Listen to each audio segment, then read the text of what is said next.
The Hitch-Hiker's Guide to the Galaxy by Douglas Adams. Far out in the uncharted backwaters of the unfashionable end of the western spiral arm of the galaxy lies a small, unregarded yellow sun. Orbiting this at a distance of roughly 92 million miles is an utterly insignificant little blue-green planet whose 8 descended life forms are so amazingly primitive that they still think digital watches are a pretty neat idea. This planet has, or rather had, a problem, which was this. Most of the people living on it were unhappy for pretty much all of the time. Many solutions were suggested for this problem, but most of these were largely concerned with the movements of small green pieces of paper, which is odd, because on the whole it wasn't the small green pieces of paper that were unhappy. And so the problem remained. Lots of people were mean, and most of them were miserable, even the ones with digital watches. Many were increasingly of the opinion that they'd all made a big mistake in coming down from the trees in the first place, and some said that even the trees had been a bad move, and that no one should ever have left the oceans. And then, one Thursday, nearly 2,000 years after one man had been nailed to a tree for saying how great it would be to be nice to people for a change, a girl sitting on her own in a small cafe in Rickmansworth suddenly realized what it was that had been going wrong all this time. And she finally knew how the world could be made a good and happy place. This time it was right, it would work, and no one would have to get nailed to anything. Sadly, however, before she could get a phone to tell anyone about it, a terrible, stupid catastrophe occurred, and the idea was lost forever. This is not her story, but it is the story of that terrible, stupid catastrophe and some of its consequences. It is also the story of a book called The Hitch-Hiker's Guide to the Galaxy. Not an Earth book, never published on Earth, and until the terrible catastrophe occurred, never seen or even heard of by any Earthmen. Nevertheless, a wholly remarkable book. In fact, it was probably the most remarkable book ever to come out of the great publishing corporations of Ursa Minor, of which no Earthman had ever heard either. Not only is it a wholly remarkable book, it's also a highly successful one. More popular than Celestial Home Core Omnibus, better selling than 53 More Things to Do in Zero Gravity, and more controversial than Oolong Kalufid's trilogy of philosophical blockbusters, Where God Went Wrong, Some More of God's Greatest Mistakes, and Who Is This God Person Anyway? In many of the more relaxed civilizations on the outer eastern rim of the galaxy, The Hitch-Hiker's Guide has already supplanted the great Encyclopaedia Galactica as the standard repository of all knowledge and wisdom. For though it has many omissions and contains much that is apocryphal, or at least wildly inaccurate, it scores over the older, more pedestrian work in 2 important respects. First, it's slightly cheaper, and secondly, it has the words "Don't Panic" inscribed in large, friendly letters on the cover. But the story of this terrible, stupid Thursday, the story of its extraordinary consequences, and the story of how those consequences are inextricably intertwined with this remarkable book begins very simply. It begins with a house. Chapter 1. The house stood on a slight rise just on the edge of the village. It stood on its own and looked out over a broad spread of West Country farmland. Not a remarkable house by any means.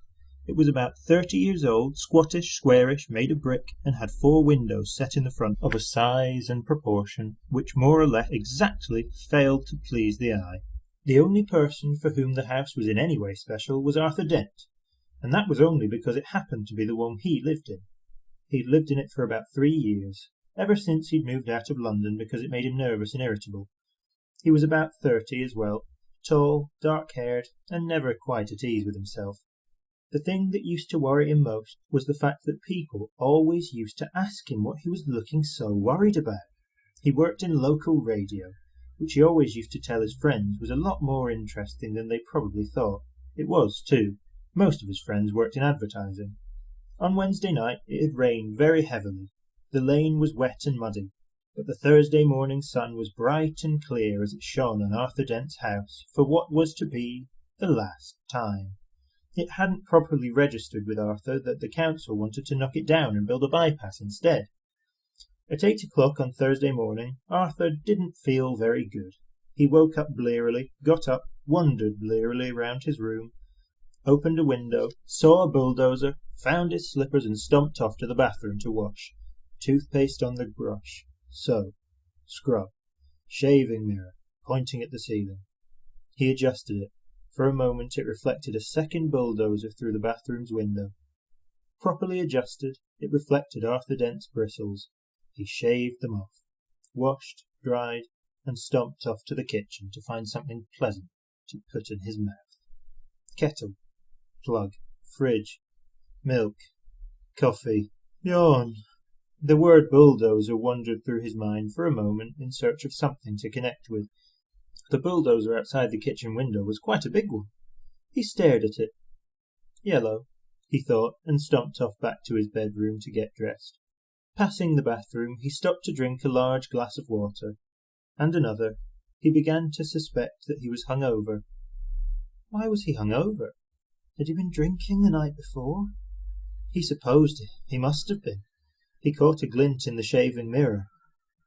Yellow, he thought, and stomped on to the bedroom. He stood and thought. The pub, he thought. Oh dear, the pub.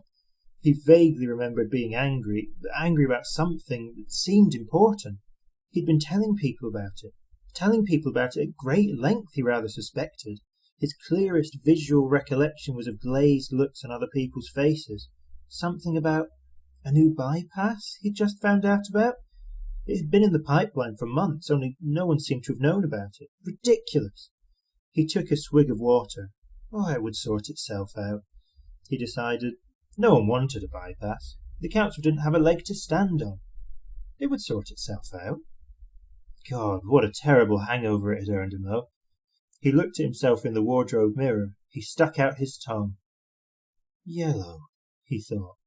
The word yellow wandered through his mind in search of something to connect with. 15 seconds later he was out of the house and lying in front of a big yellow bulldozer that was advancing up his garden path.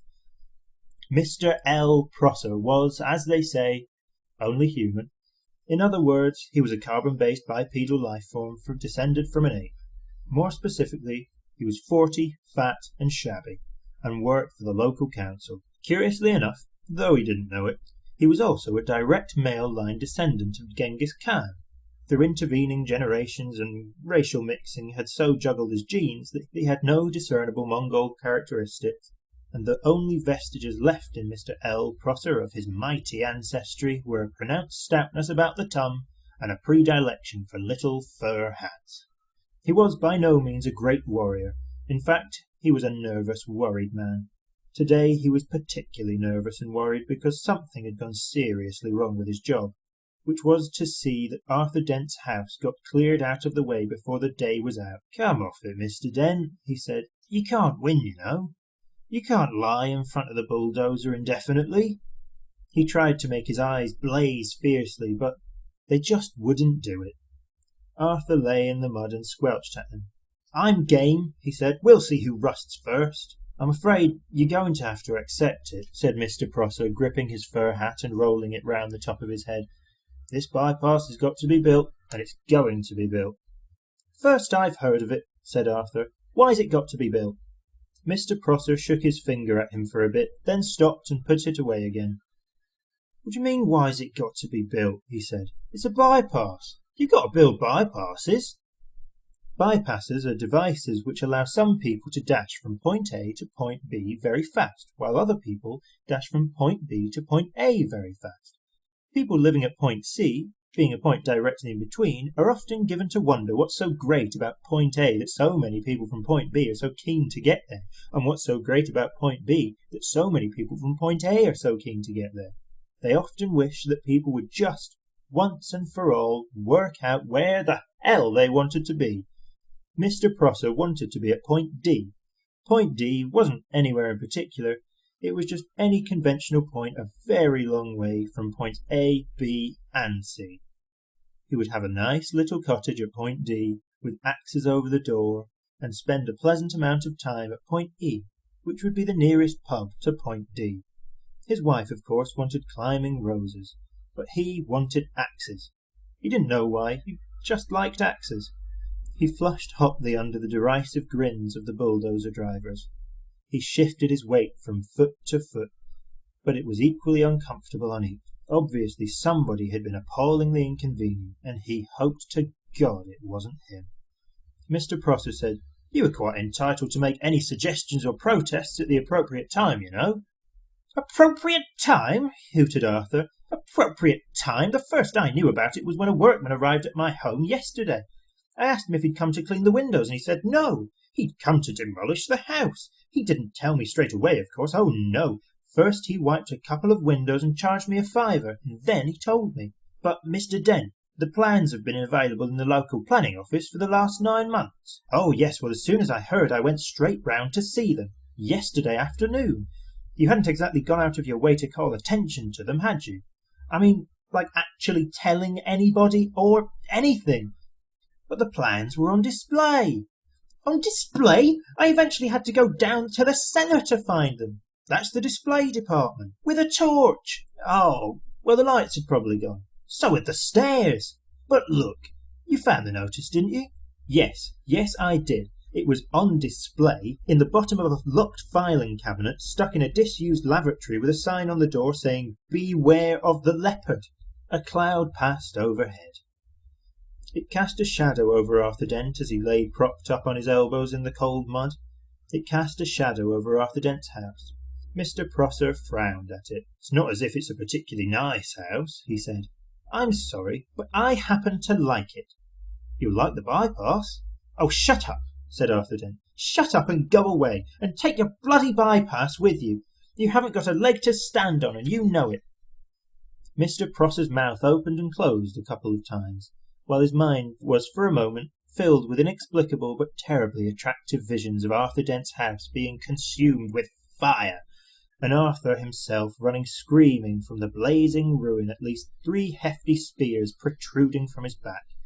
Mr. Prosser was often bothered with visions like this, and they made him feel very nervous. He stuttered for a moment, and then pulled himself together. "Mr. Dent," he said. "Hello, yes," said Arthur. "Some factual information for you. Have you any idea how much damage that bulldozer would suffer if I just let it roll straight over you?" "How much?" said Arthur. "None at all," said Mr. Prosser, and stormed nervously off, wondering why his brain was filled with 1,000 hairy horsemen shouting at him. By a curious coincidence, "none at all" is exactly how much suspicion the ape-descendant Arthur Dent had that one of his closest friends was not descended from an ape, but was in fact from a small planet somewhere in the vicinity of Betelgeuse, and not from Guildford, as he usually claimed. Arthur Dent had never, ever suspected this. This friend of his had first arrived on the planet Earth some 15 Earth years previously, and he had worked hard to blend himself into Earth society with, it must be said, some success. For instance, he had spent those 15 years pretending to be an out-of-work actor, which was plausible enough. He'd made one careless blunder, though, because he had skimped a bit on his preparatory research. The information he had gathered led him to choose the name, Ford Prefect, as being nicely inconspicuous. He was not conspicuously tall. His features were striking, but not conspicuously handsome. His hair was wiry and gingerish and brushed backwards from the temples. His skin seemed to be pulled backwards from the nose. There was something very slightly odd about him, but it was difficult to say what it was. Perhaps it was that his eyes didn't seem to blink often enough, and when you talked to him for any length of time, your eyes began involuntarily to water on his behalf. Perhaps it was that he smiled slightly too broadly, and gave people the unnerving impression that he was about to go for their neck. He struck most of the friends he had made on Earth as an eccentric, but a harmless one. An unruly boozer with some oddish habits. For instance, he would often gate-crash university parties, get badly drunk and start making fun of any astrophysicists he could find till he got thrown out. Sometimes he would get seized with oddly distracted moods and stare into the sky as if hypnotized until someone asked him what he was doing. Then he would start guiltily for a moment, relax, and grin. "Oh, just looking for flying saucers," he would joke, and everyone would laugh and ask him what sort of flying saucers he was looking for. "Green ones," he would reply with a wicked grin. laugh wildly for a moment, and then suddenly lunge for the nearest bar and buy an enormous round of drinks. Evenings like this usually ended badly. Ford would get out of his skull and whisky, huddle into a corner with some girl, and explain to her in slurred phrases that honestly the colour of the flying saucers didn't matter that much really. Thereafter, staggering semi-paralytic down the night streets, he would often ask passing policemen if they knew the way to Beetlejuice. The policeman would usually say something like, "Don't you think it's about time you went off home, sir?" "I'm trying to, baby. I'm trying to," is what Ford invariably replied on those occasions. In fact, what he was really looking for, when he stared distractedly into the sky, was any kind of flying saucer at all. The reason he said green was that green was the traditional space livery of the Beetlejuice Trading Scouts. Ford Prefect was desperate that any flying saucer at all would arrive soon, because 15 years was a long time to get stranded anywhere, particularly somewhere as mind-bogglingly dull as the Earth. Ford wished that a flying saucer would arrive soon because he knew how to flag flying saucers down and get lifts from them. He knew how to see the marvels of the universe for less than $30 Altarian a day. In fact, Ford Prefect was a roving researcher for that wholly remarkable book, The Hitch-Hiker's Guide to the Galaxy. Human beings are great adapters, and by lunchtime life in the environs of Arthur's house had settled into a steady routine. It was Arthur's accepted role to lie squelching in the mud, making occasional demands to see his lawyer, his mother, or a good book. It was Mr. Prosser's accepted role to tackle Arthur with the occasional new ploy, such as the "for the public good" talk, or the "march of progress" talk, the "they knocked my house down once, you know, never looked back" talk, and various other cajoleries and threats. It was the bulldozer driver's accepted role to sit around drinking coffee and experimenting with union regulations to see how they could turn the situation to their financial advantage. The earth moved slowly in its diurnal course. The sun was beginning to dry out the mud that Arthur lay in. A shadow moved across him again. "Hello, Arthur," said the shadow. Arthur looked up, and squinting into the sun, was startled to see Ford Prefect standing above him. "Ford! Hello! How are you?" "Fine," said Ford. "Look, are you busy?" "Am I busy?" exclaimed Arthur. "Well, I've just got all these bulldozers and things to lie in front of because they'll knock my house down if I don't. But other than that, well, no, not especially. Why?" They don't have sarcasm on Beetlejuice, and Ford Prefect often failed to notice it unless he was concentrating. He said, "Good. Is there anywhere we can talk?" "What?" said Arthur Dent. For a few seconds Ford seemed to ignore him, and stared fixedly into the sky like a rabbit trying to get run over by a car. Then suddenly he squatted down beside Arthur. "We've got to talk," he said urgently. "Fine," said Arthur. "Talk." "And drink," said Ford. "It's vitally important that we talk and drink now. We'll go to the pub in the village." He looked into the sky again, nervous, expectant. "Look, don't you understand?" shouted Arthur. He pointed at Prosser. "That man wants to knock my house down." Ford glanced at him, puzzled. "Well, he can do it while you're away, can't he asked. "But I don't want him to." "Ah, look, what's the matter with you, Ford?" said Arthur. Nothing's the matter. Listen to me. I've got to tell you the most important thing you've ever heard. I've got to tell you now, and I've got to tell you in the saloon bar of the Horse and Groom." "But why?" "Because you're going to need a very stiff drink." Ford stared at Arthur, and Arthur was astonished to find his will beginning to weaken. He didn't realize that this was because of an old drinking game that Ford had learned to play in the hyperspace ports that served the Madronite mining belts in the star system of Orion Beta. The game was not unlike the Earth game called Indian Wrestling, and was played like this. 2 contestants would sit either side of a table with a glass in front of each of them.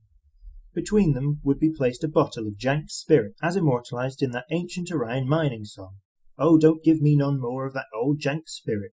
No, don't you give me none more of that old jank spirit, for my head will fly, my tongue will lie, my eyes will fry, and I may die. Won't you pour me one more of that sinful old jank spirit?" Each of the 2 contestants would then concentrate his will on the bottle and attempt to tip it and pour spirit into the glass of his opponent, who would then have to drink it. The bottle would then be refilled, the game would be played again and again. Once you started to lose, you'd probably keep losing, because one of the effects of jank spirit is to depress telepsychic power. As soon as a predetermined quantity had been consumed, the final loser would have to perform a forfeit, which was usually obscenely biological. Ford Prefect usually played to lose. Ford stared at Arthur, who began to think that perhaps he did want to go to the Horse and Groom after all. "But what about my house?" he asked plaintively. Ford looked across to Mr. Prosser, and suddenly a wicked thought struck him. "He wants to knock down your house?" "Yes, he wants to build—" "And he can't because you're lying in front of his bulldozer?" "Yes, and—" "I'm sure we can come to some arrangement," said Ford. "Excuse me," he shouted. Mr. Prosser, who was arguing with the spokesman for the bulldozer drivers about whether or not Arthur Dent constituted a mental health hazard, and how much they should get paid if he did, looked around. He was surprised and slightly alarmed to see that Arthur had company. "Yes, hello," he said. "Has Mr. Dent come to his senses yet?" "Can we, for the moment," called Ford, "assume that he hasn't?" "Well," sighed Mr. Prosser. "And can we also assume," said Ford, "that he's going to be staying here all day?" So all your men are going to be standing around all day, doing nothing?" Could be. "Well, if you're resigned to doing that anyway, you don't actually need him to lie here all that time, do you?" "What? You don't," said Ford patiently, "actually need him here?" Mr. Prosser thought about this. "Well, no, not as such," he said. "Not exactly need." Mr. Prosser was worried. He thought that one of them wasn't making a lot of sense. Ford said, "So if you would just like to take it as read that he's actually here, then he and I could slip off down to the pub for half an hour. How does that sound?" Mr. Prosser thought it sounded perfectly potty. "That sounds perfectly reasonable," he said in a reassuring tone of voice, wondering who he was trying to reassure. "And if you want to pop off for a quick one yourself later on," said Ford, "we can always cover for you in return." "Thank you very much," said Mr. Prosser, who no longer knew how to play this at all. "Thank you very much. Yes, that's very kind." He frowned, then smiled, and then tried to do both at once, failed, grasped hold of his fur hat and rolled it fitfully round the top of his head. He could only assume that he had just won. "So," continued Ford Prefect, "if you'd just like to come over here and lie down—" "What?" said Mr. Prosser. "Ah, I'm sorry," said Ford. "Perhaps I hadn't made myself fully clear. Somebody's got to lie in front of the bulldozers, haven't they? Or there wouldn't be anything stopping them driving into Mr. Dent's house, will there?" "What?" said Mr. Prosser again. "It's very simple," said Ford. "My client, Mr. Dent, says that he will stop lying here in the mud on the sole condition that you come and take over for him." "What are you talking about?" said Arthur, but Ford nudged him with his shoe to be quiet. "You want me," said Mr. Prosser, spelling out his new thought to himself, "to come over there and lie down?" "Yes." "In front of the bulldozer?" "Yes." "Instead of Mr. Dent?" "Yes." "In the mud?" "In, as you say, the mud." As soon as Mr. Prosser realized that he was substantially the loser after all, it was as if a weight lifted itself off his shoulders. This was more like the world as he knew it, he sighed. "In return for which you will take Mr. Dent with you down to the pub." "That's it," said Ford. "That's it exactly." Mr. Prosser took a few nervous steps forward and stopped. "Promise?" he said. "Oh, promise," said Ford. He turned to Arthur. "Come on," he said to him. "Get up and let the man lie down." Arthur stood up, feeling as if he was in a dream. Ford beckoned to Prosser, who sadly, awkwardly sat down in the mud. He felt that this whole life was some kind of dream, and he sometimes wondered whose it was and whether they were enjoying it. The mud folded itself round to his bottom and his arms and oozed into his shoes. Ford looked at him severely. "And no sneakily knocking Mr. Dent's house down while he's away, all right?" he said. "The mere thought!" growled Mr. Prosser. "Hadn't even begun to speculate," he continued, setting himself back, "about the merest possibility crossing my mind." He saw the bulldozer drivers' union representative approaching and let his head sink back and closed his eyes. He was trying to marshal his arguments for proving that he did not now constitute a mental health hazard himself.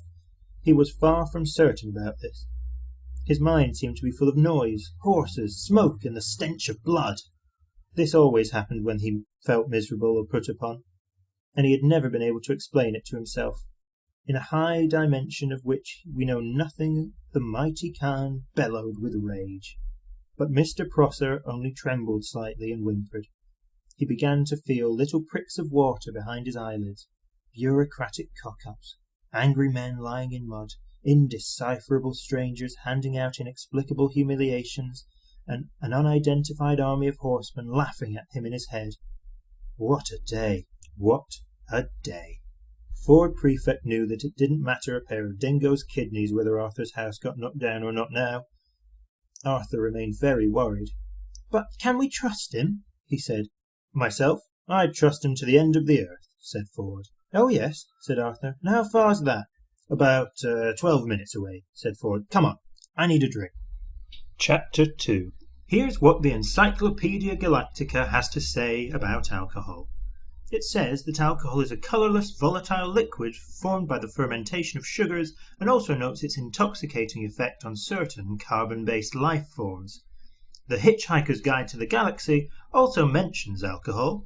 It says that the best drink in existence is the Pan-Galactic Gargle Blaster. It says that the effects of drinking a Pan-Galactic Gargle Blaster is like having your brain smashed out by a slice of lemon wrapped round a large gold brick. The guide also tells you on which planets the best Pan-Galactic Gargle Blasters are mixed, how much you can expect to pay for one, and what voluntary organizations exist to help you rehabilitate afterwards.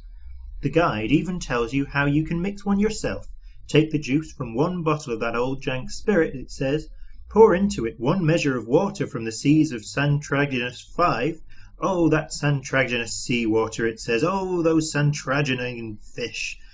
Allow 3 cubes of Arcturian megagin to melt into the mixture. It must properly be iced, or the benzene is lost. Allow 4 litres of Phalian marsh gas to bubble through it, in memory of all those happy hikers who have died of pleasure in the marshes of Phalia. Over the back of a silver spoon float a measure of Qualactian hypermint extract, redolent of all the heady odours of the dark Calactrian zones, subtle, sweet, and mystic. Drop in the tooth of an Algolian sun tiger, watch it dissolve, spreading the fires of the Algolian suns deep into the heart of the drink. Sprinkle Zamphor, add an olive, drink.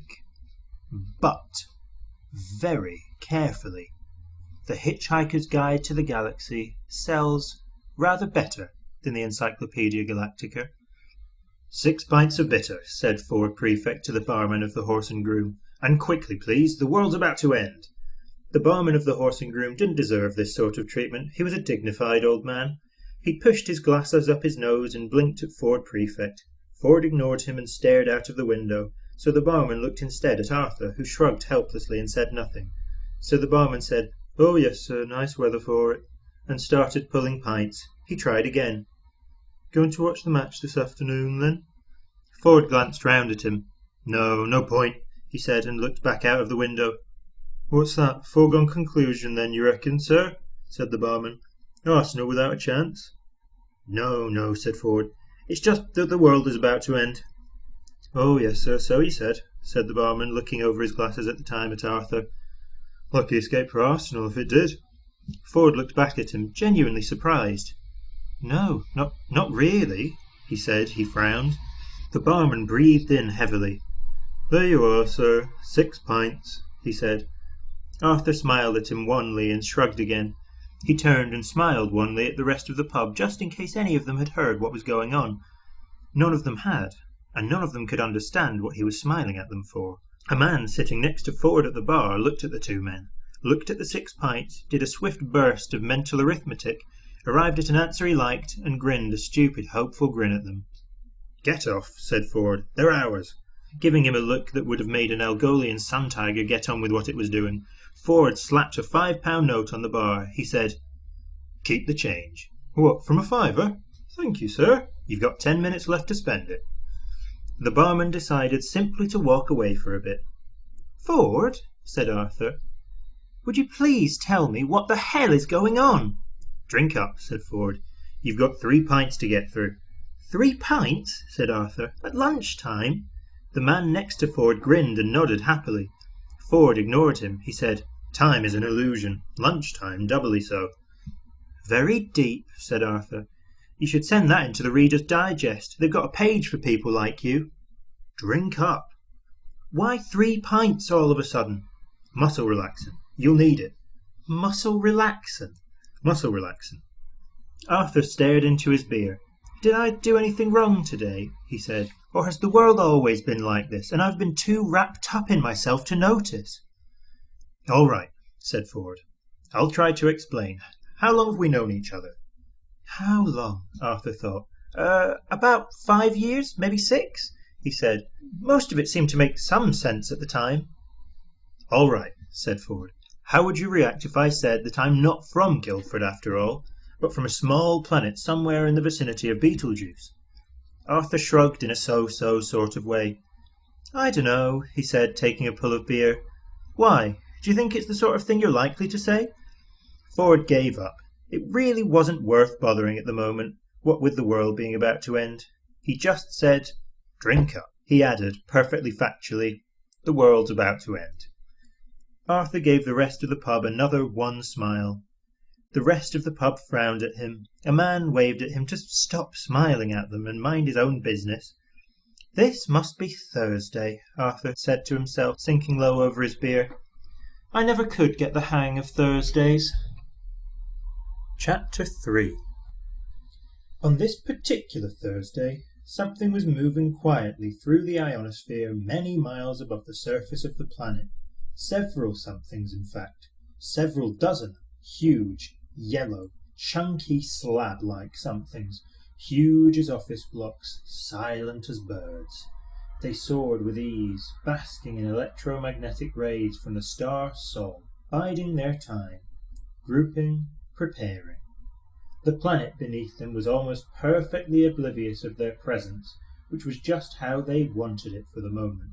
The huge yellow somethings went unnoticed at Goonhilly. They passed over Cape Canaveral without a blip. Woomers and Jodrell Bank looked straight through them, which was a pity, because it was exactly the sort of thing they'd been looking for all these years. The only place they registered at all was on a small black device called a sub-ether sensomatic, which winked away quietly to itself. It nestled in the darkness inside a leather satchel which Ford Prefect habitually wore slung around his neck. The contents of Ford Prefect's satchel were quite interesting, in fact, and would have made any Earth physicist's eyes pop out of his head, which is why he always concealed them by keeping a couple of dog-eared scripts for plays he pretended he was auditioning for stuffed in the top. Besides the sub-ether sensomatic in the script, he had an electronic thumb, a short, squat black rod, smooth and matte with a couple of flat switches and dials at one end. He also had a device which looked rather like a largest electronic calculator. This had about 100 tiny flat-press buttons and a screen about 4 inches square, on which any one of 1,000,000 pages could be summoned at a moment's notice. It looked insanely complicated, and this was one of the reasons why the snug plastic cover it fitted into had the words, "Don't Panic," printed on it in large, friendly letters. The other reason was that this device was in fact the most remarkable of all books ever to come out of the great publishing corporations of Ursa Minor, the Hitch-Hiker's Guide to the Galaxy. The reason why it was published in the form of a micro-sub-meson electronic component is that if it were printed in normal book form, an interstellar hitchhiker would require several inconveniently large buildings to carry it around in. Beneath that, in Ford Prefect's satchel, were a few biros, a notepad, and a largish bath towel from Marks and Spencer. The Hitchhiker's Guide to the Galaxy has a few things to say on the subject of towels. A towel, it said, is about the most massively useful thing an interstellar hitchhiker can have. Partly, it has great practical value. You can wrap it around you for warmth as you bound across the cold moons of Jaglan Beta. You can lie on it on the brilliant marble-sanded beaches of Santraginus V, inhaling the heady sea vapours. You can sleep under it beneath the stars which shine so redly on the desert world of Kakrafoon. Use it to sail a mini-raft down the slow, heavy river Moth. Wet it for use in hand-to-hand combat, wrap it round your head to ward off noxious fumes, or avoid the gaze of the ravenous bug-blatter beast of Tral, a mind-bogglingly stupid animal. It assumes that if you can't see it, it can't see you. Daft as a brush, but very, very ravenous.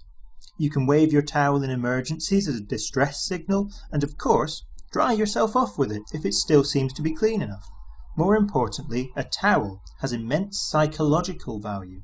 For some reason, if a strag meaning non-hitchhiker, discovers that a hitchhiker has his towel with him, he will automatically assume that he is also in possession of a toothbrush, face flannel, soap, tin of biscuits, flask, compass, mat, ball of string, gnat spray, wet weather gear, spacesuit, etc., etc. Furthermore, the strag will then happily lend the hitchhiker any of these, or a dozen other items that the hitchhiker might accidentally have lost. What the strag will think is that any man who can hitch the length and breadth of the galaxy, rough it, slum it, struggle against terrible odds, win through and still know where his towel is clearly a man to be reckoned with.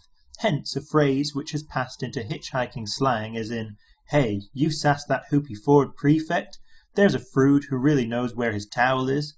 Sass, know, be aware of, meet, have sex with, hoopy, really together guy, frood, really amazingly together guy. Nestling quietly on top of the towel in Ford Prefect's satchel, the sub-ether sense-o-matic began to wink more quickly. Miles above the surface of the planet, the huge yellow somethings began to fan out. At Jodrell Bank, someone decided it was time for a nice, relaxing cup of tea. "You got a towel with you?" said Ford suddenly to Arthur. Arthur, struggling through his third pint, looked round at him. "Why, what? No, should I have?" He had given up being surprised. There didn't seem to be any point any longer. Ford clicked his tongue in irritation. "Drink up," he urged.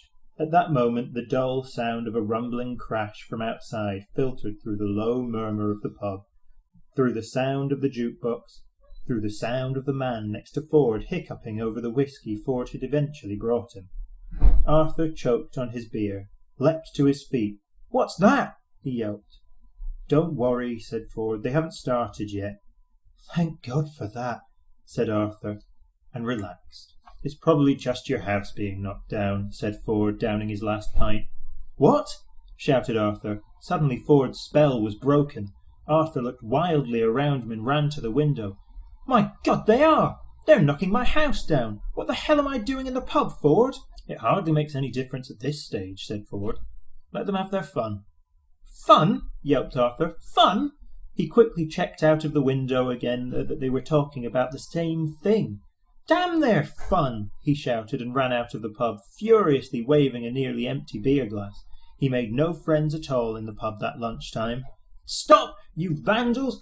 You home wreckers!" bawled Arthur. "You half-crazed Visigoths! Stop, will you?" Ford would have to go after him. Turning quickly to the barman, he asked for 4 packets of peanuts. "There you are," said the barman, slapping the packets on the bar. 28 pence, if you'd be so kind." Ford was very kind. He gave the barman another £5 note and told him to keep the change. The barman looked at it and then looked at Ford. He suddenly shivered. He experienced a momentary sensation he didn't understand, because no one on earth had ever experienced it before. In moments of great stress, every life form that exists gives out a tiny, subliminal signal. This signal simply communicates an exact and almost pathetic sense of how far that being is from the place of his birth. On Earth, it's never possible to be further than 16,000 miles from your birthplace, which really isn't very far, so such signals are too minute to be noticed. Ford Prefect was at this moment under great stress, and he was born 600 light-years away in the near vicinity of Betelgeuse. The barman reeled for a moment, hit by a shocking, incomprehensible sense of distance. He didn't know what it meant, but he looked at Ford Prefect with a new sense of respect, almost awe. "Are you serious, sir?" he said in a small whisper which had the effect of silencing the pub. "You think the world is going to end?" "Yes," said Ford. "But this afternoon?" Ford had recovered himself. He was at his flippest. "Yes," he said gaily. "In less than 2 minutes, I would estimate." The barman couldn't believe the conversation he was having, but he couldn't believe the sensation he had just had either. "Isn't there anything we can do about it, then?" he said. "No, nothing," said Ford, stuffing the peanuts into his pocket. Someone in the hush bar suddenly laughed raucously at how stupid everyone had become. The man sitting next to Ford was a bit sozzled by now. His eyes weaved their way up to Ford. "I thought," he said, "that if the world was going to end, we were meant to lie down and put a paper bag over our head or something." "Well, if you like, yes," said Ford. "That's what they told us in the army," said the man, and his eyes began the long trek back towards his whiskey. "Will that help?" asked the barman. "No," said Ford, and gave him a friendly smile. "Excuse me, I've got to go." With a wave, he left. The pub was silent for a moment longer, and then, embarrassingly enough, the man with the raucous laugh did it again. The girl he had dragged along to the pub with him had grown to loathe him dearly over the last hour, and it would probably have been a great satisfaction to her to know that in a minute and a half or so he would suddenly evaporate into a whiff of hydrogen, ozone, and carbon monoxide. However, when the moment came, she would be too busy evaporating herself to notice it. The barman checked his throat. He heard himself say, "Last orders, please." The huge yellow machines began to sink downwards and move faster. Ford knew they were there. This wasn't the way he had wanted it. Running up the lane, Arthur had nearly reached his house.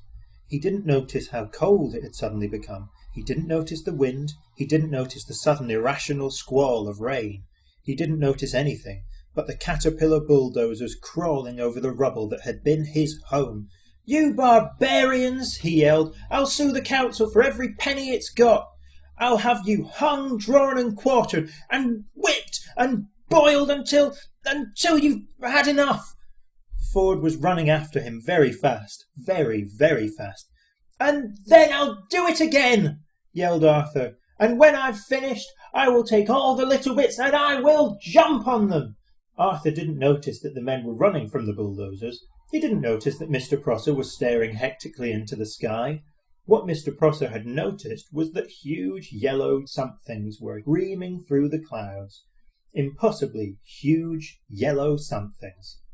"And I will carry on jumping on them," yelled Arthur, still running, "until I get blisters, or I can think of anything even more unpleasant to do. And then—" Arthur tripped and fell headlong, rolled and landed flat on his back. At last he noticed that something was going on. His finger shot upwards. "What the hell is that?" he shrieked. Whatever it was raced across the sky in its monstrous yellowness, tore the sky apart with a mind-buggering noise, and leapt off into the distance, leaving the gaping air to shut behind it with a bang that drove your ears 6 feet into your skull. Another one followed and did exactly the same thing, only louder. It's difficult to say exactly what the people on the surface of the planet were doing now, because they didn't really know what they were doing themselves. None of it made a lot of sense. Running into houses, running out of houses, howling noiselessly at the noise. All around the world, city streets exploded with people. Cars slewed into each other as the noise fell on them and then rolled off like a tidal wave over hills and valleys, deserts and oceans, seeming to flatten everything it hit. Only one man stood and watched the sky, stood with terrible sadness in his eyes and rubber bungs in his ears. He knew exactly what was happening, and had known ever since his sub-ether sense-o-matic had started winking in the dead of night beside his pillow and woken him with a start. It was what he had waited for all these years, but when he had deciphered the signal pattern, sitting alone in his small dark room, a coldness had gripped him and squeezed his heart. Of all the races in the galaxy who could have come and said a big hello to planet Earth, he thought, didn't it just have to be the Vogons? Still, he knew what he had to do. As the Vogon craft screamed through the air high above him, he opened his satchel. He threw away a copy of Joseph and the Amazing Technicolor Dreamcoat. He threw away a copy of Godspell. He wouldn't really need them where he was going. Everything was ready. Everything was prepared. He knew where his tower was. A sudden silence hit the earth. If anything happened, it was worse than the noise. For a while nothing happened. The great ships hung motionless in the sky over every nation on earth. Motionless they hung, huge, heavy, steady in the sky, a blasphemy against nature. Many people went straight into shock as their minds tried to encompass what they were looking at. The ships hung in the sky in much the same way that bricks don't. And still nothing happened. Then there was a slight whisper, a sudden spacious whisper of open, ambient sound. Every hi-fi set in the world, every radio, every television, every cassette recorder, every woofer, every tweeter, every mid-range driver in the world quietly turned itself on. Every tin can, every dustbin, every window, every car, every wine glass, every sheet of rusty metal became activated as an acoustically perfect sounding board. Before the earth passed away, it was going to be treated to the very ultimate in sound reproduction, the greatest public address system ever built. But there was no concert, no music, no fanfare, just a simple message. "People of Earth, your attention please," a voice said, and it was wonderful. Wonderful, perfect, quadraphonic sound with distortion levels so low as to make a brave man weep. "This is Prosteknik Vogon Jeltz of the Galactic Hyperspace Planning Council," the voice continued.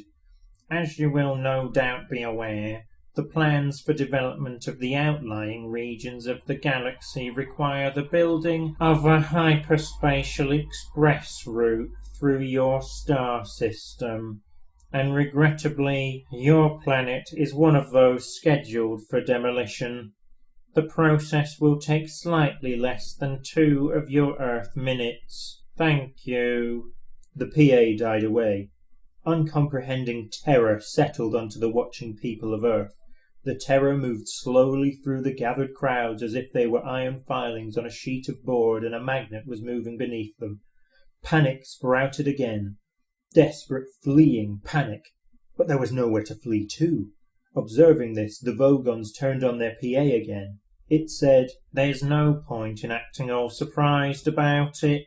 All the planet charts and demolition orders have been on display in your local planning department in Alpha Centauri for 50 of your Earth years, so you've had plenty of time to lodge any formal complaint, and it's far too late to start making a fuss about it now."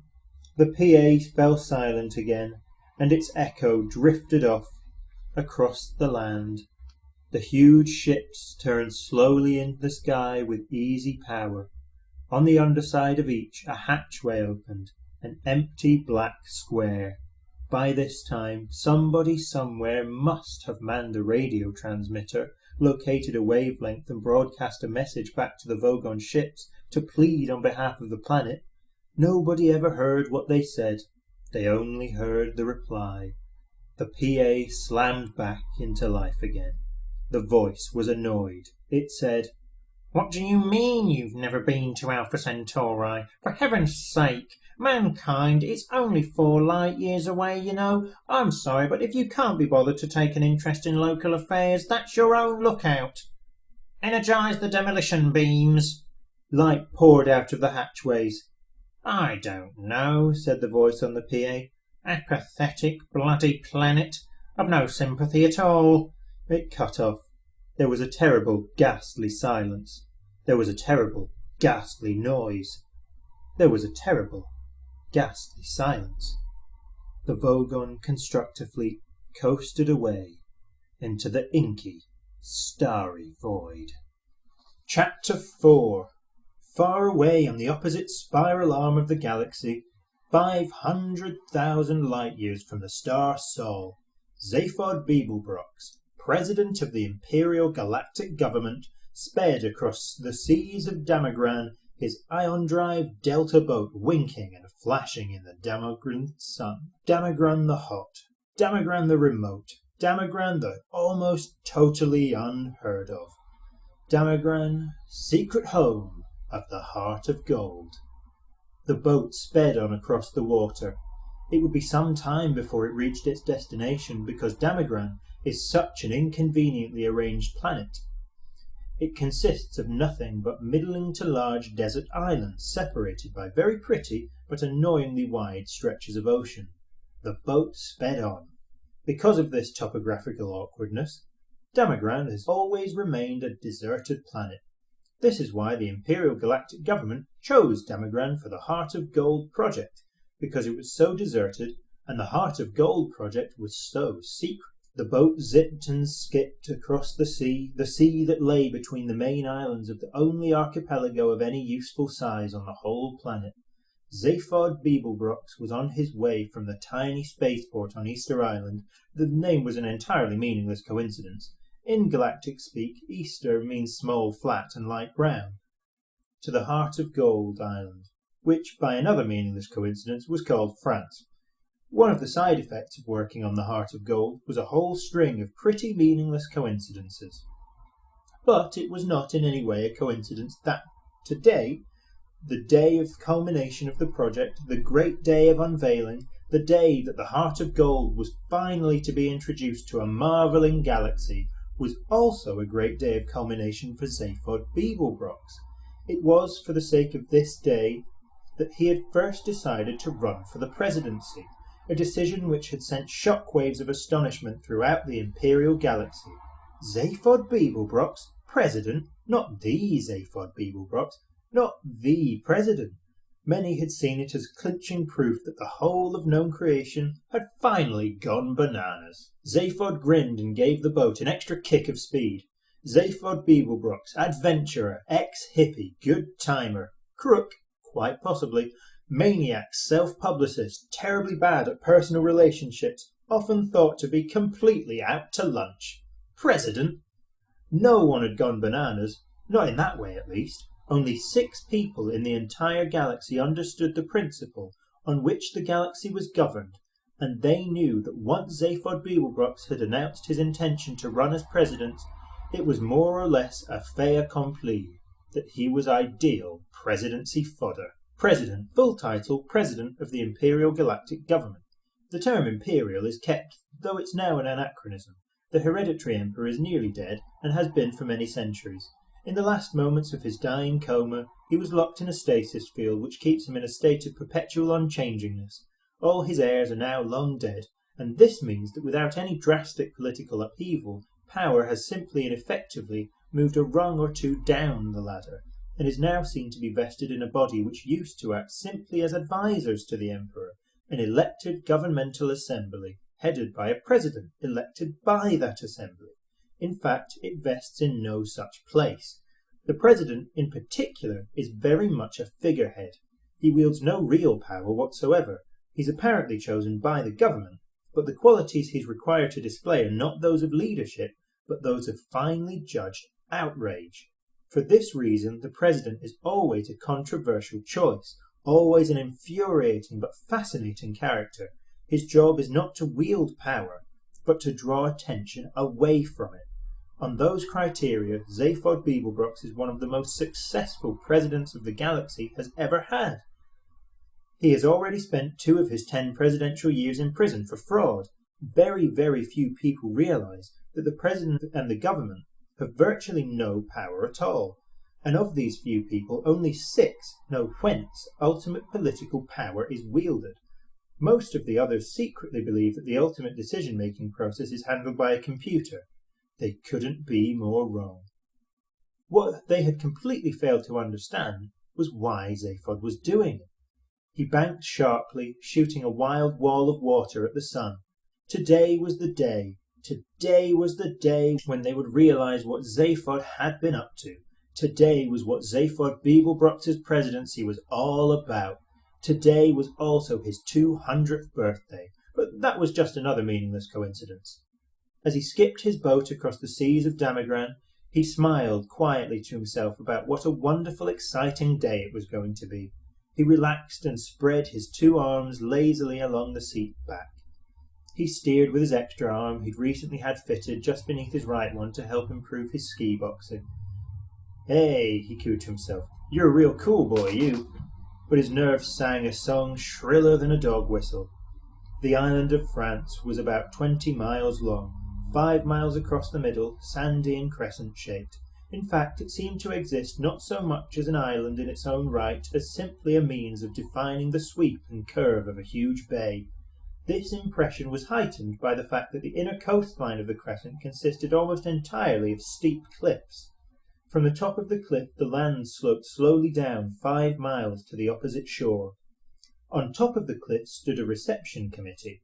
It consisted in large part of the engineers and researchers who had built the Heart of Gold, mostly humanoid, but here and there were a few reptiloid atomineers, 2 or 3 green sylph-like maxi-megalithicians, an octopodic physucturalist or 2, and a huluvu.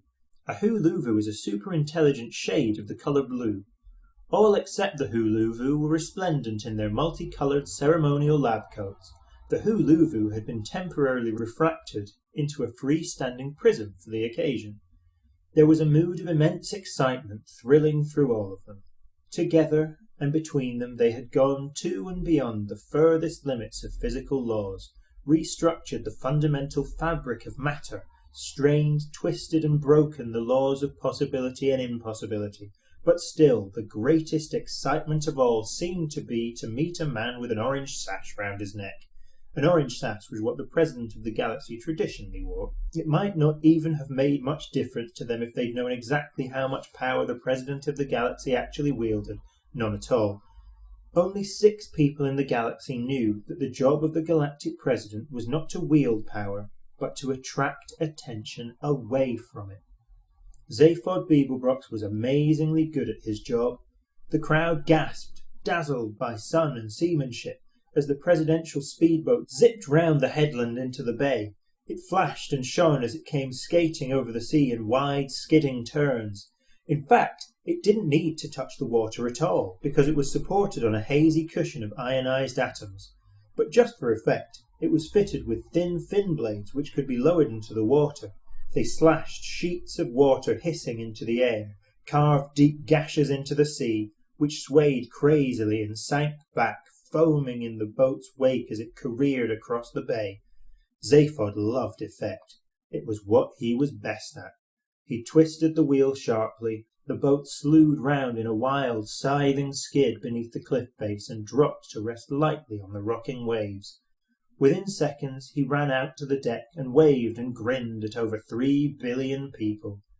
The 3 billion people weren't actually there, but they watched his every gesture through the eyes of a small robot Tri-D camera which hovered obsequiously in the air nearby. The antics of the President always made amazingly popular Tri-D. That's what they were for. He grinned again. 3,000,006 people didn't know it, but today would be a bigger antic than anyone had bargained for. The robot camera homed in for a close-up on the more popular of his 2 heads, and he waved again. He was roughly humanoid in appearance, except for the extra head and 3rd arm. His tousled fair hair stuck out in random directions. His blue eyes glinted with something completely unidentifiable, and his chins were almost always unshaven. A 20-foot-high transparent globe floated next to his boat, rolling and bobbing, glistening in the brilliant sun. Inside it floated a wide, semicircular sofa upholstered in glorious red leather. The more the globe bobbed and rolled, the more the sofa stayed perfectly still, steady as an upholstered rock. Again, all done for effect as much as anything. Zaphod stepped through the wall of the globe and relaxed on the sofa. He spread his 2 arms along the back and with the 3rd brushed some dust off his knee. His head looked about, smiling. He put his feet up. At any moment, he thought, he might scream. Water boiled up beneath the bubble. It seethed and spouted. The bubble surged into the air, bobbing and rolling on the waterspout. Up it climbed, throwing stilts of light up at the cliff. Up it surged on the jet, the water falling from beneath it, crashing back into the sea hundreds of feet below. Zaphod smiled, picturing himself. A thoroughly ridiculous form of transport, but a thoroughly beautiful one. At the top of the cliff, the globe wavered for a moment, tipped onto its railed ramp, rolled down it to a small concave platform, and riddled to a halt. To tremendous applause, Zaphod Beeblebrox stepped out of the bubble, his orange sash blazing in the light. The President of the Galaxy had arrived. He waited for the applause to die down, then raised his hand in greeting. "Hi," he said. A government spider sidled up to him and attempted to press a copy of his prepared speech into his hands.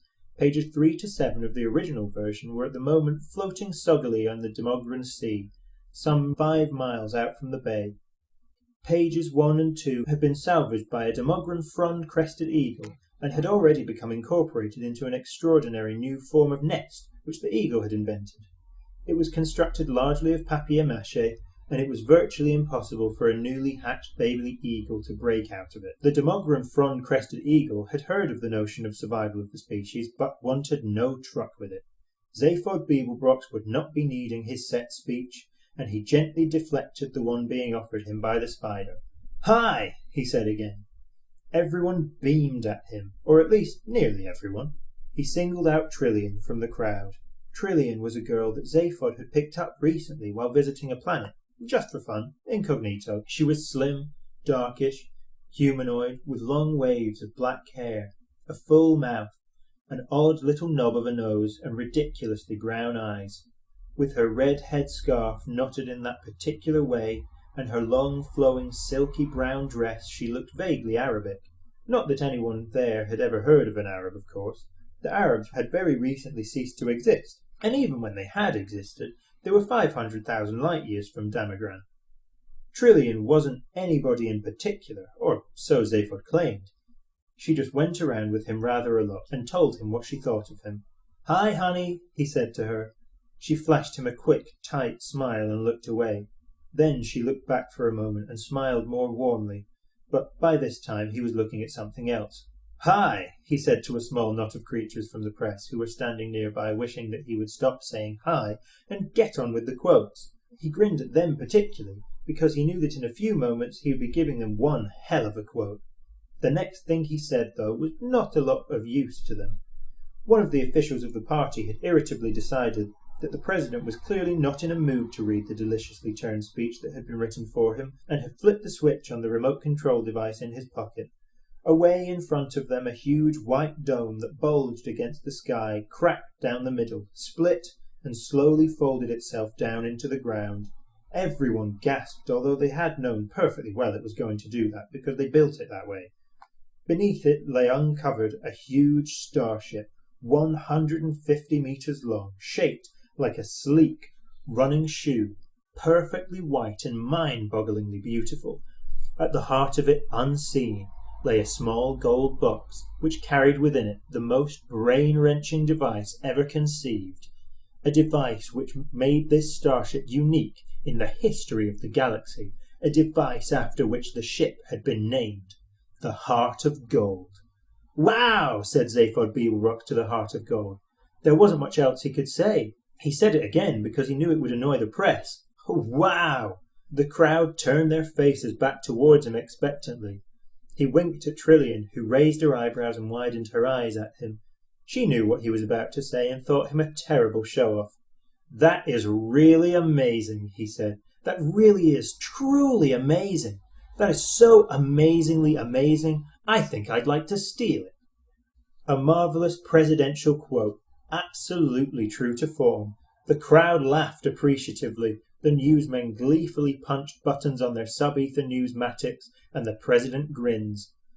As he grinned, his heart screamed unbearably, and he fingered the small paralyzomatic bomb that nestled quietly in his pocket.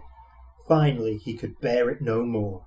He lifted his heads up to the sky, let out a wild whoop in major thirds, threw the bomb to the ground, and ran forward through the sea of suddenly frozen, beaming smiles. Chapter 5.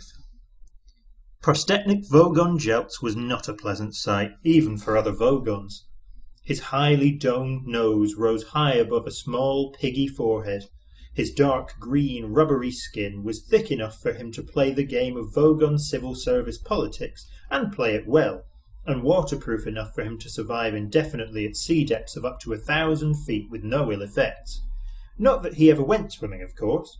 His busy schedule would not allow it. He was the way he was because billions of years ago, when the Vogons had first crawled out of the sluggish primeval seas of Vogsphere and had lain panting and heaving on the planet's virgin shores, when the first rays of the bright young Vogsol sun had shone across them that morning, it was as if the forces of evolution had simply given up on them there and then, had turned aside in disgust and written them off as an ugly and unfortunate mistake.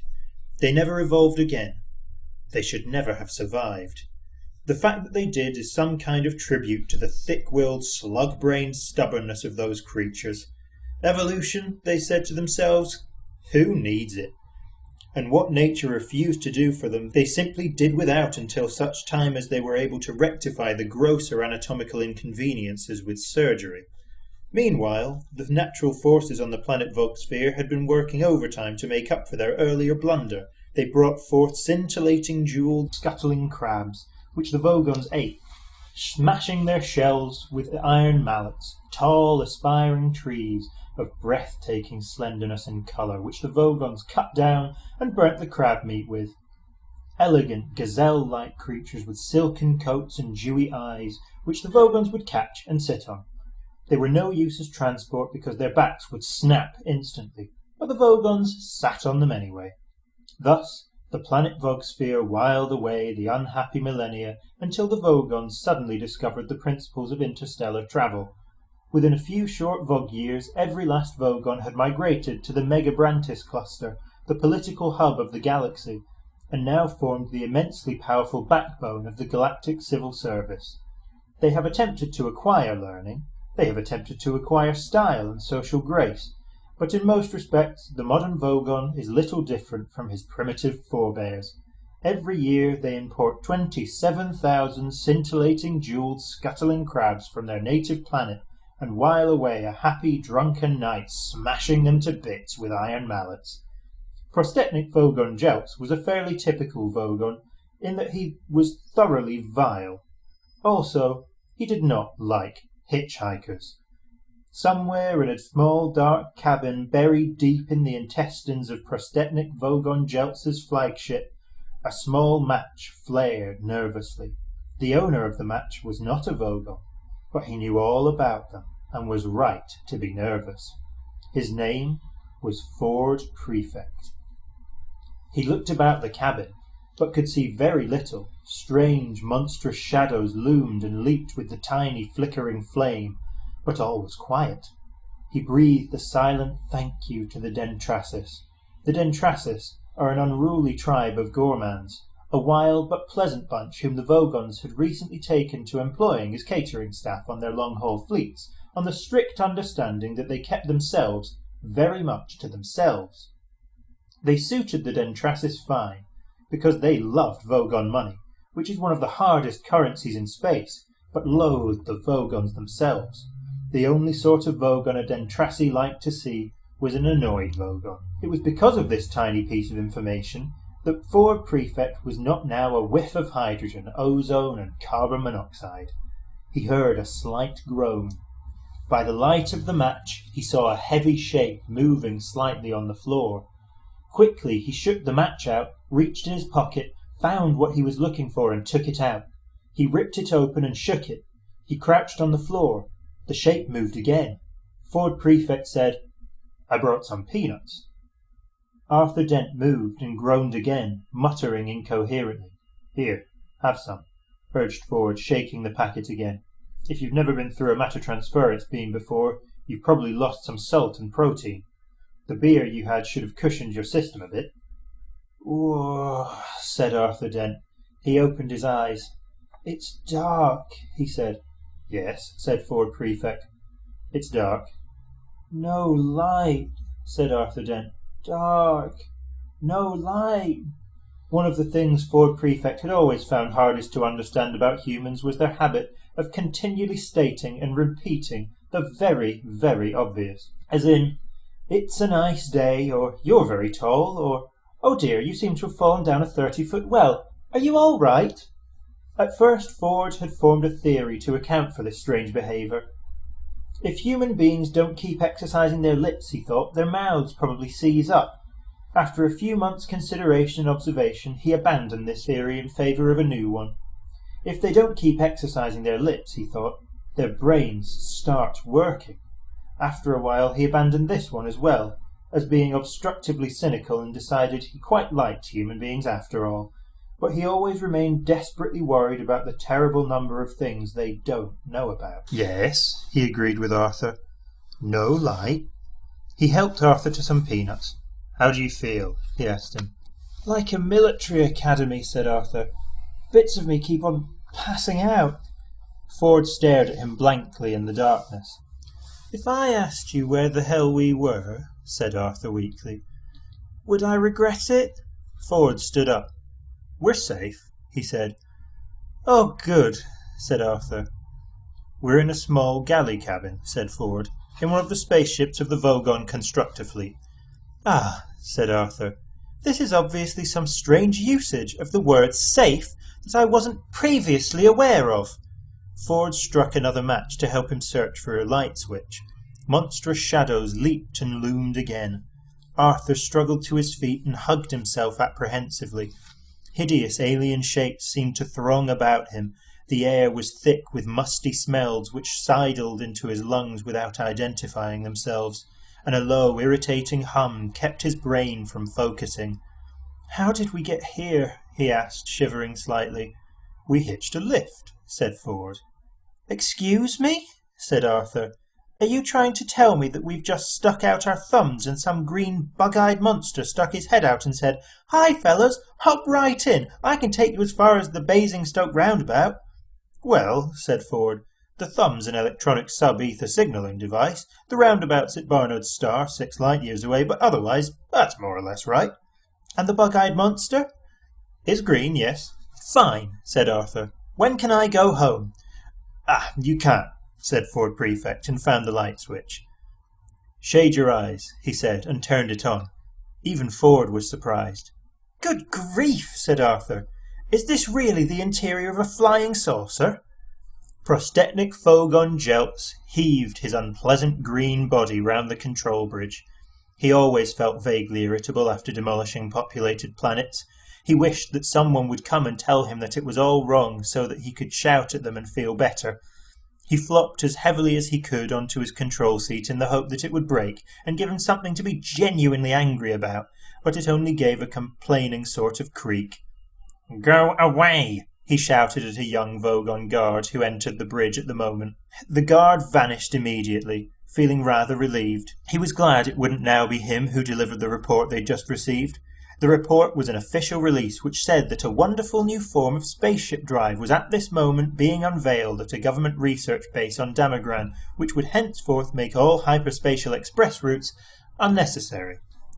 Another door slid open, but this time the Vogon captain didn't shout, because it was the door from the galley quarters where the Dentrasis prepared his meals. A meal would be most welcome.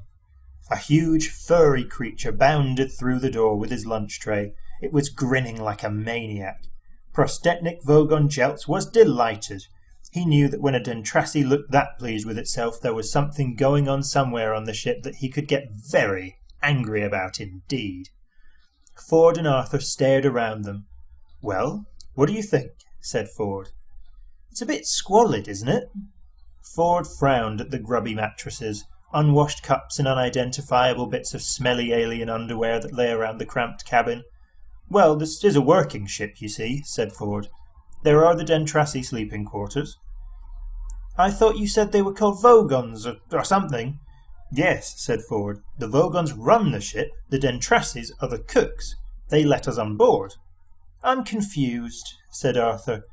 Here, have a look at this, said Ford. He sat down on one of the mattresses and rummaged about in his satchel. Arthur prodded the mattresses nervously, and then sat on it himself. In fact, he had very little to be nervous about, because all mattresses grown in the swamps of Squorn-Shellus Zeta are very thoroughly killed and dried before being put to service. Very few have ever come to life again. Ford handed the book to Arthur. What is it? Asked Arthur. The Hitch-Hiker's Guide to the Galaxy. It's a sort of electronic book. It tells you everything you need to know about anything. That's its job. Arthur turned it over nervously in his hands. "I like the cover," he said. "Don't panic. It's the first helpful or intelligible thing anyone's said to me all day." "I'll show you how it works," said Ford. He snatched it from Arthur, who was still holding it as if it was a 2-week dead lark, and pulled it out of its cover. "You press this button here, you see, and the screen lights up, giving you the index." A screen about 3 inches by 4 lit up, and characters began to flicker across the surface. "You want to know about Vogons, so I enter that name, so." His fingers tapped some more keys, and there we are. The words Vogon Constructor Fleets flared in green across the screen. Ford pressed a large red button at the bottom of the screen, and words began to undulate across it. At the same time, the book began to speak the entry as well in a still, quiet, measured voice. This is what the book said. "Vogon Constructor Fleets. Here is what to do if you want to get a lift from a Vogon. Forget it. They are one of the most unpleasant races in the galaxy, not actually evil, but bad-tempered, bureaucratic, officious, and callous. They wouldn't even lift a finger to save their own grandmothers from the ravenous bug-bladder beast of Trial without orders signed in triplicate, sent in, sent back, queried, lost, found, subjected to public inquiry, lost again, and finally buried in soft peat for 3 months and recycled as firelighters. The best way to get a drink out of a Vogon is to stick your finger down his throat, and the best way to irritate him is to feed his grandmother to the ravenous bug-bladder beast of Trial.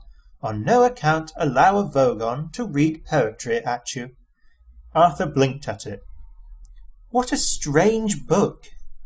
How did we get a lift, then?" "Well, that's the point. It's out of date now," said Ford, sliding the book back onto its cover. "I'm doing the field research for the new revised edition, and one of the things I'll have to do is include a bit about how the Vogons now employ Dentrassi cooks, which gives us a rather useful little loophole." A pained expression crossed Arthur's face. "But who are the Dentrassi?" he said. "Great guys," said Ford. "They are the best cooks, the best drink mixers, and they don't give a wet slap about anything else. And they'll always help hitchhikers aboard, partly because they like the company, but mostly because it annoys the Vogons, which is exactly the sort of thing you need to know if you're an impoverished hitchhiker trying to see the marvels of the universe for less than 30 Altarian dollars a day. And that's my job. Fun, isn't it?" Arthur looked lost. "It's amazing," he said, and frowned at one of the mattresses. "Unfortunately, I got stuck on Earth for rather longer than I intended," said Ford. "I came for a week and got stuck for 15 years. "But how did you get there in the first place, then?" "Easy. I got a lift with a teaser." "A teaser?" "Yeah." What is—" "A teaser? Teasers are usually rich kids with nothing to do. They cruise around looking for planets which haven't made interstellar contact yet and buzz them." "Buzz them?" Arthur began to feel that Ford was enjoying making life difficult for him. "Yeah," said Ford. "They buzz them. They find some isolated spot with very few people around, then land right by some poor unsuspecting soul whom no one's ever going to believe, and then strut up and down in front of him wearing silly antennae on their heads and making beep-beep noises. Rather childish, really." Ford leant back on the mattress, with his hands behind his head, and looked infuriatingly pleased with himself. "Ford," insisted Arthur, "I don't know if this sounds like a silly question, but what am I doing here?" "Well, you know that," said Ford. "I rescued you from Earth." "And what's happened to the Earth?" "Ah, it's been demolished." "Has it?" said Arthur levelly. "Yes, it just boiled away into space." "Look," said Arthur, "I'm a bit upset about that." Ford frowned to himself and seemed to roll the thought around his mind. "Yes, I can understand that," he said at last. "Understand that?" shouted Arthur. "Understand that?" Ford sprang up. "Keep looking at the book," he hissed urgently. "What?" "Don't panic." "I'm not panicking." "Yes, you are." "All right, so I'm panicking. What else is there to do?" "You just come along with me and have a good time. The galaxy's a fun place. You'll need to have this fish in your ear." "I beg your pardon?" asked Arthur rather politely, he thought. Ford was holding up a small glass jar which quite clearly had a small yellow fish wriggling around in it. Arthur blinked at him. He wished there was something simple and recognizable he could grasp hold of. He would have felt safe if alongside the Dentrassi underwear, the piles of squorn-shellus mattresses, and the man from Beetlejuice holding up a small yellow fish and offering to put it in his ear, he'd been able to see just a small packet of cornflakes. But he couldn't, and he didn't feel safe. Suddenly, a violent noise leapt at them from no source that they could have identified. He gasped in terror at what sounded like a man trying to gargle whilst fighting off a pack of wolves. "Shush," said Ford. "Listen, it might be important." Important? It's the Vogon captain making an announcement on the tannoy." "You mean that's how the Vogons talk?" "Listen." "But I can't speak Vogon." "You don't need to. Just put this fish in your ear." Ford, with a lightning movement, clapped his hand to Arthur's ear, and he had the sudden sickening sensation of the fish slithering deep into his oral tract. Gasping with horror, he scrabbled at his ear for a second or so, but then slowly turned goggle-eyed with wonder.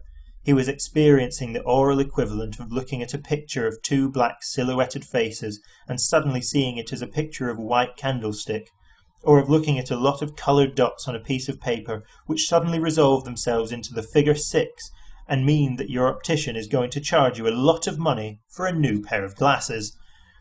He was still listening to the howling gargles. He knew that, only now it had somehow taken on the semblance of perfectly straightforward English. This is what he heard. Chapter 6. Should have a good time. Message repeats. This is your captain speaking, so stop whatever you're doing and pay attention. First of all, I see from our instruments that we have a couple of hitchhikers aboard. Hello, wherever you are. I just want to make it totally clear that you are not at all welcome. I worked hard to get where I am today, and I didn't become captain of a Vogon constructor ship simply so I could turn it into a taxi service for a load of degenerate freeloaders. I have sent out a search party, and as soon as they find you, I will put you off the ship. If you're very lucky, I might read you some of my poetry first. Secondly, we are about to jump into hyperspace for the journey to Barnard's star.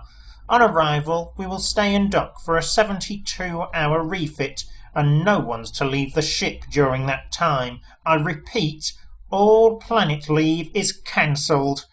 I've just had an unhappy love affair, so I don't see why anybody else should have a good time. Message ends. The noise stopped. Arthur discovered, to his embarrassment, that he was lying curled up in a small ball on the floor with his arms wrapped around his head. He smiled weakly. "Charming man," he said. "I wish I had a daughter so I could forbid her to marry one." "You wouldn't need to," said Ford. "They've got as much sex appeal as a road accident. No, don't move," he added as Arthur began to uncurl himself. "You'd better be prepared for the jump into hyperspace. It's unpleasantly like being drunk." "What's so unpleasant about being drunk?" "You ask a glass of water." Arthur thought about this. "Ford," he said. "Yeah?"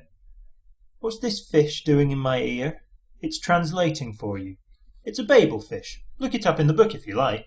He tossed over the Hitchhiker's Guide to the Galaxy and then curled up into a fetal ball to prepare himself for the jump. At that moment the bottom fell out of Arthur's mind. His eyes turned inside out, his feet began to leak out of the top of his head. The room folded flat around him, spun around, shifted out of existence and left him sliding into his own navel. They were passing through hyperspace. "The Babel fish," said the Hitchhiker's Guide to the Galaxy quietly, "is small, yellow and leech-like, and probably the oddest thing in the universe. It feeds on brainwave energy received not from its own carrier, but from those around it. It absorbs all unconscious mental frequencies from this brainwave energy to nourish itself with. It then excretes into the mind of its carrier a telepathic matrix formed by combining the conscious thought frequencies with nerve signals picked up from the speech centers of the brain which has supplied them. The practical upshot of all this is that if you stick a Babel fish in your ear, you can instantly understand anything said to you in any form of language. The speech patterns you actually hear decode the brainwave matrix which has been fed into your mind by your Babel fish." Now, it is such a bizarrely improbable coincidence that anything so mind-bogglingly useful could have evolved purely by chance, that some thinkers have chosen to see it as a final and clinching proof of the non-existence of God. The argument goes something like this. I refuse to prove that I exist, says God, for proof denies faith, and without faith I am nothing. But, says man, the Babel fish is a dead giveaway, isn't it? It could not have evolved by chance, it proves you exist, and so, therefore, by your own arguments, you don't. Q-E-D. Oh dear, says God, I hadn't thought of that, and promptly vanishes in a puff of logic. Oh, that was easy, said man, and for an encore goes on to prove that black is white and gets himself killed on the next zebra crossing. Most leading theologians claim that this argument is a load of dingo's kidneys, but that didn't stop Oolong Kalufid from making a small fortune when he used it as the central theme of his best-selling book. Well, that about wraps it up for God. Meanwhile, the poor Babel fish, by effectively removing all barriers to communication between different races and cultures, has caused more and bloodier wars than anything else in the history of creation. Arthur let out a low groan. He was horrified to discover that the kick through hyperspace hadn't killed him. He was now 6 light-years from the place that the Earth would have been if it still existed. The Earth. Visions of it swam sickeningly through his nauseated mind. There was no way his imagination could feel the impact of the whole Earth having gone. It was too big. He prodded his feelings by thinking that his parents and his sister had gone. No reaction. He thought of all the people he had been close to. No reaction. Then he thought of a complete stranger he had been standing behind in the queue at the supermarket 2 days before, and felt a sudden stab. The supermarket was gone. Everyone in it was gone. Nelson's column had gone. Nelson's column had gone, and there would be no outcry, because there was no one left to make an outcry. From now on, Nelson's column only existed in his mind. England only existed in his mind. His mind, stuck here in this dank, smelly, steel-lined spaceship. A wave of claustrophobia closed in on him. England no longer existed. He'd got that. Somehow he'd got it. He tried again. America, he thought, had gone. He couldn't grasp it. He decided to start smaller again. New York has gone. No reaction. He'd never seriously believed it could exist anyway. The dollar, he thought, has sunk forever. Slight tremor there. Every Bogart movie has been wiped, he said to himself, and that gave him a nasty knock. McDonald's, he thought. There's no longer any such thing as a McDonald's hamburger. He passed out. When he came round a second later, he found he was sobbing for his mother. He jerked himself violently to his feet. Ford! Ford looked up from where he was sitting in a corner humming to himself. He always found the actual travelling through space part of space travel rather trying. Yeah, he said. If you're a researcher on this book thing, and you were on Earth, you must have been gathering material on it. Well, I was able to extend the original entry a bit, yeah. Let me see what it says in this edition, then. I've got to see it. Well, yeah, okay. He passed it over again. Arthur grabbed hold of it and tried to stop his hand shaking. He pressed the entry for the relevant page. The screen flashed and swirled and resolved into a page of print. Arthur stared at it. It doesn't have an entry, he burst out. Ford looked over his shoulder. Yes, it does, he said. Down here. See at the bottom of the screen? Just under Eccentrica Galumbitus, the triple-breasted whore of Eroticon 6.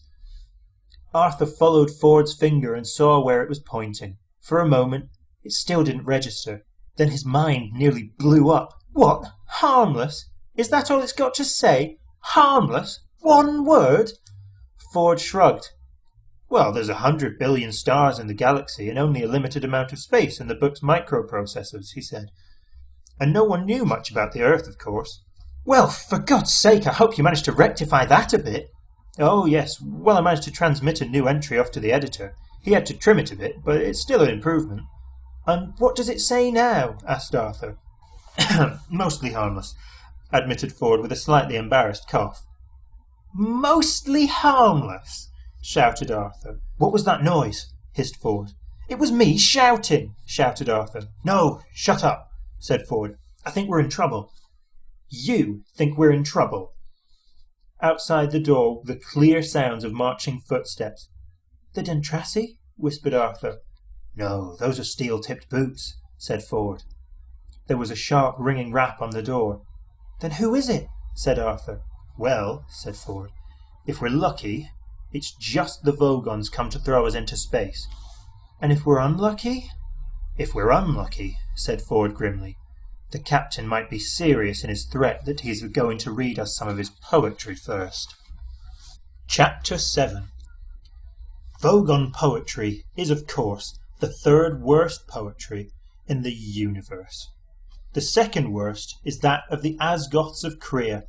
During a recitation by their poet-master Grunthos the Flatulent of his poem Ode to a Small Lump of Green Putty I Found in My Armpit One Midsummer Morning, 4 of his audience died of internal hemorrhaging, and the president of the Mid-Galactic Arts Nobbling Council survived by gnawing one of his own legs off. Grunthos is reported to have been disappointed by the poem's reception, and was about to embark on a reading of his 12-book epic entitled My Favourite Bath Time Gurgles, when his own major intestine, in a desperate attempt to save life and civilization, leapt straight up through his neck and throttled his brain. The very worst poetry of all perished along with its creator, Paula Nancy Millstone Jennings of Greenbridge, Essex, England, in the destruction of planet Earth.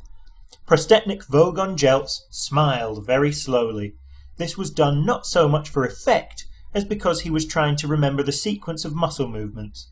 He had had a terribly therapeutic yell at his prisoners and was now feeling quite relaxed and ready for a little callousness. The prisoners sat in poetry appreciation chairs, strapped in.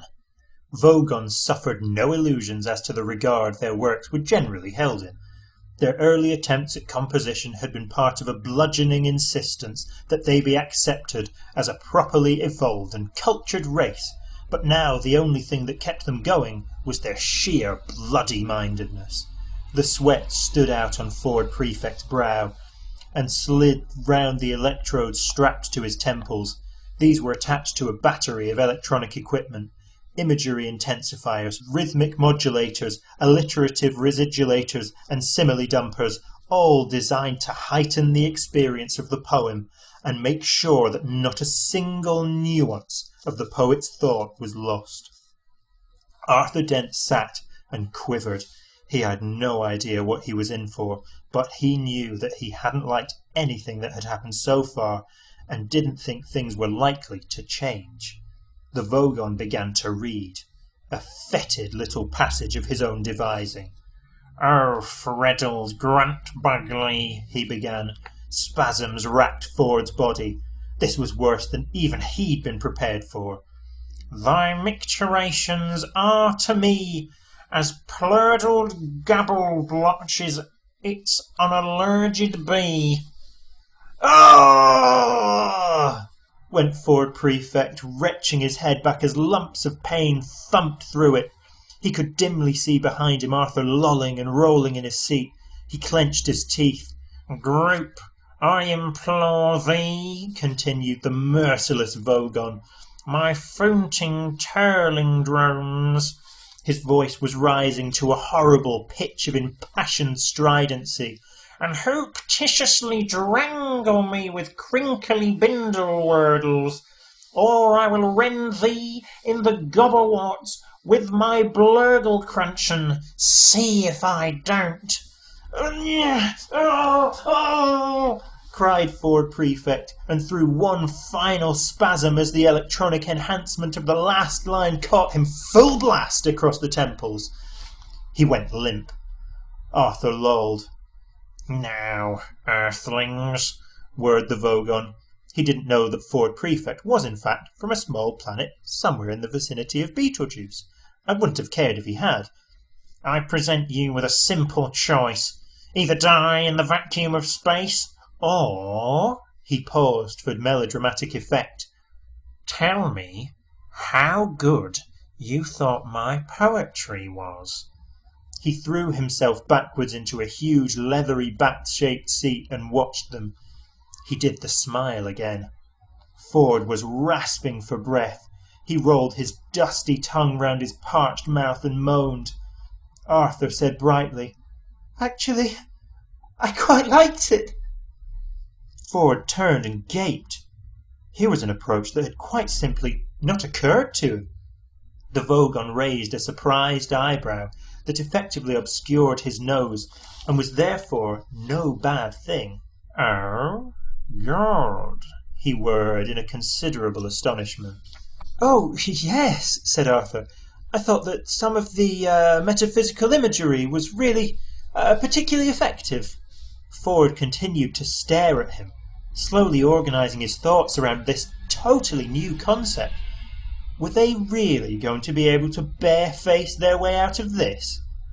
"Yes, do continue," invited the Vogon. "Oh, and interesting rhythmic devices too," continued Arthur, "which seem to counterpoint the He floundered. Ford leapt to his rescue, hazarding, "counterpoint the surrealism of the underlying metaphor of the He floundered too, but Arthur was ready again. "Humanity of the Vogonity," Ford hissed at him. Yes, Vogonity, of the poet's compassionate soul." Arthur felt he was on a home stretch now, "which contrives through the medium of the verse structure to sublimate this, transcend that, and come to terms with the fundamental dichotomies of the other." He was reaching a triumphant crescendo, "and one is left with a profound and vivid insight into which suddenly gave out on him. Ford leapt in with the coup de grace. "Into whatever it was the poem was about," he yelled, out of the corner of his mouth. "Oh, well done, Arthur. That was very, very good." The Vogon perused them. For a moment, his embittered racial soul had been touched. But he thought no. Too little, too late. His voice took on the quality of a cat snagging brushed nylon. "So, what you're saying is that I write poetry because underneath my mean, callous, heartless exterior I really just want to be loved," he said. He paused. "Is that right?" Ford laughed a nervous laugh. "Well, I mean, yes," he said. "Don't we all, deep down, know?" The Vogon stood up. "No. Well, you're completely wrong," he said. "I just write poetry to throw my mean, callous, heartless exterior into sharp relief. I'm going to throw you off the ship anyway. Guard, take the prisoners to number 3 airlock and throw them out." "What?" shouted Ford. A huge young Vogon guard stepped forward and yanked them out of their straps with his huge blubbery arms. "You can't throw us into space," yelled Ford. "We're trying to write a book." "Resistance is useless," shouted the Vogon guard back at him. It was the first phrase he'd learnt when he joined the Vogon Guard Corps. The captain watched with detached amusement and then turned away. Arthur stared round him wildly. "I don't want to die now," he yelled. "I've still got a headache. I don't want to go to heaven with a headache. I'd be all cross and wouldn't enjoy it." The guard grasped them both firmly round the neck and, bowing deferentially towards his captain's back, hoiked them both protesting out of the bridge. A steel door closed and the captain was on his own again. He hummed quietly and mused to himself, lightly fingering his notebook of verses. He said. "Counterpoint the surrealism of the underlying metaphor." He considered this for a moment, and then closed the book with a grim smile. "Death's too good for them," he said. The long, steel-lined corridor echoed to the feeble struggles of the two humanoids clamped firmly under the rubbery Vogon's armpits. "This is great," spluttered Arthur. "This is really terrific. Let go of me, you brute." The Vogon guard dragged them on. "Don't you worry," said Ford. "I'll think of something." He didn't sound hopeful. "Resistance is useless," bellowed the guard. "Just don't say things like that," stammered Ford. "How can anyone maintain a positive attitude if you're saying things like that?" My God, complained Arthur. You're talking about a positive mental attitude, and you haven't even had your planet demolished today. I woke up this morning and thought I'd have a nice relaxed day, do a bit of reading, brush the dog. It's now just after 4 in the afternoon, and I'm already being thrown out of an alien spaceship 6 light years from the smoking remains of the Earth. He spluttered and gurgled as the Vogon tightened his grip. All right, said Ford, just stop panicking. Who said anything about panicking? Snapped Arthur. This is just the culture shock. You wait till I've settled down into the situation and found my bearings, and then I'll start panicking. Arthur, you're getting hysterical. Shut up. Ford tried desperately to think, but was interrupted by the guard shouting again. Resistance is useless. And you can shut up as well, snapped Ford. Resistance is useless. Oh, give it a rest, said Ford. He twisted his head till he was looking straight up into his captor's face. A thought struck him. Do you really enjoy this sort of thing? He asked suddenly. The Vogon stopped dead, and a look of immense stupidity seeped slowly over his face. Enjoy? He boomed. What do you mean? What I mean, said Ford, is does it give you a full, satisfying life, stomping around, shouting, pushing people out of spaceships? The Vogon stared up at the low steel ceiling, and his eyebrows almost rolled over each other. His mouth slacked. Finally, he said, Well, the hours are good. They'd have to be, agreed Ford. Arthur twisted his head round to look at Ford. Ford, what are you doing? He asked in an amazed whisper. Oh, just trying to take an interest in the world around me, okay? He said. So the hours are pretty good then, he resumed. The Vogon stared down at him as sluggish thoughts moiled around in the murky depths. Yeah, he said. But now you come to mention it, most of the actual minutes are pretty lousy, except... He thought again, which required looking at the ceiling. Except some of the shouting I quite like. He filled his lungs and bellowed, Resistance is... Sure, yes, interrupted Ford hurriedly. You're good at that, I can tell. But if it's mostly lousy, he said, slowly giving the words time to reach their mark, then why do you do it? What is it? The girls? The leather? The machismo? Or do you just find that coming to terms with the mindless tedium of it all presents an interesting challenge? Arthur looked backwards and forwards between them in bafflement. Said the guard. I dunno. I just sort of do it, really. My aunt said that spaceship guard was a good career for a young Vogon. You know, the uniform, the low-slung stun ray holster, the mindless tedium. There you are, Arthur, said Ford with the air of someone reaching the conclusion of his argument. You think you've got problems. Arthur rather thought he had. Apart from the unpleasant business with his home planet, the Vogon guard had half throttled him already, and he didn't like the sound of being thrown into space very much. Try and understand his problem, insisted Ford. Here he is. Poor lad, his entire life's work is stamping around, throwing people off spaceships. And shouting, added the guard. And shouting, sure, said Ford, patting the blueberry arm clamped round his neck in a friendly condescension. And he doesn't even know why he's doing it. Arthur agreed. This was very sad. He did this with a small, feeble gesture because he was too asphyxiated to speak. Deep rumblings of bemusement came from the guard. Well, now you put it like that, I suppose. Good lad, encouraged Ford. But, all right, went on the rumblings. So, what's the alternative? Well, said Ford, brightly but slowly, stop doing it, of course. Tell them, he went on, you're not going to do it any more. He felt he ought to add something to that, but for the moment the guard seemed to have his mind occupied pondering that much.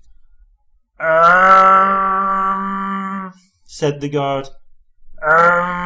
Well, that doesn't sound that great to me. Ford suddenly felt the moment slipping away.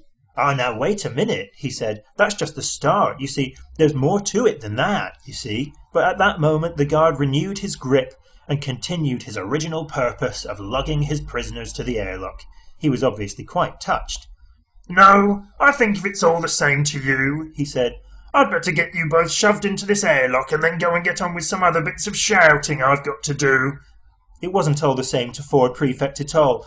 Come on now, but look, he said slowly, less brightly. said Arthur without any clear inflection. But hang on, perused Ford. There's music and art and things to tell you about yet. Ah!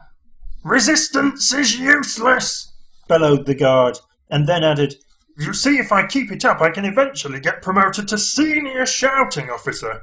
And there aren't usually many vacancies for non-shouting and non-pushing people about officers, so I think I better stick to what I know. They had now reached the airlock. A large circular steel hatchway of massive strength and weight let into the inner skin of the craft. The guard operated a control and the hatchway swung smoothly open. But thanks for taking an interest, said the Vogon guard. Bye now. He flung Ford and Arthur through the hatchway into the small chamber within. Arthur lay panting for breath.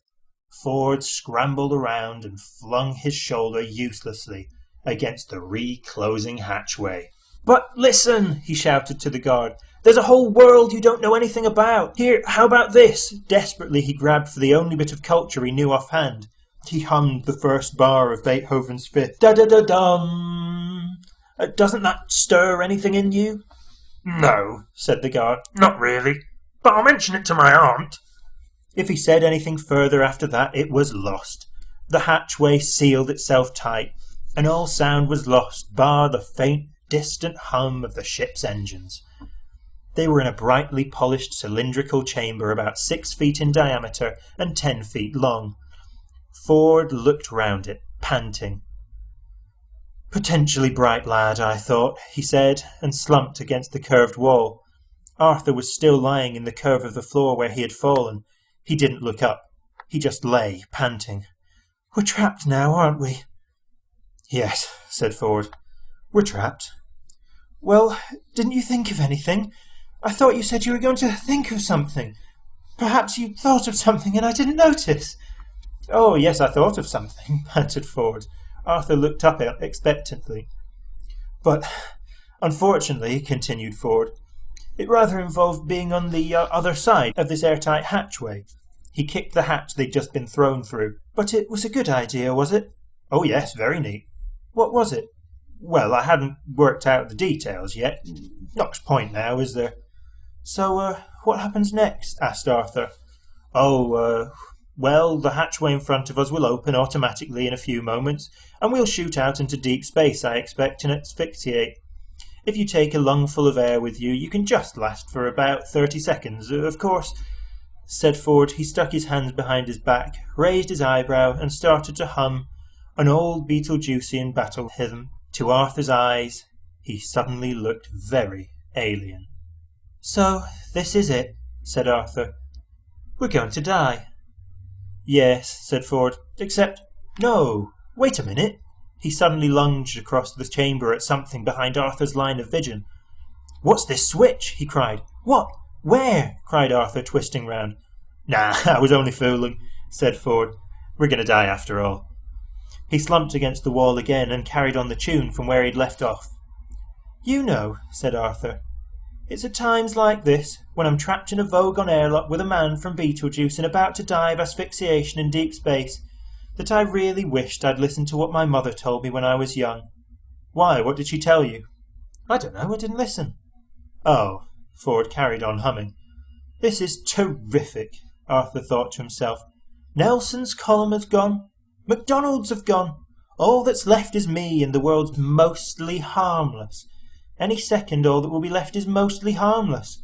And yesterday the planet seemed to be going so well. A motor whirred. A slight hiss built into a deafening roar of rushing air as the outer hatchway opened onto an empty blackness, studded with tiny, impossibly bright points of light. Ford and Arthur popped out into space like corks from a toy gun. Chapter 8. The Hitch-Hiker's Guide to the Galaxy is a wholly remarkable book. It has been compiled and recompiled many times over many years and under many different editorships. It contains contributions from countless numbers of travellers and researchers. The introduction begins like this. Space, it says, is big, really big. You just won't believe how vastly, hugely, mind-bogglingly big it is. I mean, you may think it's a long way down the road to the chemist, but that's just peanuts to space. Listen." And so on. After a while, the style settles down a bit and it begins to tell you things you really need to know, like the fact that the fabulously beautiful planet Beth Selamin is now so worried about the cumulative erosion by 10 billion visiting tourists a year that any net imbalance between the amount you eat and the amount you excrete while on the planet is surgically removed from your body weight when you leave. So every time you go to the laboratory there, it's vitally important to get a receipt. To be fair, though, when confronted by the sheer enormity of the distances between the stars, better minds than the one responsible for the guide's introduction have faltered. Some invite you to consider for a moment a peanut in Reading and a small walnut in Johannesburg and other such dizzying concepts. The simple truth is that interstellar distances will not fit into the human imagination. Even light, which travels so fast that it takes most races thousands of years to realize that it travels at all, takes time to journey between the stars. It takes 8 minutes to journey from the star Sol to the place where Earth used to be, and 4 years more to arrive at Sol's nearest stellar neighbour, Alpha Proxima. For light to reach the other side of the galaxy, for it to reach Damagran, for instance, takes rather longer. 500,000 years. The record for hitchhiking this distance is just under 5 years, but you don't get to see much on the way. The Hitchhiker's Guide to the Galaxy says that if you hold a lungful of air, you can survive in the total vacuum of space for about 30 seconds. However, it does go on to say that what with space being the mind-boggling size it is, the chances of getting picked up by another ship within those 30 seconds are 2 to the power of 276,709 to 1 against. By a totally staggering coincidence, that is also the telephone number of an Islington flat where Arthur once went to a very good party and met a very nice girl whom he totally failed to get off with. She went off with a gatecrasher. Though the planet Earth, the Islington flat and the telephone have all now been demolished, it is comforting to reflect that they are all in some small way commemorated by the fact that 29 seconds later Ford and Arthur were rescued. Chapter 9. A computer chattered to itself in alarm as it noticed an airlock open and close itself for no apparent reason. This was because reason was in fact out to lunch. A hole had just appeared in the galaxy. It was exactly a nothingth of a second long, a nothingth of an inch wide, and quite a lot of millions of light years from end to end. As it closed up, lots of paper hats and party balloons fell out of it and drifted off through the universe. A team of 7 3-foot-high market analysts fell out of it and died, partly of asphyxiation, partly of surprise. 239,000 lightly fried eggs fell out of it too, materializing in a large wobbly heap on the famine-struck land of Pogril in the Pansel system. The whole Pogril tribe had died out from famine except for one last man, who died of cholesterol poisoning some weeks later. The nothingth of a second for which the whole existed reverberated backwards and forwards through time in a most improbable fashion. Somewhere in the deeply remote past it seriously traumatized a small random group of atoms drifting through the empty sterility of space and made them cling together in the most extraordinary unlike patterns. These patterns quickly learned to copy themselves. This was part of what was so extraordinary about the patterns, and went on to cause massive trouble on every planet they drifted onto. That was how life began in the universe. 5 wild event maelstroms swirled in vicious storms of unreason and spewed up a pavement. On the pavement lay Ford Prefect and Arthur Dent, gulping like half-spent fish. "There you are," gasped Ford, scrabbling for a finger-hold on the pavement as it raced through the third reach of the unknown. "I told you I'd think of something." "Oh, sure," said Arthur. "Sure." "Bright idea of mine," said Ford, "to find a passing spaceship and get rescued by it." The real universe arched sickeningly away beneath them. Various pretend ones flitted silently by like mountain goats. Primal light exploded, splattering space-time as with gobbets of junket. Time blossomed, matter shrank away. The highest prime number coalesced quietly in a corner and hid itself away, forever. "Oh, come off it," said Arthur. "The chances against it were astronomical." "Don't knock it. It worked," said Ford. "What sort of ship are we in?" asked Arthur as the pit of eternity yawned beneath them. "I don't know," said Ford. "I haven't opened my eyes yet." "Nor have I," said Arthur. The universe jumped, froze, quivered, and splayed out in several unexpected directions. Arthur and Ford opened their eyes and looked about in considerable surprise. "Good God," said Arthur. "It looks just like the seafront at Southend." "Hell, I'm relieved to hear you say that," said Ford. "Why?" "Because I thought I must be going mad." "Perhaps you are. Perhaps you only thought I said it." Ford thought about this. "Well, did you say it, or didn't you?" he asked. "I think so," said Arthur. "Well, perhaps we're both going mad." "Yes," said Arthur. "We'd be mad, all things considered, to think this was Southend." "Well, do you think this is Southend?" "Oh, yes." "So do I. Therefore, we must be mad." "It's a nice day for it." "Yes," said a passing maniac. "Who is that?" asked Arthur. "Who? The man with the 5 heads and the elderberry bush full of kippers?" "Yes." "I don't know, just someone." Ah. They both sat on the pavement and watched with a certain unease as huge children bounced heavily along the sand and wild horses thundered through the sky, taking fresh supplies of reinforced railings to the uncertain areas. "You know," said Arthur with a slight cough, "if this is Southend, there's something very odd about it." "You mean the way the sea stays steady as a rock and the buildings keep washing up and down?" said Ford. "Yes, I thought that was odd too. In fact," he continued, as with a huge bang, Southend split itself into 6 equal segments which danced and spun giddily round each other in lewd and licentious formations, "there is something altogether very strange going on." Wild, yowling noises of pipes and strings seared through the wind. Hot doughnuts popped out of the road for 10 pence each. Horrid fish stormed out of the sky, and Arthur and Ford decided to make a run for it. They plunged through the heavy walls of sound, mountains of archaic thought, valleys of mood music, bad shoe sessions, and footling bats, and suddenly heard a girl's voice. It sounded quite a sensible voice, but it said, 2 to the power of 100,000 to 1 against and falling. And that was all. Ford skidded down a beam of light and spun round, trying to find a source for the voice, but could see nothing he could seriously believe in. "What was that voice?" shouted Arthur. "I don't know," yelled Ford. "I don't know. It sounded like a measurement of probability." "Probability? What do you mean?" "Probability. You know, like 2 to 1, 3 to 1, 5 to 4 against. It said 2 to the power of 100,000 to 1 against. That's pretty improbable, you know." A 1,000,000-gallon vat of custard upended itself over them without warning. "But what does it mean?" cried Arthur. "What, the custard?" "No, the measurement of improbability." "I don't know. I don't know at all. I think we're on some kind of spaceship." "I can only assume," said Arthur, "that this is not the first-class compartment." Bulges appeared in the fabric of space-time. Great, ugly bulges. "Oh," said Arthur as he felt his body softening and bending in unusual directions.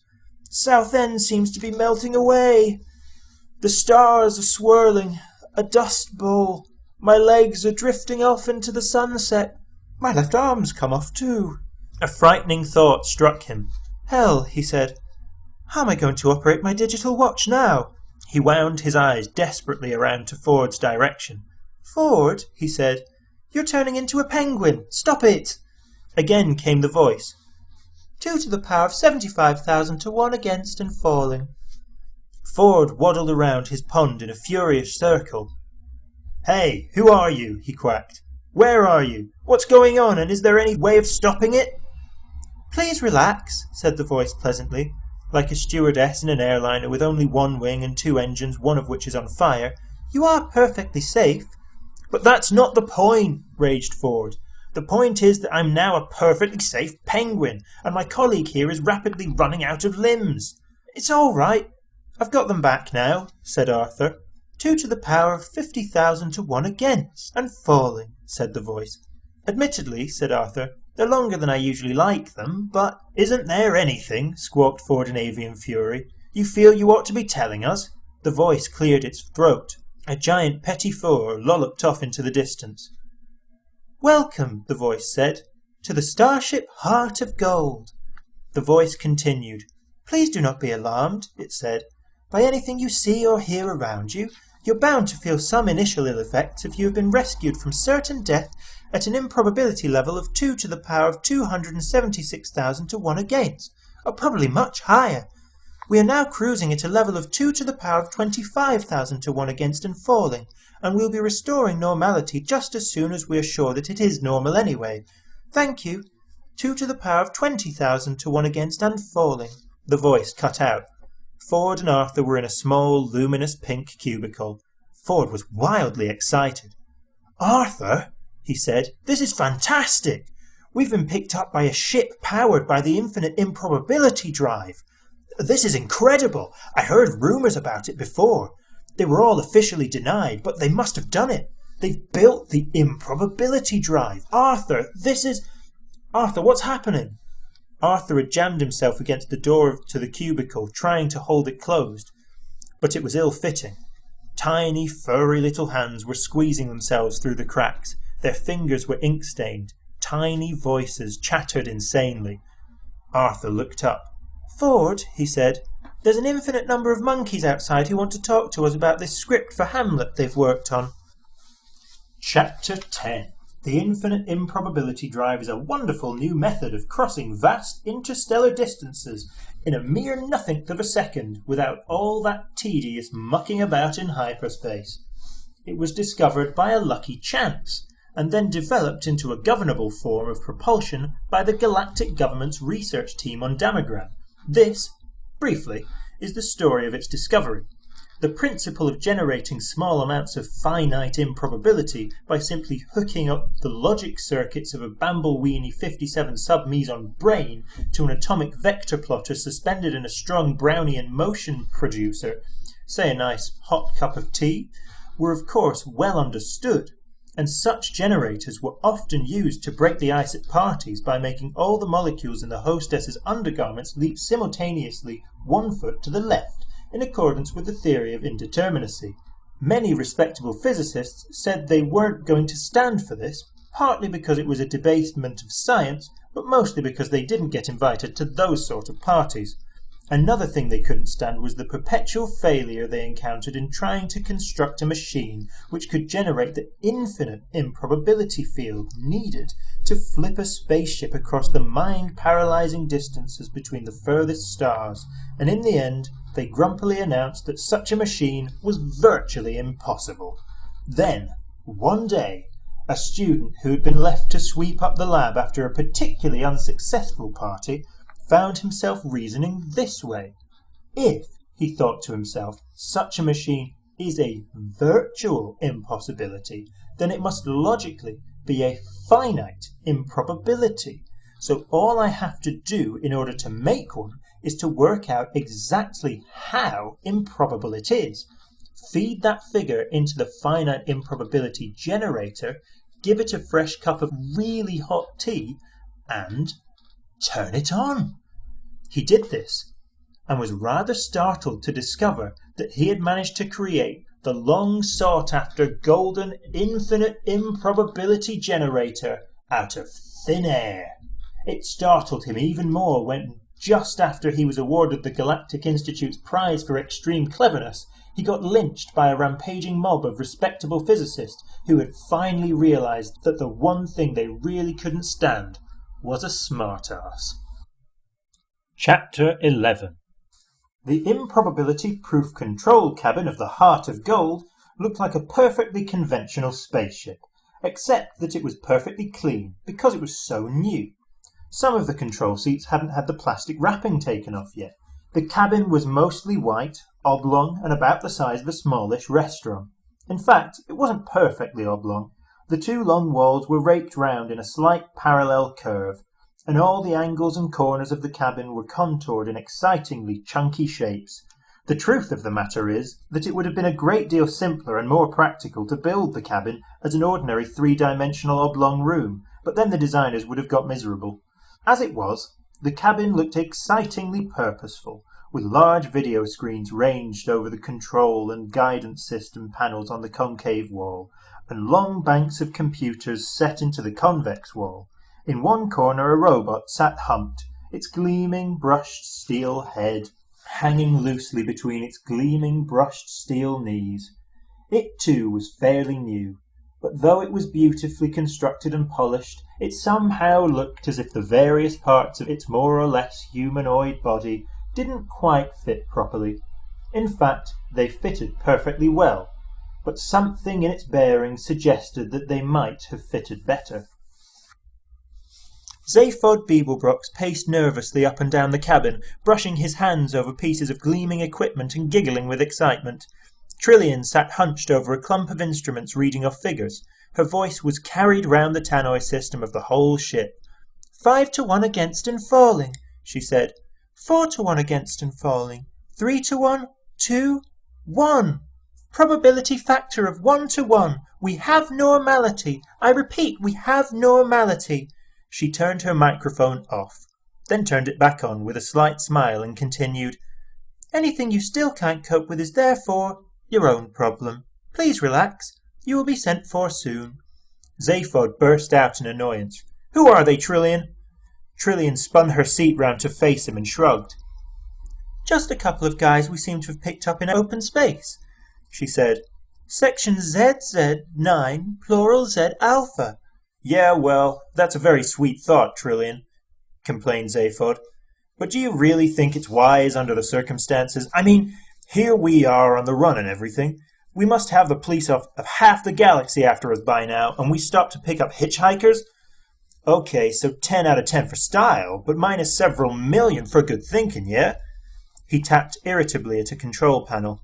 Trillian quietly moved his hand before he tapped anything important. Whatever Zaphod's qualities of mind might include, dash, bravado, conceit, he was mechanically inept, and could easily blow the ship up with an extravagant gesture. Trillian had come to suspect that the main reason why he had had such a wild and successful life was that he never really understood the significance of anything he did. Zaphod, she said patiently, they were floating unprotected in open space. You wouldn't want them to have died, would you? Well, no, not as such, but... Not as such? Not die as such, but... Trillian cocked her head to one side. Well, maybe someone else might have picked up later. A second later and they would have been dead. Yeah, so if you'd have taken the trouble to think about the problem a little longer, it would have gone away. You'd have been happy to let them die? Well, not happy as such, but... Anyway, said Trillian, turning back to the controls, I didn't pick them up. What do you mean? Who picked them up, then? The ship did. Huh? The ship did. All by itself. Huh? Whilst we were in improbability drive. But that's incredible. No, Zaphod. Just very, very improbable. Yeah. Look, Zaphod, she said, patting his arm. Don't worry about the aliens. They're just a couple of guys, I expect. I'll send the robot down to get them and bring them up here. Hey, Marvin! In the corner, the robot's head swung up sharply, but then wobbled about imperceptibly. It pulled itself up to its feet as if it were about 5 pounds heavier than it actually was, and made what an outside observer would have thought was a heroic effort to cross the room. It stopped in front of Trillian and seemed to stare through her left shoulder. I think you ought to know I'm feeling very depressed, it said. Its voice was low and hopeless. Oh, God, muttered Zaphod, and slumped in his seat. Well, said Trillian in a bright, compassionate tone, here's something to occupy you and keep your mind off things. It won't work, droned Marvin. I have an exceptionally large mind. Marvin, warned Trillian. All right, said Marvin. What do you want me to do? Go down to number 2 entry bay and bring the 2 aliens up here under surveillance. With a microsecond pause and a finely calculated micromodulation of pitch and timbre, nothing you could actually take offence at, Marvin managed to convey his utter contempt and horror of all things human. Just that, he said. Yes, said Trillian firmly. I won't enjoy it, said Marvin. Zaphod leapt out of his seat. She's not asking you to enjoy it, he shouted. Just do it, all right? All right, said Marvin, like the tolling of a great cracked bell. I'll do it. Good, snapped Zaphod. Great, thank you. Marvin turned and lifted his flat-topped triangular red eyes up towards him. I'm not getting you down at all, am I? He said pathetically. No, Marvin, lilted Trillian. That's just fine, really. I wouldn't like to think I was getting you down. No, don't worry about that, the lilt continued. You just act as comes naturally and everything will be just fine. You're sure you don't mind? Probed Marvin. No, Marvin, lilted Trillian. That's just fine, really, just part of life. Marvin flashed her an electronic look. Life, said Marvin. Don't talk to me about life. He turned hopelessly on his heel and lugged himself out of the cabin. With a satisfied hum and a click, the door closed behind him. I don't think I can stand that robot much longer, Zaphod, growled Trillian. The Encyclopedia Galactica defines a robot as a mechanical apparatus designed to do the work of a man. The marketing division of the Sirius Cybernetics Corporation defines a robot as your plastic pal who's fun to be with.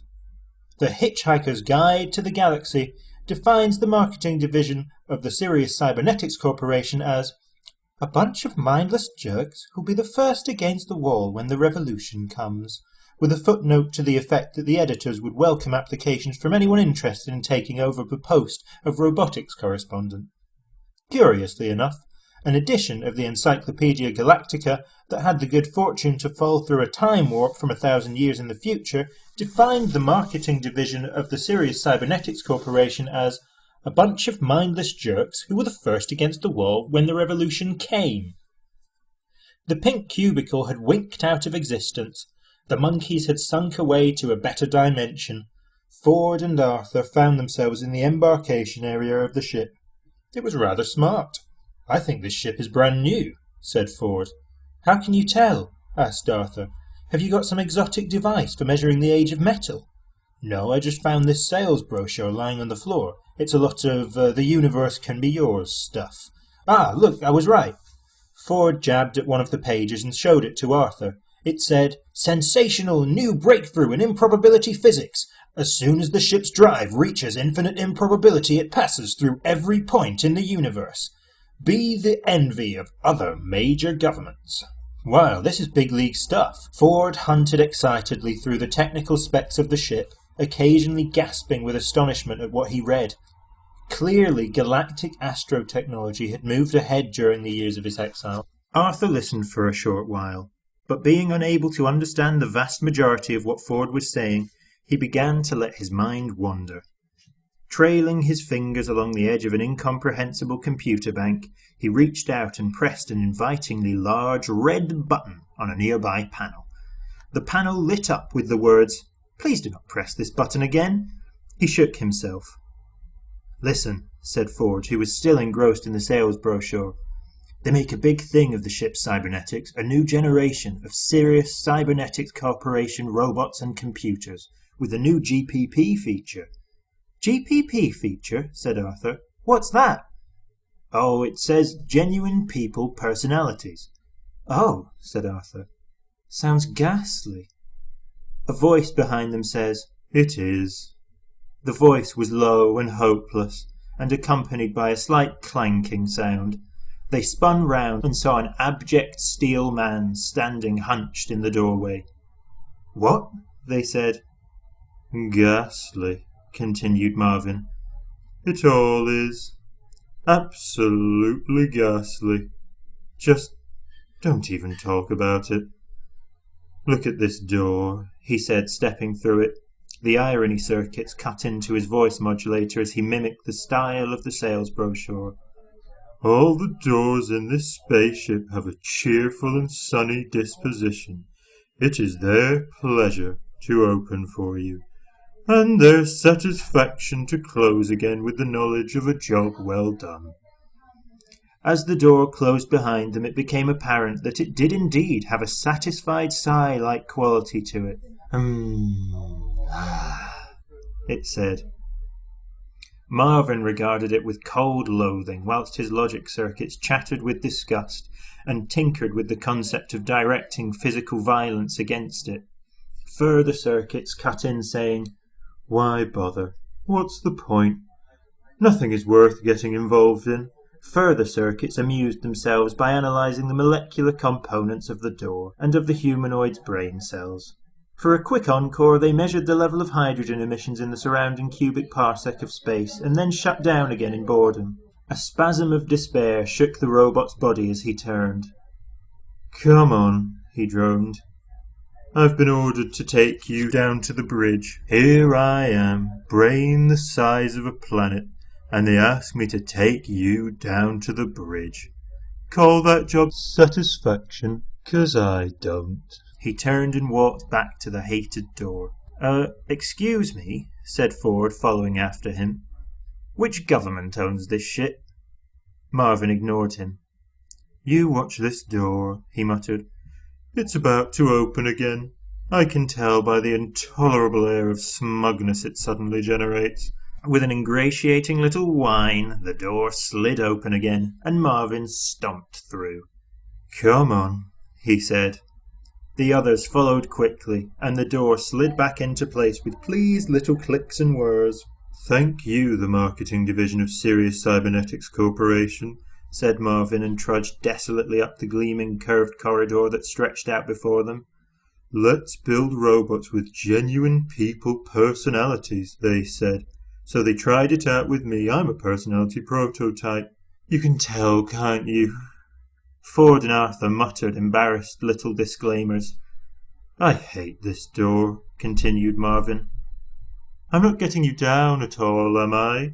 "Which government?" started Ford again. "No government owns it," snapped the robot. "It's been stolen." "Stolen?" "Stolen," mimicked Marvin. "By who?" "Zaphod Beeblebrox." Something extraordinary happened to Ford's face. At least 5 entirely separate and distinct expressions of shock and amazement piled up on it in a jumbled mess. His left leg, which was in mid-stride, seemed to have difficulty in finding the floor again. He stared at the robot and tried to entangle some dartoid muscles. "Zaphod Beeblebrox," he said weakly. "Sorry, did I say something wrong?" said Marvin, dragging himself on regardless. "Pardon me for breathing, which I never do anyway, so I don't know why I bothered to say it. Oh, God, I'm so depressed. Here's another one of those self-satisfied doors. Oh, life. Don't talk to me about life." "No one ever mentioned it," muttered Arthur irritably. "Ford, are you all right?" Ford stared at him. "Did that robot say Zaphod Beeblebrox?" he said. Chapter 12. A loud clatter of gunk music flooded through the Heart of Gold cabin as Zaphod searched the sub-ether radio wave bands for news of himself. The machine was rather difficult to operate. For years, radios had been operated by means of pressing buttons and turning dials. Then, as the technology became more sophisticated, the controls were made touch-sensitive. You merely had to brush the panels with your fingers. Now all you had to do was wave your hand in the general direction of the components and hope. It saved a lot of muscular expenditure, of course, but meant that you had to sit infuriatingly still if you wanted to keep listening to the same program. Zaphod waved a hand, and the channels switched again. More gunk music, but this time it was a background to a news announcement. The news was always heavily edited to fit the rhythms of the music. "And news reports brought to you here on the sub-ether waveband broadcasting around the galaxy, around the clock," squawked a voice. "And we'll be saying a big hello to all intelligent life forms everywhere, and to everyone else out there. The secret is to bang the rocks together, guys. And of course, the big news story tonight is the sensational theft of the new improbability drive prototype ship by none other than the galactic president, Zaphod Beeblebrox. And the question everyone's asking is, has the big Z finally flipped? Beeblebrox, the man who invented the pan-galactic gargle blaster, ex-confidence trickster, once described by eccentric Galambits as the best bang since the big one, and were recently voted worst dressed sentient being in the known universe for the 7th time. Has he got an answer this time? We asked his private brain case specialist, Gag Halfront. The music swirled and dived for a moment. Another voice broke in, presumably Halfront. He said, "Well, Zephyr's just this guy, you know," but got no further because an electric pencil flew across the cabin and through the radio's on-off sensitive airspace. Zephyr turned and glared at Trillian. She had thrown the pencil. "Hey," he said, "what'd you do that for?" Trillian was tapping her finger on a screen full of figures. "I've just thought of something," she said. "Yeah, worth interrupting a news bulletin about me for? You hear enough about yourself as it is." "I'm very insecure. We know that." "Can we drop your ego for a moment? This is important." "If there's anything more important than my ego around, I want it caught and shot now." Zaphod glared at her again, then laughed. "Listen," she said. "We picked up those couple of guys." "What couple of guys?" "The couple of guys we picked up." "Oh, yeah," said Zaphod. "Those couple of guys." "We picked them up in Sector ZZ9 plural Z Alpha." "Yeah," said Zaphod, and blinked. Trillian said quietly, "Does that mean anything to you?" Said Zaphod. ZZ9 plural Z Alpha. ZZ9 plural Z Alpha. "Well?" What does the Z mean?" said Zaphod. "Which one?" "Anyone!" One of the major difficulties Trillian experienced in her relationship with Zaphod was learning to distinguish between him pretending to be stupid just to get people off their guard, pretending to be stupid because he couldn't be bothered to think and wanted someone else to do it for him, pretending to be outrageously stupid to hide the fact he actually didn't understand what was going on, and being really, genuinely stupid.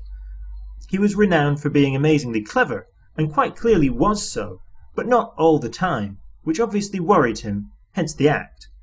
He preferred people to be puzzled rather than contemptuous.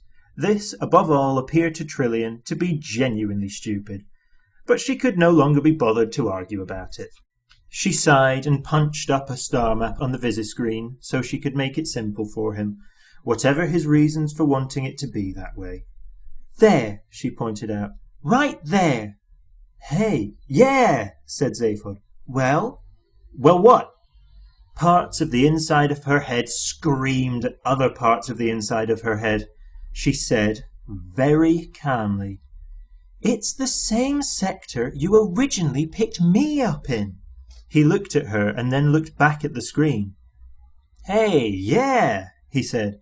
"Now that is wild. We should have zapped straight into the middle of the Horsehead Nebula. How'd we come to be there? I mean, that's nowhere." She ignored this. "Improbability drive," she said patiently. "You explained it to me yourself. We pass through every point in the universe. You know that." "Yeah, but that's one wild coincidence, isn't it?" "Yes."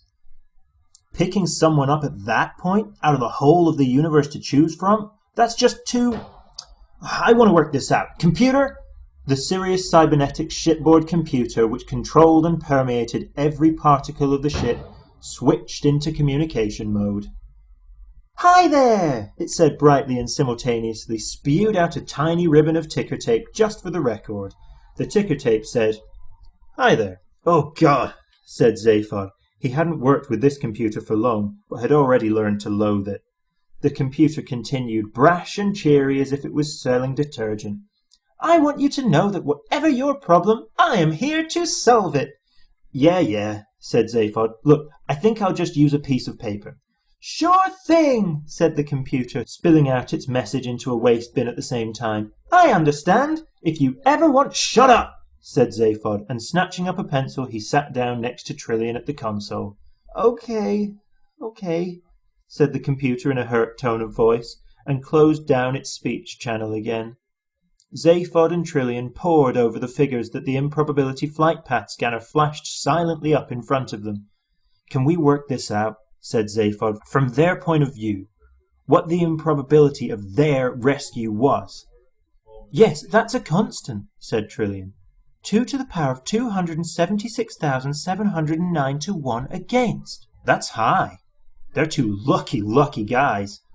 Yes, but relative to what we were doing when the ship picked them up. Trillian punched up the figures. They showed 2 to the power of infinity minus 1 to 1 against, an irrational number that only has a conventional meaning in improbability physics. It's pretty low, continued Zaphod with a slight whistle. Yes, agreed Trillian, and looked at him quizzically. That's one big whack of improbability to be accounted for. Something pretty improbable has to show up on the balance sheet if it's going to all add up into a pretty sum. Zaphod scribbled a few sums, crossed them out, and threw the pencil away. Bats deuce. I can work it out. Well? Zaphod knocked his two heads together in irritation and gritted his teeth. Okay, he said. Computer? The voice circuit sprang to life again.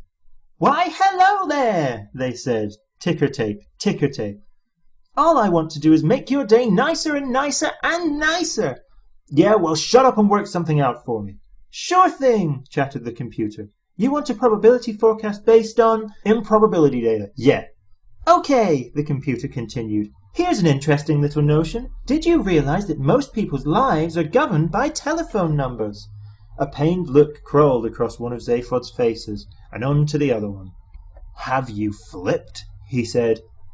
No, but you will when I tell you that. Trillian gasped. She scrabbled at the buttons on the improbability flight path screen. Telephone number, she said. Did that thing say telephone number? Numbers flashed up on the screen. The computer had paused politely, but now it continued. Well, what I was about to say was that... Don't bother, please, said Trillian. Look, what is this? Said Zaphod. I don't know, said Trillian, but those aliens, they're on the way up to the bridge with that wretched robot. Can we pick them up on any monitor cameras? Chapter 13. Marvin trudged on down the corridor, still moaning. And then, of course, I've got this terrible pain in all the diodes down my left-hand side. No, said Arthur grimly as he walked alongside him. Really? Oh, yes, said Marvin. I mean, I've asked them to be replaced, but no one ever listens. I can imagine. Vague whistling and humming noises were coming from Ford. Well, he kept saying to himself. Zaphod Beeblebrox. Suddenly Marvin stopped and held up a hand.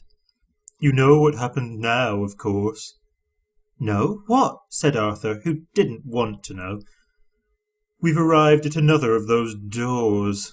There was a sliding door let into the side of the corridor. Marvin eyed it suspiciously. Well, said Ford impatiently, do we go through? Do we go through? Mimicked Marvin. Yes. This is the entrance to the bridge. I was told to take you to the bridge. Probably the highest demand that will be made on my intellectual capacities today. I shouldn't wonder. Slowly, with great loathing, he stepped towards the door like a hunter stalking his prey. Suddenly, it slid open. Thank you, it said, for making a simple door very happy. Deep in Marvin's thorax, gears ground. Funny, he intoned funereally, how just when you think life can't possibly get any worse, it suddenly does. He heaved himself through the door and left Ford and Arthur staring at each other and shrugging their shoulders. From inside they heard Marvin's voice again. I suppose you'll want to see the aliens now, he said. Do you want me to sit in a corner and rust, or just fall apart where I'm standing? Yeah, just show them in, would you, Marvin? Came another voice. Arthur looked at Ford and was astonished to see him laughing. What? Shh, said Ford. Come on in. He stepped through into the bridge. Arthur followed him in nervously and was astonished to see a man lolling back in a chair with his feet on a control console, picking the teeth in his right-hand head with his left hand. The right-hand head seemed to be thoroughly preoccupied with this task, but the left-hand one was grinning a broad, relaxed, nonchalant grin. The number of things that Arthur couldn't believe he was seeing was fairly large. His jaw flopped about at a loose end for a while. The peculiar man waved a lazy wave at Ford, and with an appalling affectation of nonchalance said, "Ford, hi, how are you? Glad you could drop in." Ford was not going to be out-cooled. "Zaphod," he drawled. "Zaphod," he drawled. "Great to see you. You're looking well. The extra arm suits you. Nice ship you've stolen." Arthur goggled at him. "You mean you know this guy?" he said, waving a wild finger at Zaphod. "Know him?" exclaimed Ford. He paused, and decided to do the introductions the other way round. "Oh, Zaphod, this is a friend of mine, Arthur Dent," he said. "I saved him when his planet blew up." "Oh, sure," said Zaphod. "Hi, Arthur, glad you could make it." His right-hand head looked round casually, said, "Hi," and went back to having its teeth picked. Ford carried on. "And Arthur," he said, "this is my semi-cousin, Zaphod B." "We've met," said Arthur sharply. "When you're cruising down the road in the fast lane, you lazily sail past a few hard-driving cars and are feeling pretty pleased with yourself, and then accidentally change down from fourth to first instead of third, thus making your engine leap out of your bonnet in a rather ugly mess, it tends to throw you off your stride in much the same way that this remark threw Ford Prefect off his. What?" he said. "I said we've met." Zaphod gave an awkward start of surprise and jabbed a gum sharply. "Hey, have we? Ford rounded on Arthur with an angry flash in his eyes. Now he felt he was back on home ground. He suddenly began to resent having lumbered himself with this ignorant primitive, who knew about as much about the affairs of the galaxy as an Ilford-based gnat knew about life in Peking. "What do you mean you've met?" he demanded. "This is Zaphod Beeblebrox, from Beetlejuice 5, you know, not bloody Martin Smith from Croydon." "I don't care," said Arthur coldly. "We've met, haven't we, Zaphod Beeblebrox? Or should I say, Bill?" "What?" shouted Ford. "You'll have to remind me," said Zaphod. "I have a terrible memory for species." "It was at a party," pursued Arthur. "Yeah, well, I doubt that," said Zaphod. "Cool it, will you, Arthur?" Arthur would not be deterred. "A party 6 months ago, on Earth. England?" Zaphod shook his head with a tight-lipped smile. "London," insisted Arthur. "Islington." "Oh," said Zaphod with a guilty start. "That party." This wasn't fair on Ford at all. He looked backwards and forwards between Arthur and Zaphod. "What?" he said to Zaphod. "You don't mean to say you've been on that miserable little planet as well, do you?" "No, of course not," said Zaphod breezily. "Well, I may have just dropped in briefly, you know, on my way somewhere." "But I was stuck in there for 15 years. "Well, I didn't know that, did I? But what were you doing there?" "Looking about, you know." "He gate-crashed a party," said Arthur, trembling with anger. "A fancy dress party." "Well, it would have to be, wouldn't it?" said Ford. "At this party," persisted Arthur, "was a girl." "Oh, well, it doesn't matter now. The whole place has gone up in smoke anyway." "I wish you'd stop sulking about that bloody planet," said Ford. "Who was the lady?" "Oh, just somebody. Well, all right, I wasn't doing very well with her. I'd been trying all evening. Hell, she was something, though. Beautiful, charming, devastatingly intelligent. At last I'd got her to myself for a bit and was plying her with a bit of talk when this friend of yours barges up and says, 'Hey, doll, is this guy boring you? Why don't you talk to me instead? I'm from a different planet.' I never saw her again." "Zaphod!" exclaimed Ford. "Yes," said Arthur, glaring at him and trying not to feel foolish. "He only had the 2 arms and the 1 head, and he called himself Phil, but you must admit he did turn out to be from another planet," said Trillian, wandering into sight at the other end of the bridge. She gave Arthur a pleasant smile which settled on him like a ton of bricks, and then turned her attention to the ship's controls again. There was a silence for a few seconds, and then out of the scrambled mess of Arthur's brain crawled some words. "Tricia Macmillan," he said. "What are you doing here?" "Same as you," she said. "I hitched a lift. After all, with a degree in maths and another in astrophysics, what else was there to do?" It was either that or the dole queue again on Monday. Infinity -1, chattered the computer. Improbability sum now complete. Zaphod looked about him, at Ford, at Arthur, and then at Trillian. Trillian, he said, is this sort of thing going to happen every time we use the improbability drive? Very probably, I'm afraid, she said. Chapter 14. The Heart of Gold fled on silently through the night of space, now on conventional photon drive. Its crew of 4 were ill at ease, knowing that they had been brought together not of their own volition or by simple coincidence, but by some curious perversion of physics, as if relationships between people were susceptible to the same laws that governed the relationships between atoms and molecules. As the ship's artificial night closed in, they were each grateful to retire to separate cabins and try to rationalize their thoughts. Trillian couldn't sleep. She had sat on a couch and stared at a small cage which contained her last and only links with Earth, 2 white mice that she had insisted Zaphod let her bring. She had expected never to see the planet again, but she was disturbed by her negative reaction to the news of the planet's destruction. It seemed remote and unreal, and she could find no thoughts to think about it.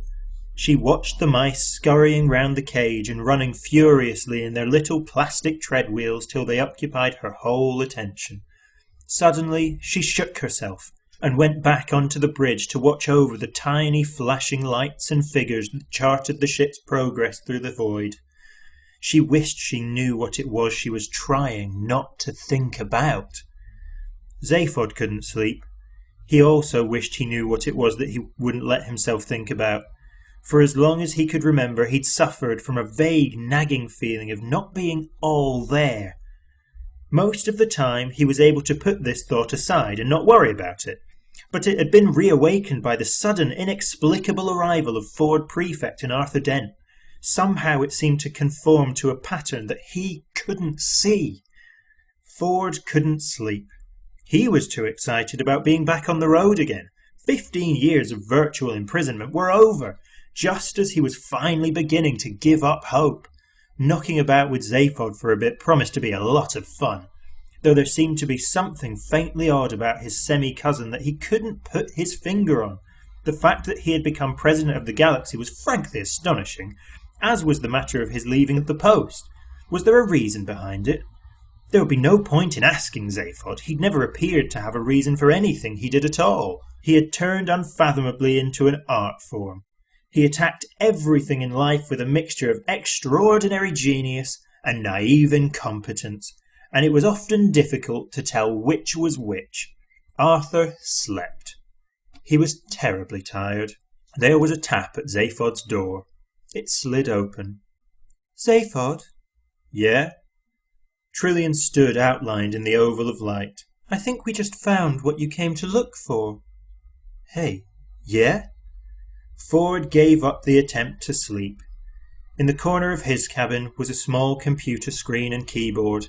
He sat at it for a while and tried to compose a new entry for the guide on the subject of Vogons, but couldn't think of anything vitriolic enough, so he gave that up too. Wrapped a robe round himself and went for a walk to the bridge. As he entered, he was surprised to see 2 figures hunched excitedly over the instruments. "See? The ship's about to move into orbit," Trillian was saying. "There's a planet out there. It's at the exact coordinates you predicted." Zaphod heard a noise and looked up. "Ford!" he hissed. "Hey, come and look at this!" Ford went and had a look at it. It was a series of figures flickering over a screen. "You recognize those galactic coordinates?" said Zaphod. "No. I'll give you a clue." "Computer?" "Hi, gang!" enthused the computer. "This is getting real sociable, isn't it?" "Shut up," said Zaphod, "and show us the screens." Light on the bridge sank. Pinpoints of light played across the consoles and reflected in 4 pairs of eyes that stared at the external monitor screens. There was absolutely nothing on them. "Recognize that?" whispered Zaphod. Ford frowned. No," he said. "What do you see?" "Nothing." "Recognize it?" "What are you talking about?"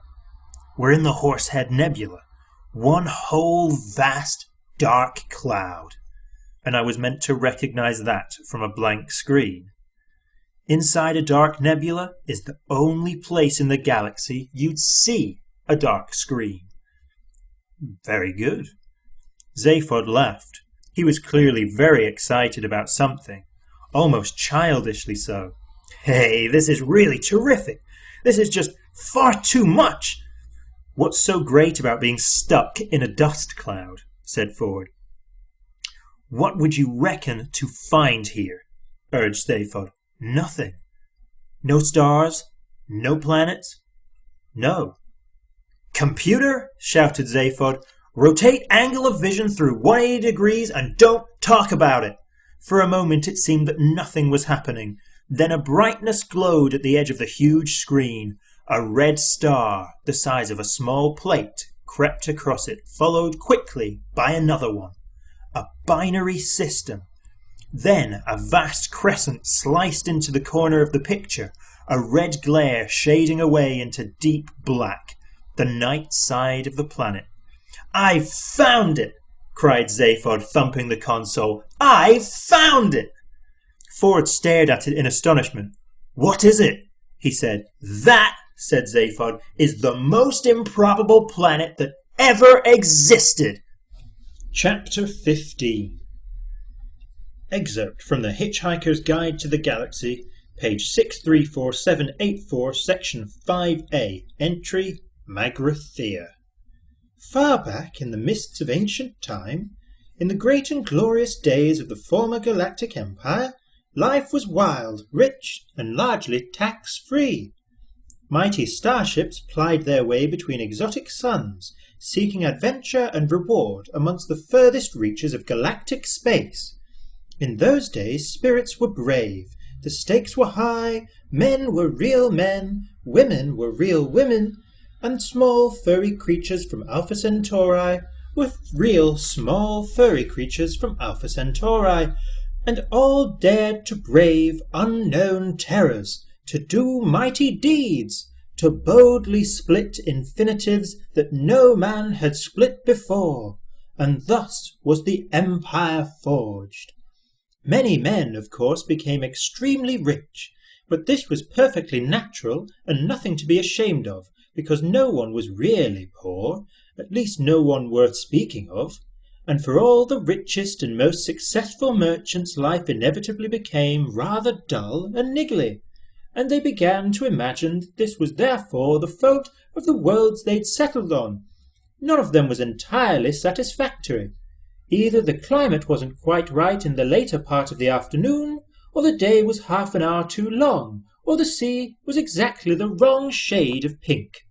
And thus were created the conditions for a staggering new form of specialist industry, custom-made luxury planet building. The home of this industry was the planet Magrathea, where hyperspatial engineers sucked matter through white holes in space to form it into dream planets, gold planets, platinum planets, soft rubber planets with lots of earthquakes, all lovingly made to meet the exacting standards that the galaxy's richest men naturally came to expect. But so successful was this venture that Magrathea itself soon became the richest planet of all time, and the rest of the galaxy was reduced to abject poverty. And so the system broke down. The empire collapsed, and a long sullen silence settled over 1 billion hungry worlds, disturbed only by the pen-scratchings of scholars as they laboured into the night over smug little treatises on the value of a planned political economy. Magrathea itself disappeared, and its memory soon passed into the obscurity of legend. In these enlightened days, of course, no one believes a word of it. Chapter 16. Arthur awoke to the sound of arguments and went to the bridge. Ford was waving his arms about. "You're crazy, Zaphod," he was saying. "Magrathea is a myth, a fairy story. It's what parents tell their kids about at night if they want them to grow up to become economists. It's..."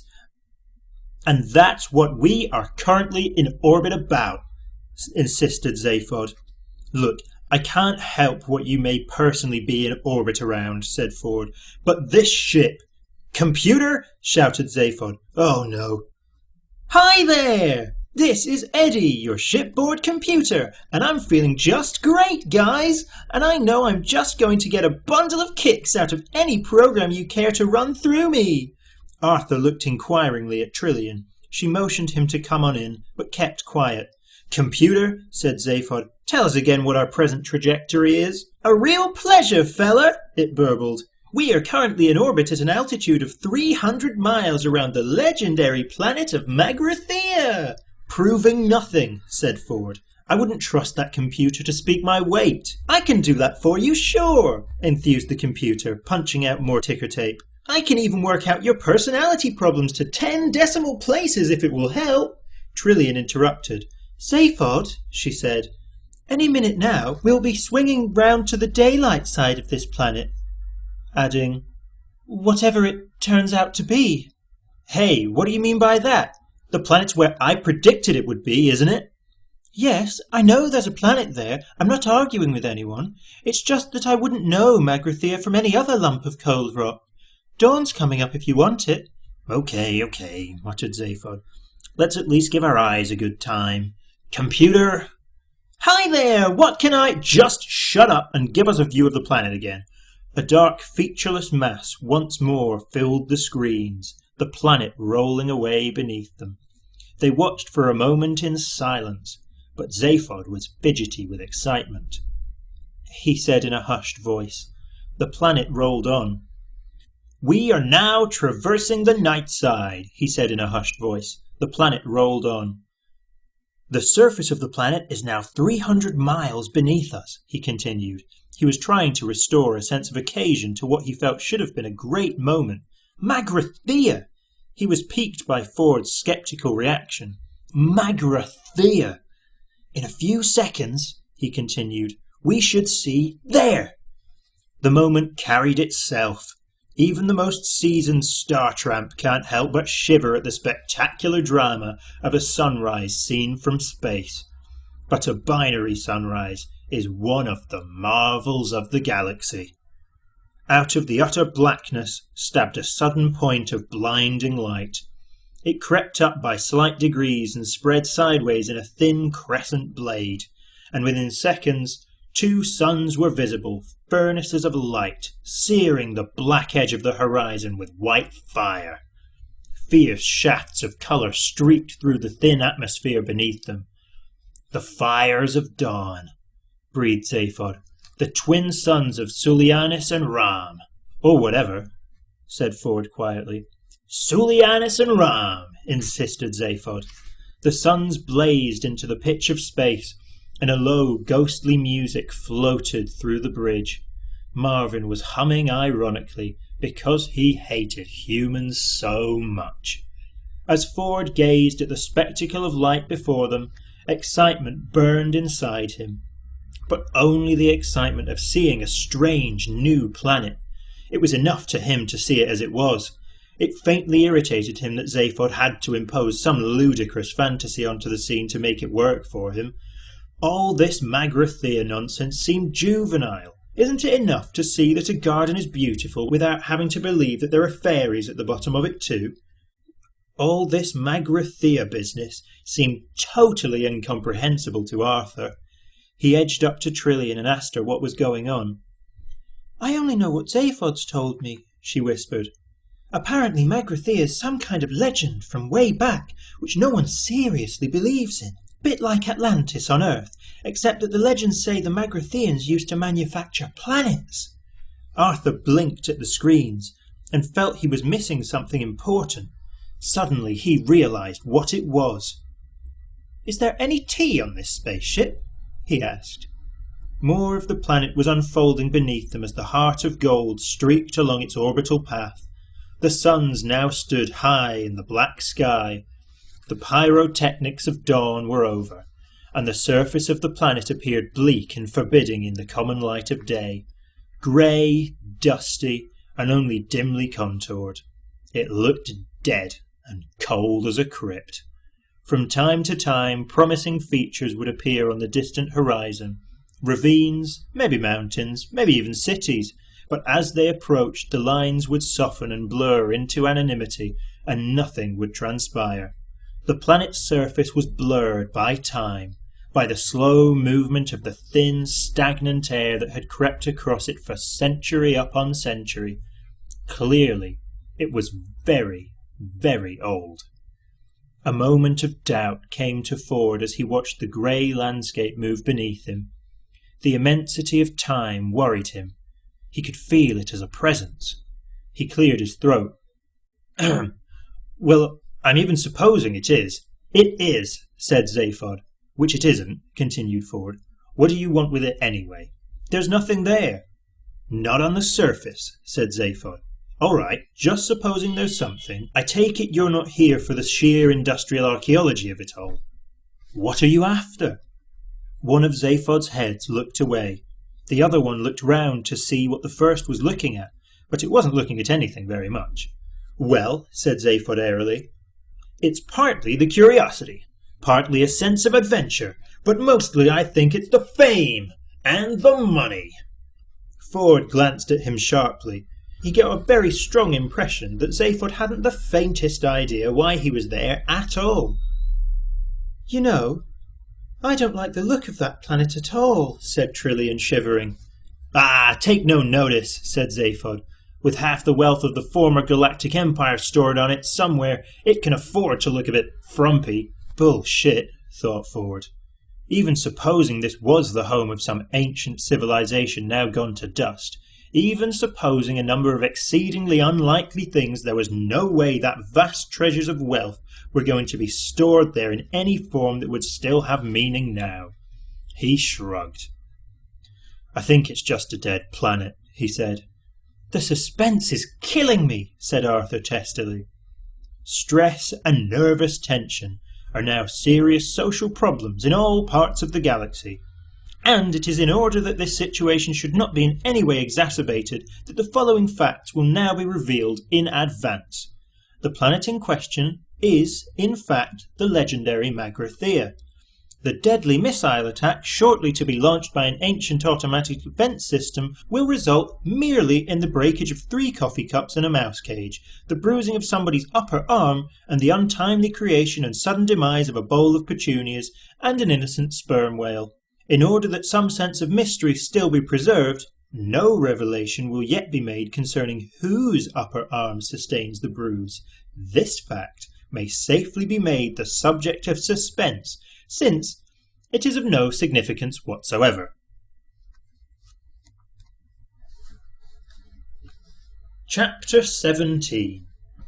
After a fairly shaky start to the day, Arthur's mind was beginning to reassemble itself from the shell-shocked fragments the previous day had left him with. He had found a nutrimatic machine which had provided him with a plastic cup filled with a liquid that was almost, but not quite, entirely unlike tea. The way it functioned was very interesting.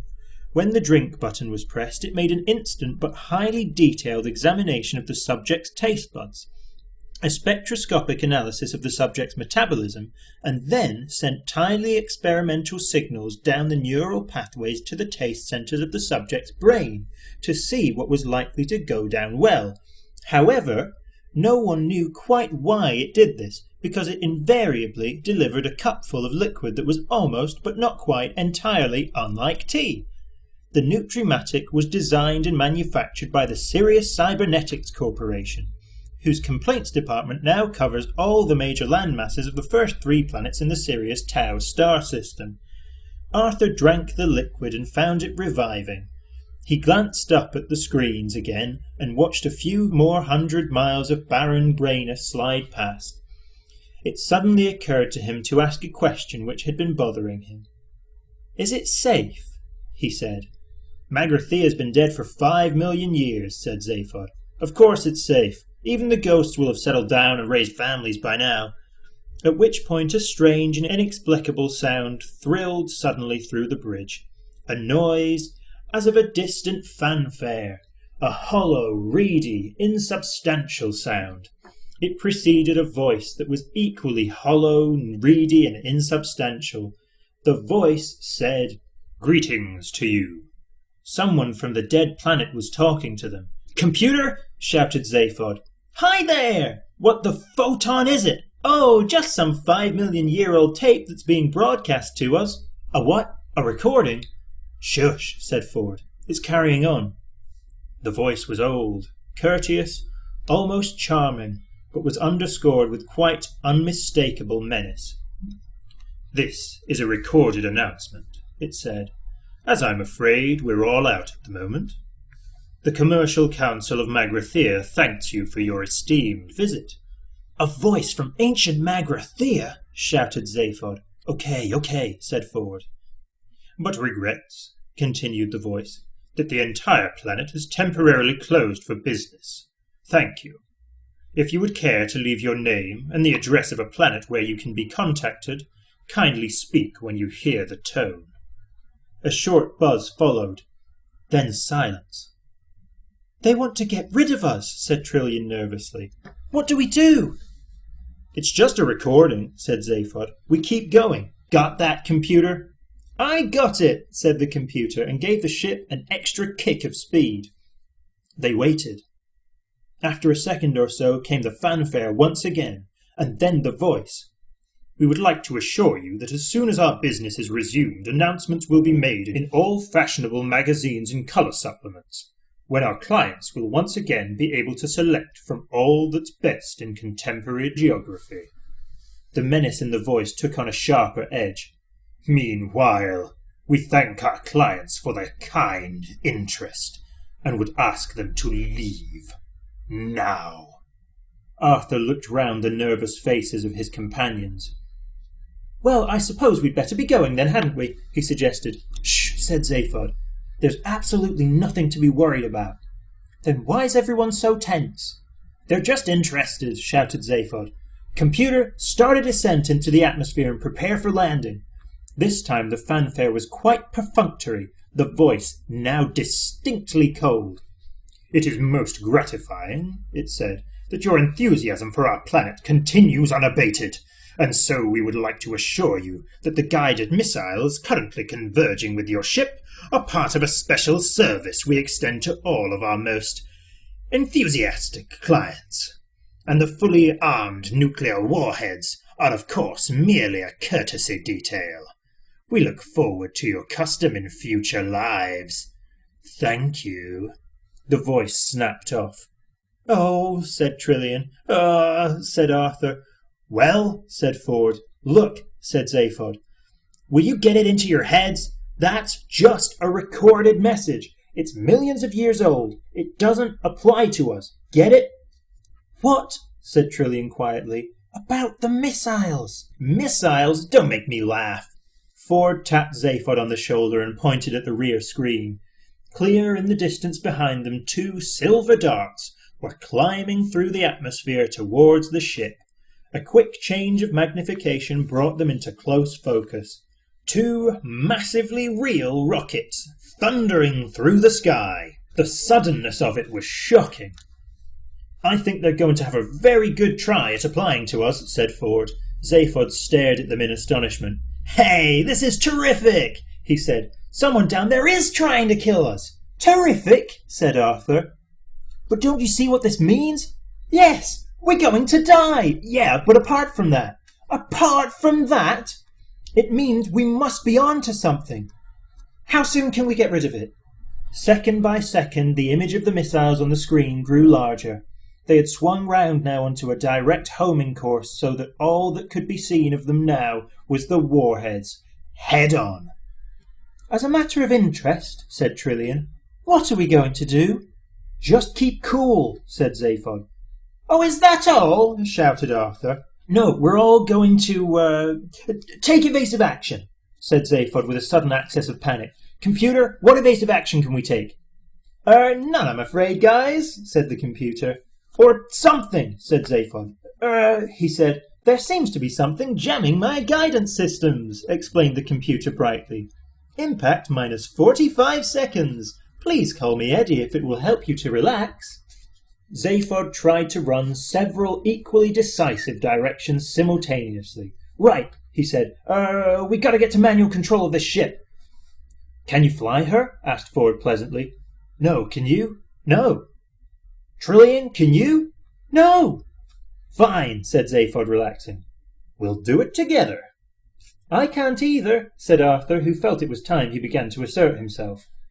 "I guessed that," said Ford. "Okay, computer, I want full manual control now." "You got it," said the computer. Several large desk panels slid open and banks of control consoles sprang up out of them, showering the crew with bits of expanded polystyrene packaging and balls of rolled-up cellophane. These controls had never been used before. Zaphod stared at them wildly. "Okay, Ford," he said. "Full retro thrust and 10 degrees starboard. Or something." "Good luck, guys," chirped the computer. "Impact minus 30 seconds." Ford leapt to the controls. Only a few of them made any immediate sense to him, so he pulled those. The ship shook and screamed as its guidance rocket jets tried to push it every which way simultaneously. He released half of them, and the ship spun round in a tight arc and headed back the way it had come, straight towards the oncoming missiles. Air cushions ballooned out of the walls in an instant as everyone was thrown against them. For a few seconds the inertial forces held them flattened and squirming for breath, unable to move. Zaphod struggled and pushed in manic desperation and finally managed a savage kick at a small lever that formed part of the guidance system. The lever snapped off. The ship twisted sharply and rocketed upwards. The crew were hurled violently back across the cabin. Ford's copy of the Hitch-Hiker's Guide to the Galaxy smashed into another section of the control console with the combined result that the guide started to explain to anyone who cared to listen about the best ways of smuggling Antarian parakeet glands out of Antares. An Antarian parakeet gland stuck on a small stick is a revolting, much sought-after cocktail delicacy, and very large sums of money are often paid for them by very rich idiots who want to impress other very rich idiots. And the ship suddenly dropped out of the sky like a stone. It was, of course, more or less at this moment that one of the crew sustained a nasty bruise to the upper arm. This should be emphasized because, as has already been revealed, they escape otherwise completely unharmed, and the deadly nuclear missiles do not eventually hit the ship. The safety of the crew is absolutely assured. "Impact minus 20 seconds, guys," said the computer. "Then turn the bloody engines back on," bawled Zaphod. "Oh, sure thing, guys," said the computer. With a subtle roar, the engines cut back in. The ship smoothly flattened out of its drive and headed back towards the missiles again. The computer started to sing. "When you walk through the storm," it whined nasally, "hold your head up high." Zaphod screamed at it to shut up, but his voice was lost in the din of what they quite naturally assumed was approaching destruction. "And don't be afraid of the dark," Eddie wailed. The ship, in flattening out, had in fact flattened out upside down, and lying on the ceiling as they were, it was now totally impossible for any of the crew to reach the guidance system. "At the end of the storm," crooned Eddie. The two missiles loomed massively on the screen as they thundered towards the ship. "In a golden sky." But by an extraordinarily lucky chance, they had not yet fully corrected their flight paths to that of the erratically weaving ship, and they passed right under it. "And the sweet silver song of the lark." "Revised impact time 15 seconds, fellas. Walk on through the wind." The missiles banked round in a screeching arc and plunged back into pursuit. "This is it," said Arthur, watching them. "We are now quite definitely going to die, aren't we?" "I wish you'd stop saying that," shouted Ford. "Well, we are, aren't we?" "Yes." "Walk on through the rain," sang Eddie. A thought struck Arthur. He struggled to his feet.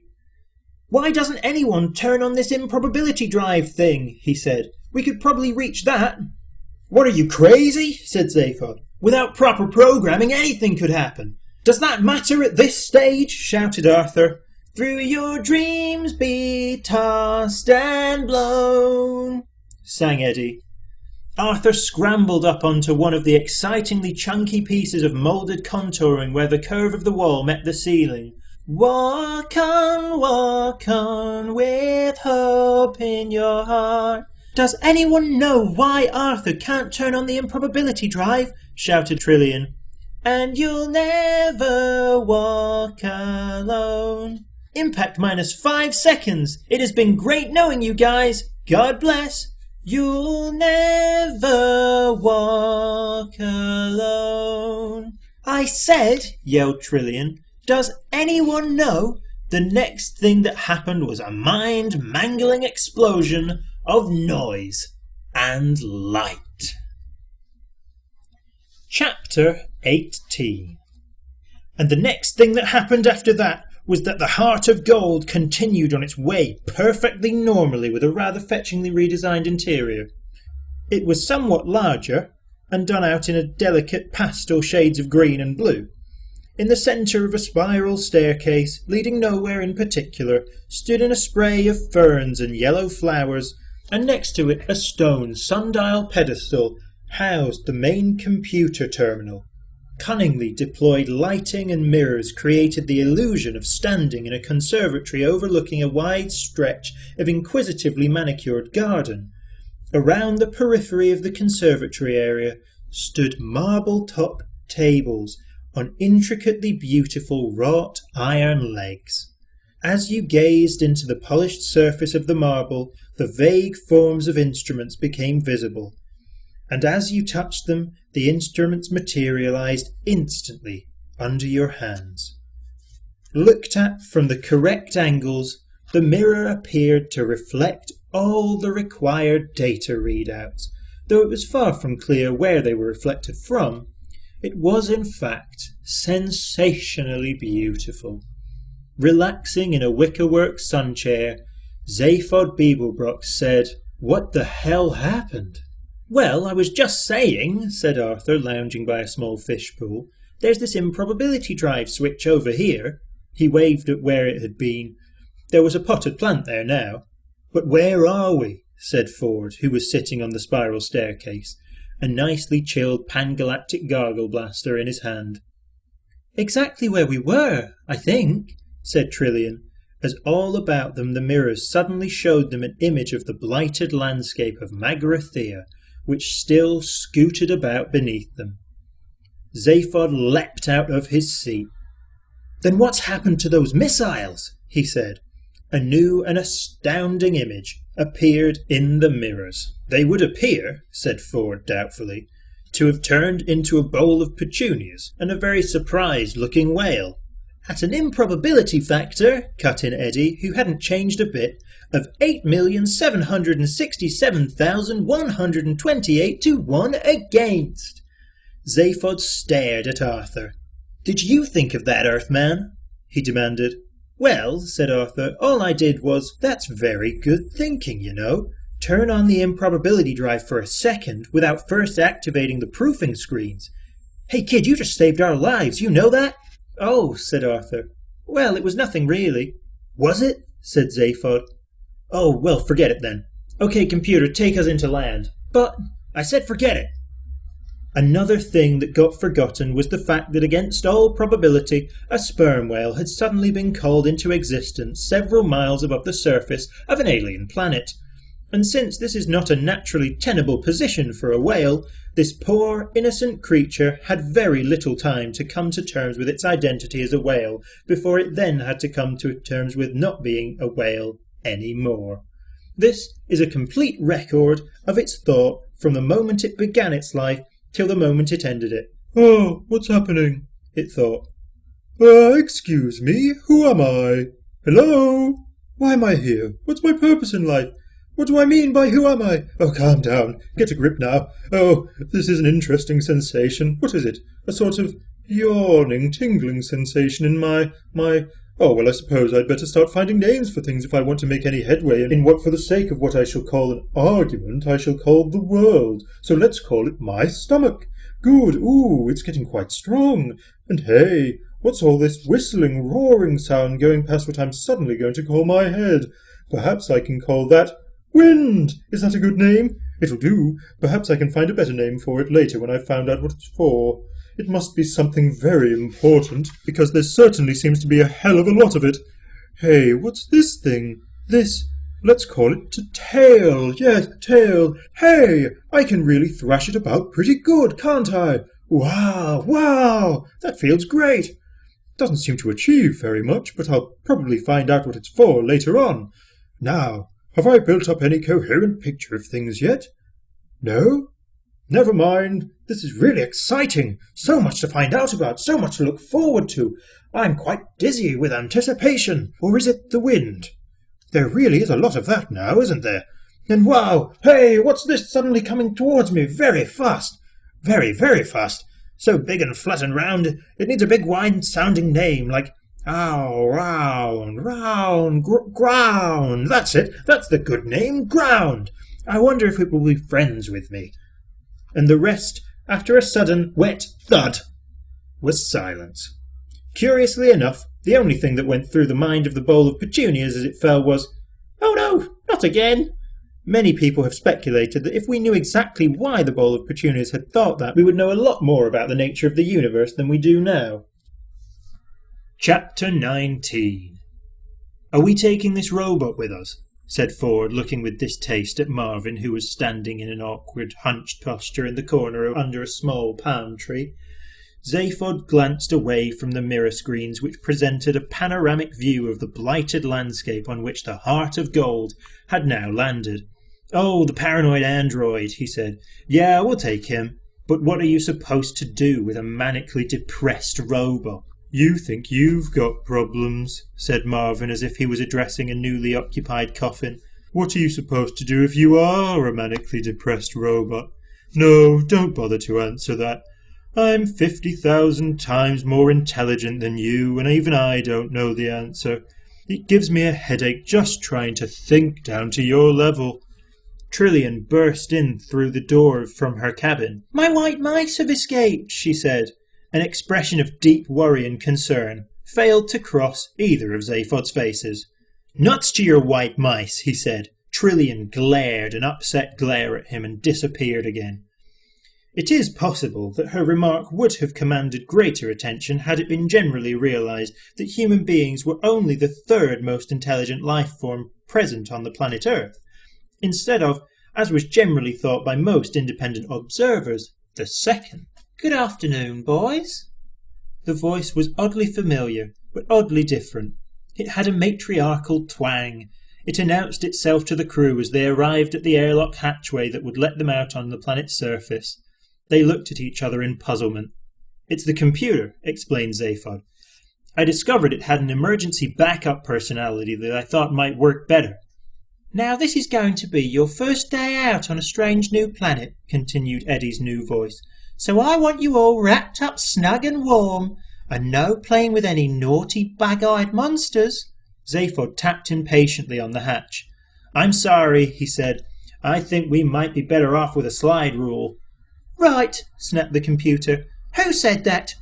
"Will you open up the exit hatch, please, computer?" said Zaphod, trying not to get angry. "Not until whoever said that owns up," urged the computer, stamping a few synapses closed. "Oh, God," muttered Ford. He slumped against a bulkhead and started to count to 10. He was desperately worried that one day sentient life forms would forget how to do this. Only by counting could humans demonstrate their independence of computers. "Come on," said Eddie sternly. "Computer," began Zaphod. "I'm waiting," interrupted Eddie. "I can wait all day if necessary." "Computer," said Zaphod again, who had been trying to think of some subtle piece of reasoning to put the computer down with, and had decided not to bother competing with it on its own ground. "If you don't open up that exit hatch this moment, I shall zap straight off your major data banks and reprogram you with a very large axe. Got that?" Eddie, shocked, paused and considered this. Ford carried on counting quietly. This is about the most aggressive thing you can do to a computer, the equivalent of going up to a human being and saying, "Blood, blood, blood, blood." Finally, Eddie said quietly, "I can see this relationship is something we're all going to have to work at." And the hatchway opened. An icy wind ripped into them. They hugged themselves warmly and stepped down the ramp onto the barren dust of Magrathea. "It'll all end in tears, I know it," shouted Eddie after them, and closed the hatchway again. A few minutes later, he opened and closed the hatchway again in response to a command that caught him entirely by surprise. Chapter 20. 5 figures wandered slowly over the blighted land. Bits of it were dullish grey, bits of it dullish brown, the rest of it rather less interesting to look at. It was like a dried-out marsh, now barren of all vegetation and covered with a layer of dust about an inch thick. It was very cold. Zaphod was clearly rather depressed about it. He stalked off by himself and was soon lost to sight behind a slight rise in the ground. The wind stung Arthur's eyes and ears, and the stale, thin air clasped round his throat. However, the thing that stung him most was his mind. "It's fantastic," he said, and his own voice rattled his ears. Sound carried badly in this thin atmosphere. "Desolate hole, if you ask me," said Ford. "I could have more fun in a cat litter." He felt mounting irritation. Of all the planets in all the star systems of all the galaxy, many wild and exotic, seething with life, didn't he just have to turn up at a dump like this after 15 years of being a castaway? Not even a hot dog stand in evidence. He stooped down and picked up a cold clod of earth, but there was nothing underneath it worth crossing thousands of light years to look at. "No," insisted Arthur. "Don't you understand? This is the first time I've actually stood on the surface of an alien planet. A whole alien world. Pity it's such a dump, though." Trillian hugged herself, shivered and frowned. She could have sworn she saw a slight and unexpected movement out of the corner of her eye, but when she glanced in that direction all she could see was the ship, still and silent, 100 yards or so behind them. She was relieved when a second or so later they caught sight of Zaphod standing on top of the ridge of ground and waving to them to come and join him. He seemed to be excited, but they couldn't clearly hear what he was saying because of the thinnish atmosphere and the wind. As they approached the ridge of higher ground, they became aware that it seemed to be circular, a crater about 150 yards wide. Round the outside of the crater, the sloping ground was splattered with black and red lumps. They stopped and looked at a piece. It was wet. It was rubbery. With horror, they suddenly realized that it was fresh whale meat. At the top of the crater's lip, they met Zaphod. "Look," he said, pointing into the crater. In the center lay the exploded carcass of a lonely sperm whale that hadn't lived long enough to be disappointed with its lot. The silence was only disturbed by the slight, involuntary spasms of Trillian's throat. "I suppose there's no point in trying to bury it," murmured Arthur, and then wished he hadn't. "Come," said Zaphod, and started back down the crater. "What, down there?" said Trillian with severe distaste. "Yeah," said Zaphod. "Come on, I've got something to show you." "We can see it," said Trillian. "Not that," said Zaphod. "Something else. Come on." They all hesitated. "Come on," insisted Zaphod. "I found a way in." "In?" said Arthur in horror. "Into the interior of the planet. An underground passage. The force of the whale's impact cracked it open, and that's where we have to go, where no man has trod these 5 million years, into the very depths of time itself." Marvin started his ironical humming again. Zaphod hit him and he shut up.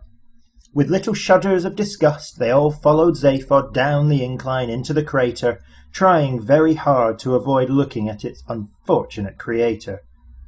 "Life," said Marvin dolefully.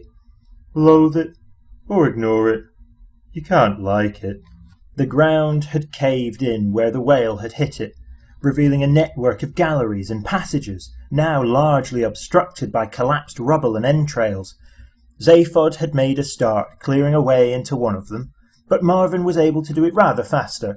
Dank air wafted out of its dark recesses, and as Zaphod shone a torch into it, little was visible in the dusty gloom. "According to the legends," he said, "the Magrathians lived most of their lives underground." "Why's that?" said Arthur. "Did the surface become too polluted or overpopulated?" "No, I don't think so," said Zaphod. "I think they just didn't like it very much."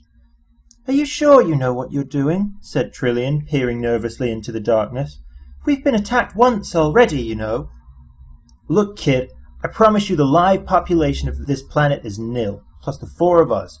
So come on, let's get on in there. Hey, Earthman!" "Hey, Earthman!" "Arthur," said Arthur. "Yeah, could you just sort of keep this robot with you and guard this end of the passageway, okay?" "Guard?" said Arthur. "What from? You just said there's no one here." "Yeah, well, just for safety, okay?" "Whose? Yours or mine?" "Good lad, okay, here we go." Zaphod scrambled down into the passage, followed by Trillian and Ford.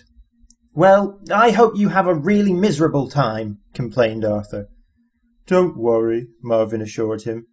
"They will." In a few seconds they had disappeared from view. Arthur stamped around in a huff, and then decided that a whale's graveyard is not on the whole a good place to stamp around in. Marvin eyed him balefully for a moment, and then turned himself off. Zaphod marched quickly down the passageway, nervous as hell, but trying to hide it by striding purposefully. He flung the torch beam around. The walls were covered in dark tiles, and were cold to the touch, the air thick with decay. "There, what did I tell you?" he said. "An inhabited planet. Magrathea." And he strode on through the dirt and debris that littered the tile floors. Trillian was reminded unavoidably of the London Underground, though it was less thoroughly squalid. At intervals along the walls the tiles gave way to large mosaics, simple angular patterns in bright colours. Trillian stopped and studied one of them, but could not interpret any sense into them. She called to Zaphod. "Hey, have you any idea what these strange symbols are?" "I think they're just strange symbols of some kind," said Zaphod, hardly glancing back. Trillian shrugged and hurried after him. From time to time a doorway led either to the left or right into smallish chambers, which Ford discovered to be full of derelict computer equipment. He dragged Zaphod into one to have a look. Trillian followed. "Look," said Ford. "You reckon this is Magrathea?" "Yeah," said Zaphod. "And we heard the voice, right? Okay, so I've bought the fact that it's Magrathea, for the moment. What you have so far said nothing about is how in the galaxy you found it. You didn't just look it up in a star atlas, that's for sure. Research, government archives, detective work, few lucky guesses, easy. And then you stole the heart of gold to come and look for it with." "I stole it to look for a lot of things." "A lot of things," said Ford in surprise. "Like what?" "I don't know. What?" "I don't know what I'm looking for." "Why not?" Because I think it might be because if I knew, I wouldn't be able to look for them." "What are you, crazy?" "It's a possibility I haven't ruled out yet," said Zaphod quietly. "I only know as much about myself as my mind can work out under its current conditions, and its current conditions are not good." For a long time nobody said anything as Ford gazed at Zaphod with a mind suddenly full of worry. "Listen, old friend, if you want to," started Ford eventually. "No, wait, I'll tell you something," said Zaphod. "I freewheel a lot. I get an idea to do something, and hey, why not? I do it. I reckon I'll become president of the galaxy, and it just happens. It's easy. I decide to steal this ship. I decide to look for Magrathea, and it all just happens. Yeah, I work out how it can best be done, right? But it always works out. It's like having a galactic credit card which keeps on working, though you never send off the checks. And then, whenever I stop and think, why did I want to do something? How did I work out how to do it? I get a very strong desire just to stop thinking about it, like I have now. It's a big effort to talk about it. Zaphod paused for a moment. For a while there was silence. Then he frowned and said, "Last night I was worrying about this again, about the fact that part of my mind just didn't seem to want to work properly. Then it occurred to me that the way it seemed was that someone else was using my mind to have good ideas with, without telling me about it. I put the two ideas together and decided that maybe that somebody had locked off part of my mind for that purpose, which was why I couldn't use it. I wondered if there was a way I could check. I went to the ship's medical bay and plugged myself into the encephalographic screen. I went through every major screening test on both my heads, all the tests I had to go through under government medical officers before my nomination for the presidency could be properly ratified. They showed up nothing. Nothing unexpected, at least.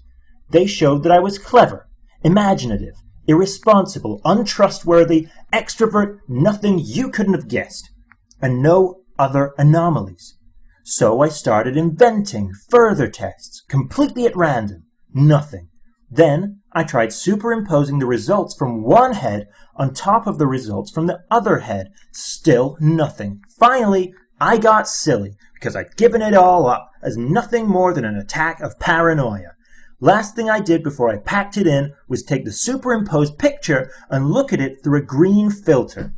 You remember I was always superstitious about the color green when I was a kid? I always wanted to be a pilot on one of those trading scouts. Ford nodded. "And there it was," said Zaphod, "clear as day. A whole section in the middle of both brains that related only to each other and not to anything else around. Some bastard has cauterized all the synapses and electronically traumatized those two lumps of cerebellum." Ford stared at him, aghast. Trillian had turned white. "Somebody did that to you?" whispered Ford. "Yeah. But do you have any idea who? Or why?" "Why? I can only guess. But I do know who the bastard was." "You know? How do you know?" "Because they left their initials burnt into the cauterized synapses. They left them there for me to see." Ford stared at him in horror and felt his skin begin to crawl. "Initials? Burnt into your brain?" "Yeah." "Well, what were they, for God's sake?" Zaphod looked at him in silence again for a moment. Then he looked away. "Z.B.," he said quietly. At that moment a steel shutter slammed down behind them and gas started to pour into the chamber. "I'll tell you about it later," choked Zaphod as all three passed out. Chapter 21. On the surface of Magrathea, Arthur wandered about moodily. Ford had thoughtfully left him his copy of the Hitch-Hiker's Guide to the Galaxy to while away the time with. He pushed a few buttons at random. The Hitch-Hiker's Guide to the Galaxy is a very unevenly edited book and contains many passages that simply seemed to its editors to look like a good idea at the time. One of them, the one Arthur now came across, supposedly relates the experiences of one Veet Vujagig, a quiet young student at the University of Maximegalon, who pursued a brilliant academic career studying ancient philology, transformational ethics, and the wave harmonic theory of historical perception, and then, after a night of drinking pan-galactic gargle blasters with Zaphod Beeblebrox, became increasingly obsessed with the problem of what had happened to all the biros he'd brought over the past few years. There followed a long period of painstaking research, during which he visited all the major centres of biro loss throughout the galaxy, and eventually came up with a quaint little theory which quite caught the public imagination at the time. Somewhere in the cosmos, he said, along with all the planets inhabited by humanoids, reptiloids, fishoids, walking treoids, and superintelligent shades of the colour blue, there was also a planet entirely given over to biro life forms. and it was to this planet that unattended biros would make their way, slipping away quietly through wormholes in space, to a world where they knew they could enjoy a uniquely biroid lifestyle, responding to highly biro-oriented stimuli, and generally leading the biro equivalent of the good life. And as theories go, this was all very fine and pleasant until Veet Vujagig suddenly claimed to have found this planet, and to have worked there for a while, driving a limousine for a family of cheap green retractables, whereupon he was taken away, locked up, wrote a book, and was finally sent into tax exile, which is the usual fate reserved for those who are determined to make a fool of themselves in public. When one day an expedition was sent to the spatial coordinates that Vujagig had claimed for this planet, they discovered only a small asteroid inhabited by a solitary old man who claimed repeatedly that nothing was true, though later he was discovered to be lying. There did, however, remain the question of both the mysterious 60,000 Altarian dollars paid yearly into his Brantisvogen bank account, and, of course, Zaphod Beeblebrox's highly profitable second-hand biro business. Arthur read this, and put the book down. The robot still sat there, completely inert. Arthur got up and walked to the top of the crater. He walked around the crater. He watched 2 suns set magnificently over Magrathea. He went back into the crater. He woke the robot up, because even a manically depressed robot is better to talk to than nobody. "Night's falling," he said. "Look, robot, the stars are coming out." From the heart of a dark nebula, it is possible to see very few stars, and only very faintly, but they were there to be seen. The robot obediently looked at them, then looked back. "I know," he said. "Wretched, isn't it?" "But that sunset! I've never seen anything like it in my wildest dreams. The 2 suns! It was like mountains of fire boiling into space." "I've seen it," said Marvin. "It's rubbish." "We only ever had the one sun at home," persevered Arthur. "I came from a planet called Earth, you know." "I know," said Marvin. "You keep going on about it. It sounds awful." "Ah, no, it was a beautiful place." "Did it have oceans?" "Oh, yes," said Arthur with a sigh. "Great, wide, rolling blue oceans."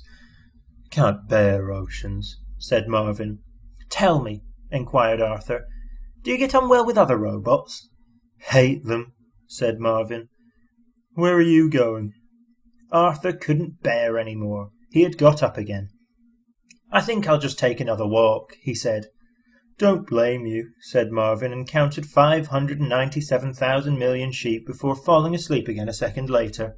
Arthur slapped his arms about himself to try and get his circulation a little more enthusiastic about its job. He trudged back up the wall of the crater.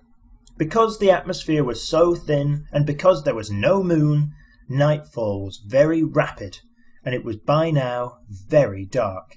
Because of this, Arthur practically walked into the old man before he noticed him. Chapter 22.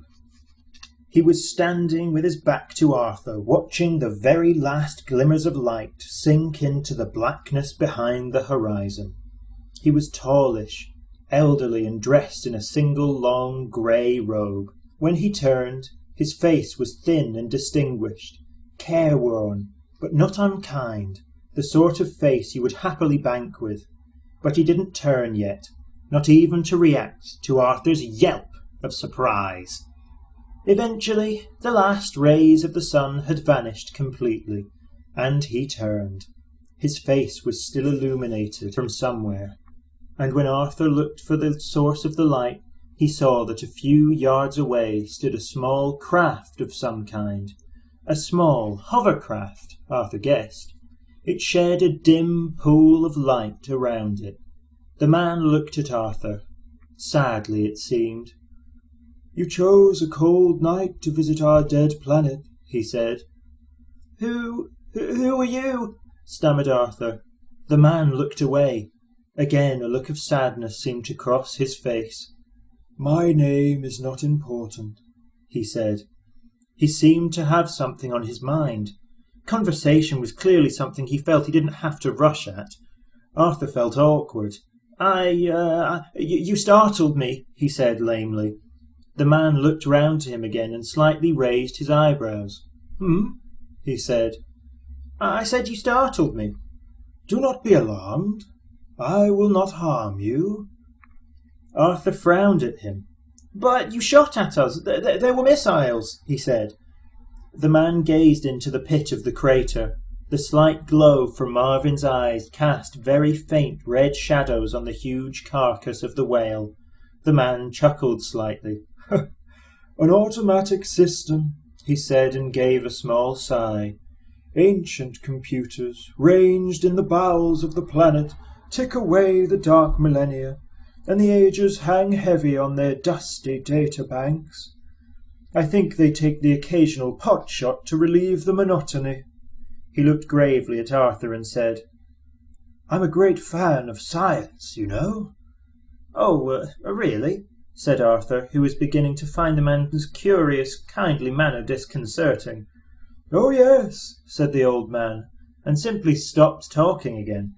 Ah, said Arthur, he had an odd feeling of being like a man in the act of adultery who's surprised when the woman's husband wanders into the room, changes his trousers, passes a few idle remarks about the weather, and leaves again.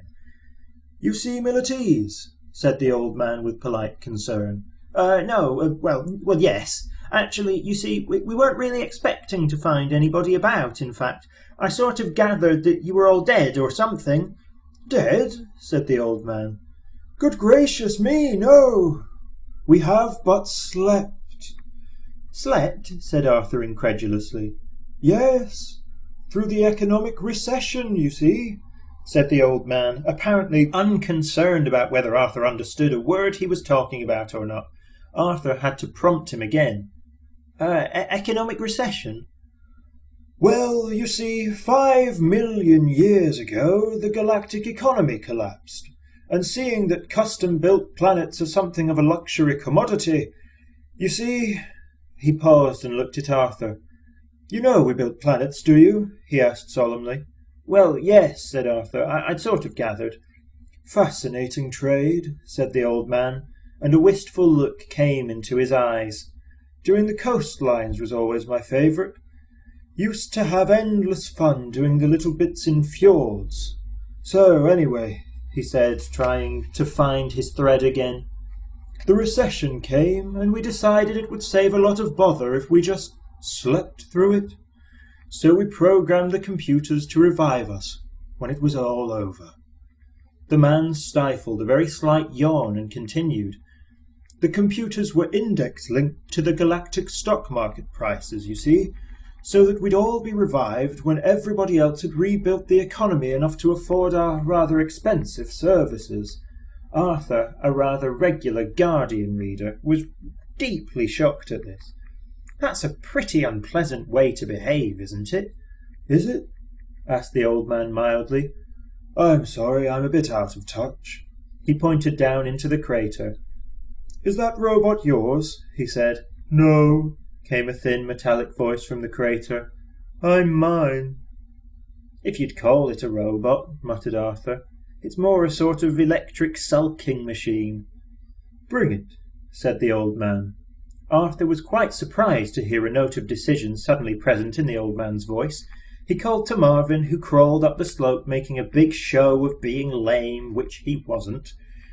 On second thoughts, said the old man, leave it here. You must come with me.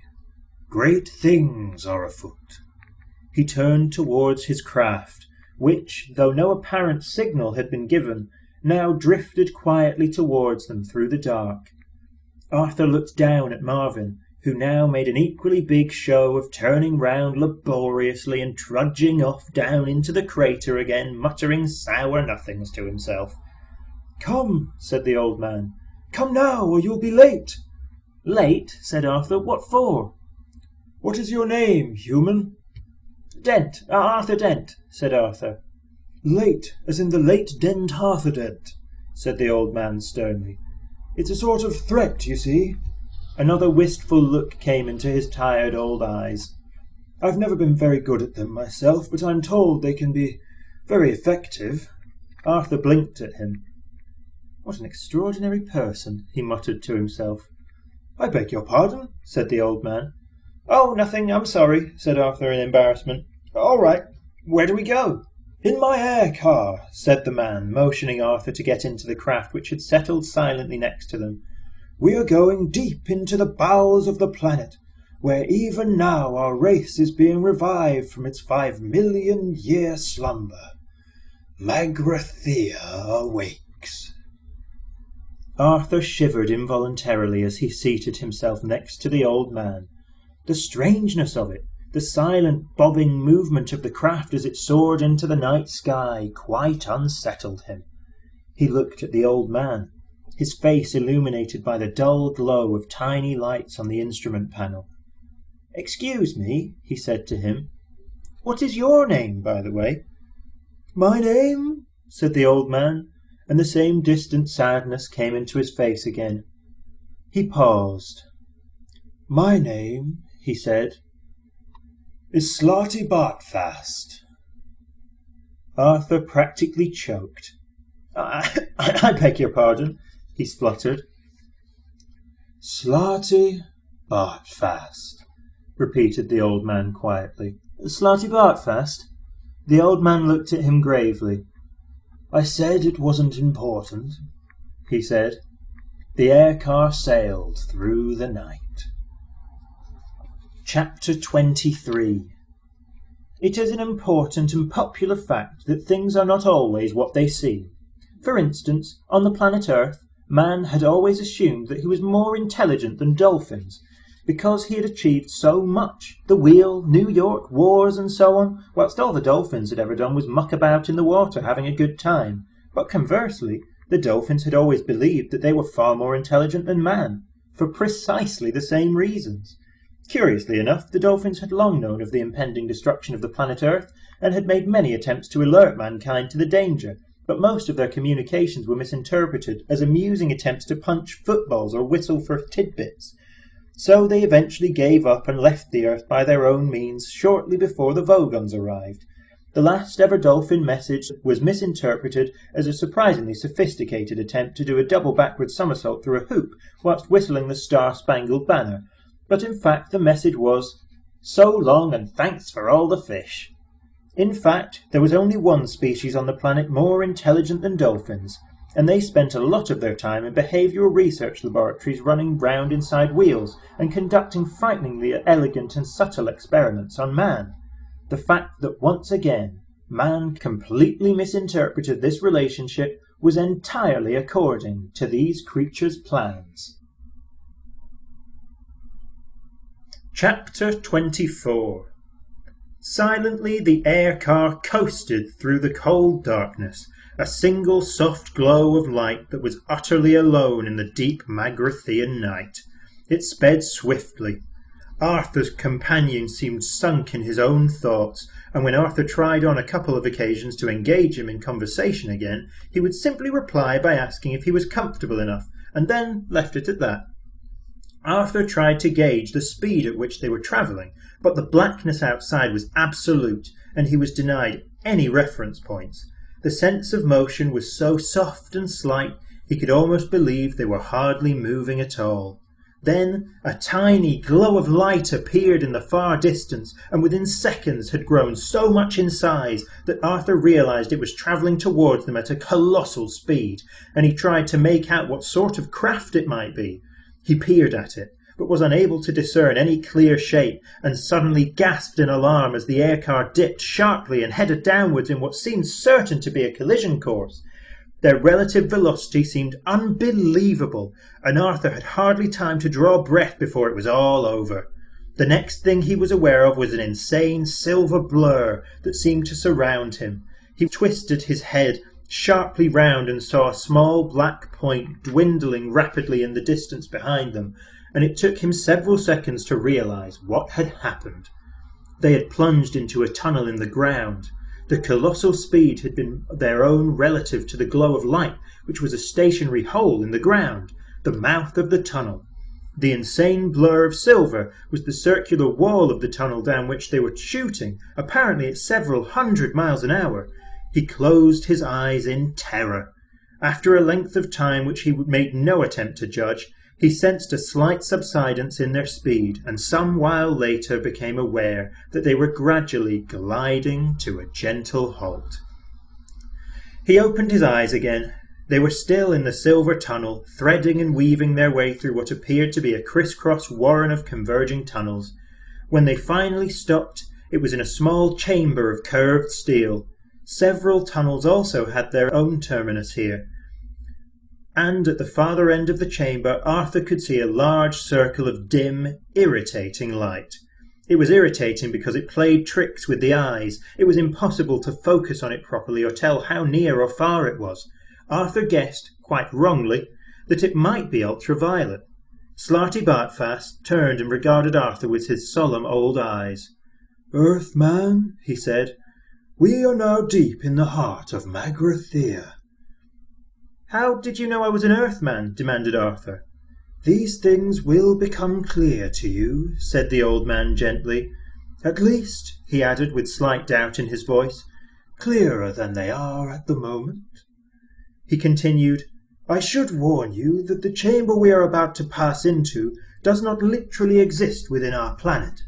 It is a little too large. We are about to pass through a gateway into a vast tract of hyperspace. It may disturb you." Arthur made nervous noises. Slarty Bartfast touched a button and added, not entirely reassuringly, "It scares the willies out of me." "Hold tight." The car shot forward straight into the circle of light, and suddenly Arthur had a fairly clear idea of what infinity looked like. It wasn't infinity. In fact, infinity itself looks flat and uninteresting.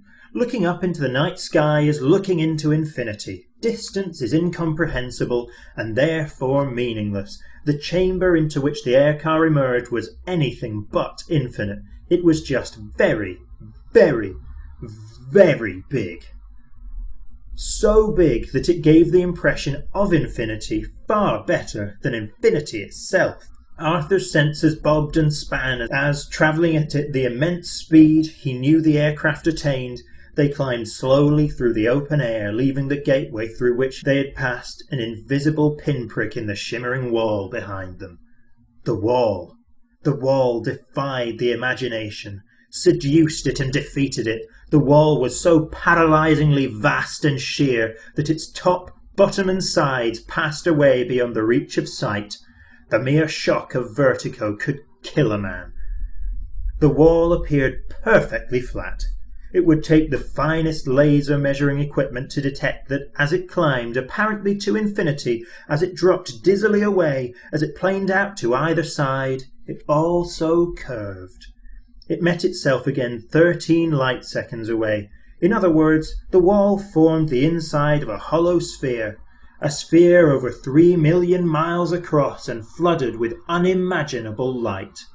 "Welcome," said Slarty Bartfast as the tiny speck that was the air car, travelling now at 3 times the speed of sound, crept imperceptibly forward into the mind-boggling space. "Welcome," he said, "to our factory floor." Arthur stared about him in a kind of wonderful horror. Ranged away before them, at distances he could neither judge nor even guess at, were a series of curious suspensions. Delicate traceries of metal and light hung about shadowy spherical shapes that hung in the space. "This," said Slarty Bartfast, "is where we make most of our planets, you see."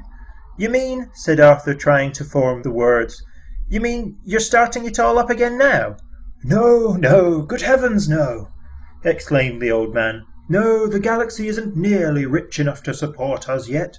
No, we've been awakened to perform just one extraordinary commission for very special clients from another dimension. It may interest you. There, in the distance, in front of us." Arthur followed the old man's finger till he was able to pick out the floating structure he was pointing out. It was indeed the only one of the many structures that betrayed any sign of activity about it, though this was more a subliminal impression than anything one could put one's finger on. At that moment, however, a flash of light arced through the structure and revealed in stark relief the patterns that were formed on the dark sphere within. Patterns that Arthur knew, rough, bubbly shapes that were as familiar to him as the shapes of words, part of the furniture of his mind. For a few seconds he sat in stunned silence as the images rushed around his mind and tried to find somewhere to settle down and make sense. Part of his brain told him that he knew perfectly well what he was looking at and what the shapes represented, whilst another quite sensibly refused to countenance the idea and abdicated responsibility for any further thinking in that direction. The flash came again, and this time there could be no doubt. "The Earth," whispered Arthur. "Well, the Earth Mark II, in fact," said Slartibartfast cheerfully. "We're making a copy from our original blueprints." There was a pause. "Are you trying to tell me," said Arthur, slowly and with control, "that you originally made the Earth?" "Oh, yes," said Slartibartfast. "Did you ever go to a place? I think it was called Norway." "No," said Arthur. "No, I didn't." "Pity," said Slartibartfast. "That was one of mine. Won an award, you know. Lovely, crinkly edges. I was most upset to hear of its destruction." "You were upset?" "Yes. 5 minutes later, and it wouldn't have mattered so much. It was a quite shocking cock-up." "Huh?" said Arthur. "The mice were furious." "The mice were furious?" "Oh, yes," said the old man mildly. "Yes, well, so I expect with the dogs and cats and duck-billed platypuses and—" "Ah, but they hadn't paid for it, you see, had they?"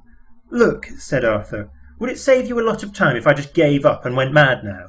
For a while the air-car flew on in awkward silence. Then the old man tried patiently to explain.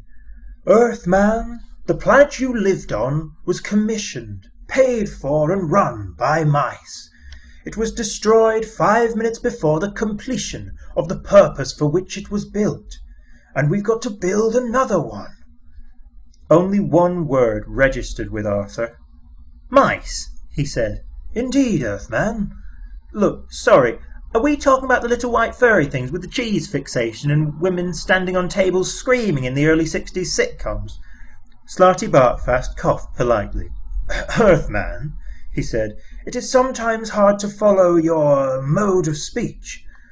Remember, I have been asleep in this planet of Magrathea for 5 million years, and know little of these early 60s sitcoms of which you speak. These creatures you call mice, you see, they are not quite as they appear. They are merely the protrusion into our dimension of vast, hyper-intelligent, pan-dimensional beings. The whole business with the cheese and the squeaking is just a front." The old man paused, and with a sympathetic frown continued. "They've been experimenting on you, I'm afraid." Arthur thought about this for a moment, and then his face cleared. "Ah, no," he said. "I see the source of the misunderstanding now. No, look, you see, what happened was that we used to do experiments on them. They were often used in behavioural research, Pavlov and all that sort of stuff. So what happened was that the mice would be set all sorts of tests, learning to ring bells, run round mazes and things so that the whole nature of the learning process could be examined. From our observations of their behaviour, we were able to learn all sorts of things about our own." Arthur's voice tailed off.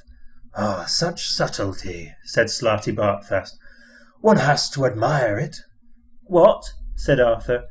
"How better to disguise their real natures, and how better to guide your thinking. Suddenly running down a maze the wrong way, eating the wrong bit of cheese, unexpectedly dropping dead of myxomatosis. If it's finely calculated, the cumulative effect is enormous." He paused for effect. "You see, Earthman, they really are particularly clever, hyper-intelligent, pan-dimensional beings. Your planet and people have formed the matrix of an organic computer running a 10-million-year-long research program. Let me tell you the whole story. It'll take a little time." "Time," said Arthur weakly, "is not currently one of my problems." Chapter 25. There are, of course, many problems connected with life, of which some of the most popular are: why are people born? Why do they die? Why do they want to spend so much of the intervening time wearing digital watches? Many, many millions of years ago, a race of hyper-intelligent pan-dimensional beings, whose physical manifestation in their own pan-dimensional universe is not dissimilar to our own, got so fed up with the constant bickering about the meaning of life, which used to interrupt their favourite pastime of Brockian ultra cricket, a curious game which involves suddenly hitting people for no readily apparent reason and then running away, that they decided to sit down and solve their problems once and for all. And to this end they built themselves a stupendous supercomputer which was so amazingly intelligent that even before its databanks had been connected up, it had started from "I think therefore I am" and got as far as deducing the existence of rice pudding and income tax before anyone managed to turn it off. It was the size of a small city. Its main console was installed in a specially designed executive office, mounted on an enormous executive desk of finest ultra-mahogany topped with rich ultrad leather. The dark carpeting was discreetly sumptuous. Exotic pot plants and tastefully engraved prints of the principal computer programmers and their families were deployed liberally around the room, and stately windows looked out upon the tree-lined public square. On the day of the great unturning, 2 soberly dressed programmers with briefcases arrived and were shown discreetly into the office. They were aware that this day they would present their entire race in its greatest moment, but they conducted themselves calmly and quietly as they seated themselves deferentially before the desk, opened their briefcases and took out their leather-bound notebooks. Their names were Lunk-Will and Fook. For a few moments they sat in respectful silence. Then, after exchanging a quiet glance with Fook, Lunk-Will leaned forward and touched a small black panel. The subtlest of hums indicated that the massive computer was now in total active mode. After a pause, it spoke to them in a voice rich, resonant, and deep. It said, "What is this great task for which I, Deep Thought, the second greatest computer in the universe of time and space, have been called into existence?" Lunk-Will and Fook glanced at each other in surprise. "Your task, oh computer," began Fook. "No, wait a minute, this isn't right," said Lunk-Will, worried. "We distinctly designed this computer to be the greatest one ever, and we're not making do with the second best. Deep Thought," he addressed the computer, "are you not, as we designed you to be, the greatest, most powerful computer in all time?" "I described myself as the second greatest," intoned Deep Thought, "and such I am." Another worried look passed between the 2 programmers. Lunk-Will cleared his throat. "There must be a mistake," he said. "Are you not a greater computer than the Milliard Gargantua brain at Maximegalon, which can count all the atoms in a star in a millisecond?" "The Milliard Gargantua brain?" said Deep Thought with unconcealed contempt. "A mere abacus. Mention it not." "And are you not," said Fook, leaning anxiously forward, "a greater analyst than the Googleplex star thinker in the 7th galaxy of light and ingenuity, which can calculate the trajectory of every single dust particle throughout a 5-week Dangrabad beta sand blizzard?" "A 5-week blizzard?" said Deep Thought haughtily. "You ask this of me, who have contemplated the very vectors of the atoms in the Big Bang itself. Molest me not with this pocket calculator stuff." The 2 programmers sat in uncomfortable silence for a moment. Then Lunk-Will leaned forward again. "But are you not," he said, "a more fiendish disputant than the great hyperlobic omnicognate neutron wrangler of Ciceronicus 12, the magic and indefatigable?" "The great hyperlobic omnicognate neutron wrangler," said Deep Thought, thoroughly rolling his R's. could talk all 4 legs off an Arcturian mega-donkey, but only I could persuade it to go for a walk afterwards. What then, asked Fook, is the problem? There is no problem, said Deep Thought with magnificent ringing tones. I am simply the second greatest computer in the universe of space and time. But the second? Insisted Lunkwill. Why do you keep saying the second? You're surely not thinking of the multicorticoid Percepticuron Titan Muller, are you? Or the Pundomatic, or the... Contemptuous lights flashed across the computer's console. I spare not a single unit of thought on these cybernetic simpletons, he boomed. I speak of none but the computer that is to come after me. Fook was losing patience. He pushed his notebook aside and muttered, I think this is getting needlessly messianic. You know nothing of future time, pronounced Deep Thought. And yet in my teeming circuitry I can navigate the infinite delta streams of future probability and see that there must one day come a computer whose merest operational parameters I am not worthy to calculate, but which it will be my fate to eventually design. Fook sighed heavily and glanced across to Lunkwill. Can we get on and ask the question? He said. Lunkwill motioned him to wait. What computer is this of which you speak? He asked.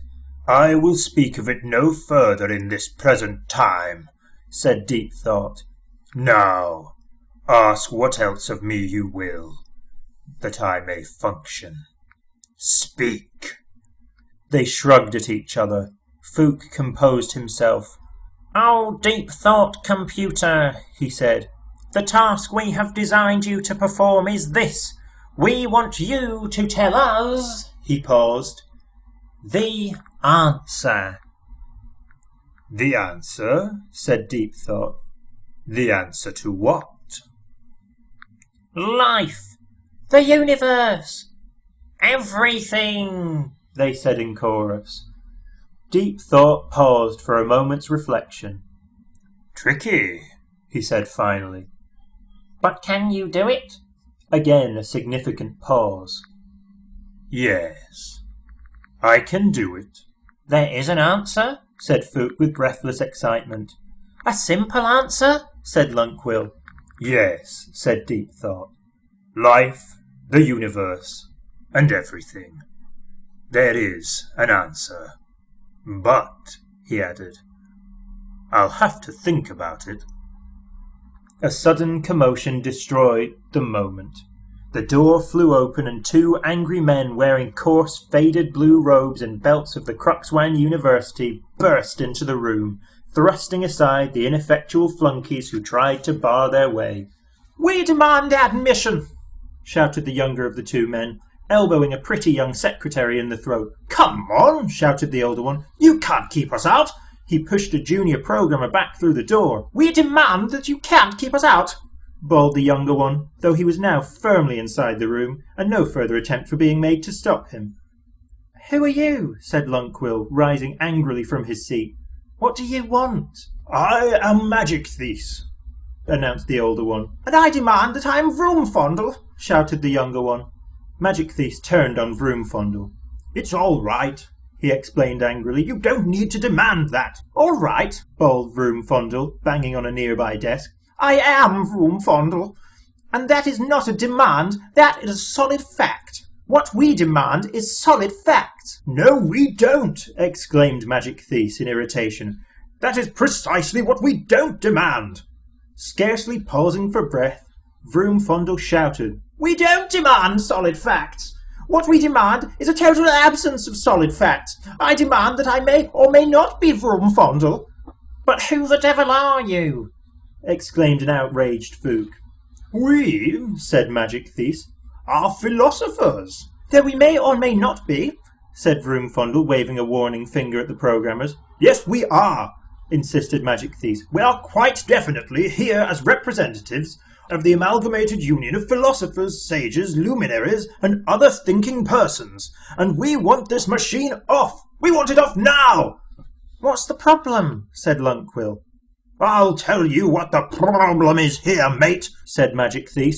Demarcation, that's the problem. We demand, yelled Vroomfundle, that demarcation may or may not be the problem. You just let the machines get on with the adding up, warned Magic Thief, and we'll take care of the eternal verities, thank you very much. You want to check your legal position, you do, mate. Under law, the quest for ultimate truth is quite clearly the inalienable prerogative of your working thinkers. Any bloody machine goes and actually finds it, and we're straight out of a job, aren't we? I mean, what's the use of our sitting up half the nights arguing that there may or may not be a god if this machine only goes and gives you his bleeding phone number the next morning? That's right, shouted Vroomfundle. We demand rigidly defined areas of doubt and uncertainty. Suddenly, a stentorian voice boomed across the room. Might I make an observation at this point? Inquired Deep Thought. We'll go on strike, yelled Vroomfundle. That's right, agreed Magic Thief. You'll have a National Philosopher's Strike on your hands. The hum level in the room suddenly increased as several ancillary bass driver units mounted in sedately carved and varnished cabinet speakers around the room cut in to give Deep Thought's voice a little more power. All I wanted to say, bellowed the computer, is that my circuits are now irrevocably committed to calculating the answer to the ultimate question of life, the universe, and everything. He paused and satisfied himself that he now had everyone's attention before continuing more quietly. But the program will take me a little while to run. Fook glanced impatiently at his watch. How long? He said. 7.5 million years, said Deep Thought. Lunkwill and Fook blinked at each other. 7.5 million years? They cried in chorus. Yes, declaimed Deep Thought. I said I'd have to think about it, didn't I? And it occurs to me that running a program like this is bound to create an enormous amount of popular publicity for the whole area of philosophy in general. Everyone's going to have their own theories about what answer I'm eventually going to come up with, and who better to capitalize on that media market than you yourselves? So long as you can keep disagreeing with each other violently enough and slagging each other off in the popular press, and so long as you have clever agents, you can keep yourselves on the gravy train for life. How does that sound? The two philosophers gaped at him. Bloody hell, said Magic Thief. Now that is what I call thinking. Here, Vroomfundle, why do we never think of things like that? Dunno, said Vroomfundle in an awed whisper. Think our brains must be too highly trained, Magic Thief. So saying, they turned on their heels and walked out of the door into a lifestyle beyond their wildest dreams. Chapter 26. Yes, very salutary, said Arthur after Slarty Bartfast had related the salient points of this story to him. But I don't understand what all this has got to do with the earth, mice and things. That is but the first half of the story, Earthman, said the old man. If you would care to discover what happened 7.5 million years later, on the great day of the answer, allow me to invite you to my study, where you can experience the events yourself on our sensor tape records. That is, unless you would care to take a quick stroll on the surface of New Earth. It's only half completed, I'm afraid. We haven't even finished burying the artificial dinosaur skeletons in the crust yet. Then we have the Tertiary and Quaternary periods of the Cenozoic era to lay down, and... No, thank you, said Arthur. It wouldn't be quite the same. No, said Slarty Bartfast. It won't be. And he turned the air car round and headed back towards the mind-numbing wall. Chapter 27. Slarty Bartfast's study was a total mess, like the results of an explosion in a public library. The old man frowned as they stepped in. Terribly unfortunate, he said. "A diode blew in one of the life support computers. When we tried to revive our cleaning staff, we discovered they'd been dead for nearly 30,000 years. Who's going to clear away the bodies? That's what I want to know. Look, why don't you sit yourself over there and let me plug you in?" He gestured Arthur towards a chair which looked as if it had been made out of the rib cage of a stegosaurus. "It was made out of the rib cage of a stegosaurus," explained the old man as he pottered about fishing bits of wire out from under tottering piles of paper and drawing instruments. "Here," he said, "hold these," and passed a couple of stripped wire ends to Arthur. The instant he took hold of them, a bird flew straight through him. He was suspended in mid-air and totally invisible to himself.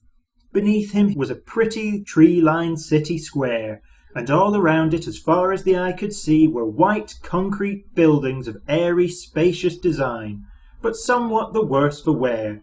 Many were cracked and stained with rain. Today, however, the sun was shining. A fresh breeze danced lightly through the trees, and the odd sensation that all the buildings were quietly humming was probably caused by the fact that the square and all the streets around it were thronged with cheerful, excited people. Somewhere a band was playing, brightly coloured flags were fluttering in the breeze, and the spirit of carnival was in the air. Arthur felt extraordinarily lonely, stuck up in the air above it all without so much as a body to his name. But before he had time to reflect on this, a voice rang out across the square and called for everybody's attention. A man standing on a brightly dressed dais before the building which clearly dominated the square was addressing the crowd over a tannoy.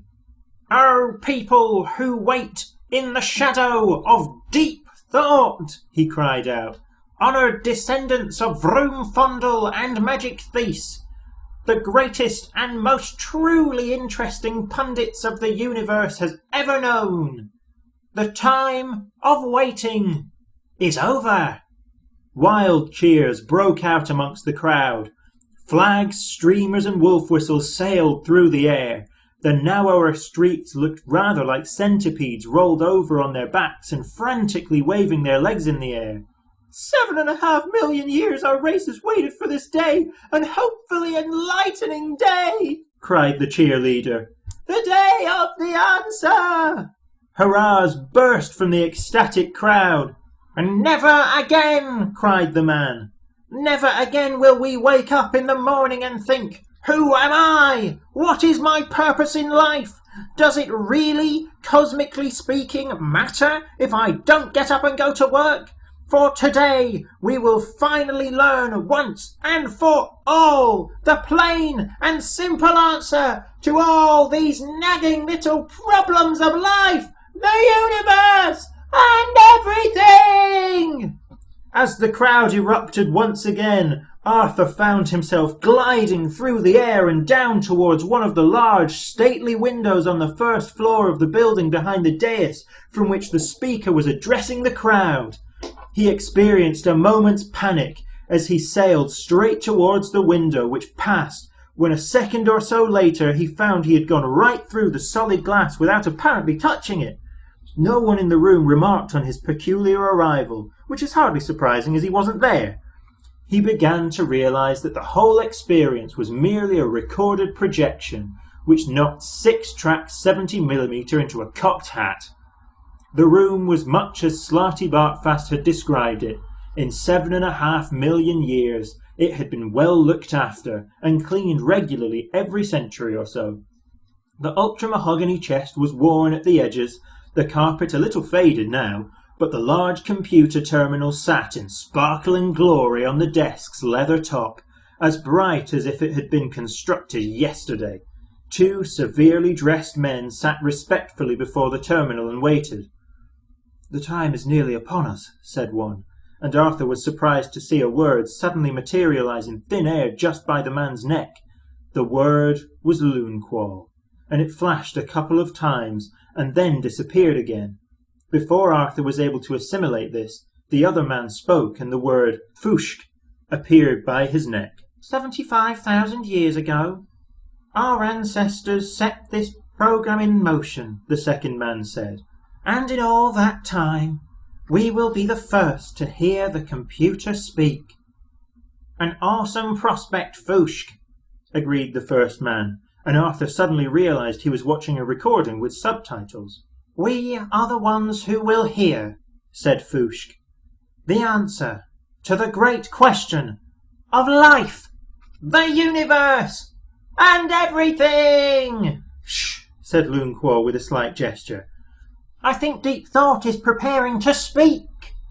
There was a moment's expectant pause while panels slowly came to life on the front of the console. Lights flashed on and off experimentally and settled down into a business-like pattern. A soft, low hum came from the communication channel. Good morning, said Deep Thought at last. Good morning, oh Deep Thought, said Lunquo nervously. Do you have, An answer for you? Interrupted Deep Thought majestically. Yes, I have. The two men shivered with expectancy. Their waiting had not been in vain. There really is one? Breathed Fooshk. There really is one, confirmed Deep Thought. To everything? To the great question of life, the universe, and everything? Yes. Both of the men had been trained for this moment. Their lives had been a preparation for it. They had been selected at birth as those who would witness the answer. But even so, they found themselves gasping and squirming like excited children. And you're ready to give it to us? Urged Lunquo. I am. Now. Now, said Deep Thought. They both licked their dry lips. Though I don't think, added Deep Thought, that you're going to like it. Doesn't matter, said Foosh. We must know it, now. Now? Inquired Deep Thought. Yes, now. All right, said the computer, and settled into silence again. The two men fidgeted. Their tension was unbearable. You're really not going to like it, observed Deep Thought. Tell us. All right, said Deep Thought. The answer to the great question. Yes? Of life, the universe, and everything, said Deep Thought. Yes? Is, said Deep Thought, and paused. Yes? Is. Yes! 42, said Deep Thought, with infinite majesty and calm. Chapter 28. It was a long time before anyone spoke. Out of the corner of his eye, Foosh could see the sea of tense, expectant faces down in the square outside. We're going to get lynched, aren't we? He whispered. It was a tough assignment, said Deep Thought mildly. 42? Yelled Lunquo. Is that all you've got to show for 7.5 million years' work? I checked it very thoroughly, said the computer, and that quite definitely is the answer. I think the problem, to be honest with you, is that you've never actually known what the question is. But it was the great question. The ultimate question of life, the universe, and everything, howled Lunquo. Yes, said Deep Thought with the air of one who suffers fools gladly. But what actually is it? A slow, stupefied silence crept over the men as they stared at the computer and then at each other. Well, you know, it's just everything. Everything, offered Foosh weakly. Exactly, said Deep Thought.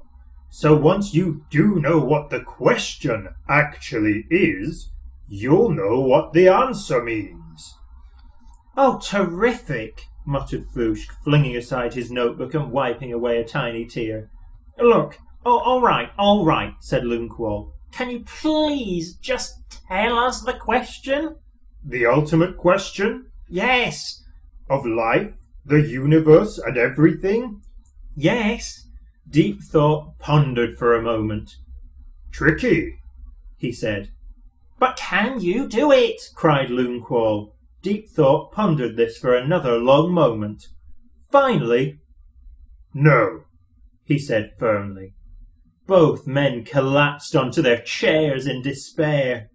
But I'll tell you who can, said Deep Thought. They both looked up sharply. Who? Tell us! Suddenly Arthur began to feel his apparently non-existent scalp begin to crawl as he found himself moving slowly but inexorably forward towards the console. But it was only a dramatic zoom on the part of whoever had made the recording, he assumed. I speak of none but the computer that is to come after me, intoned Deep Thought, his voice regaining its accustomed declamatory tones. A computer whose merest operational parameters I am not worthy to calculate, and yet I will design it for you. A computer which can calculate the question to the ultimate answer. A computer of such infinite and subtle complexity that organic life itself shall form part of its operational matrix, and you yourselves shall take on new forms and go down into the computer to navigate its 10-million-year program.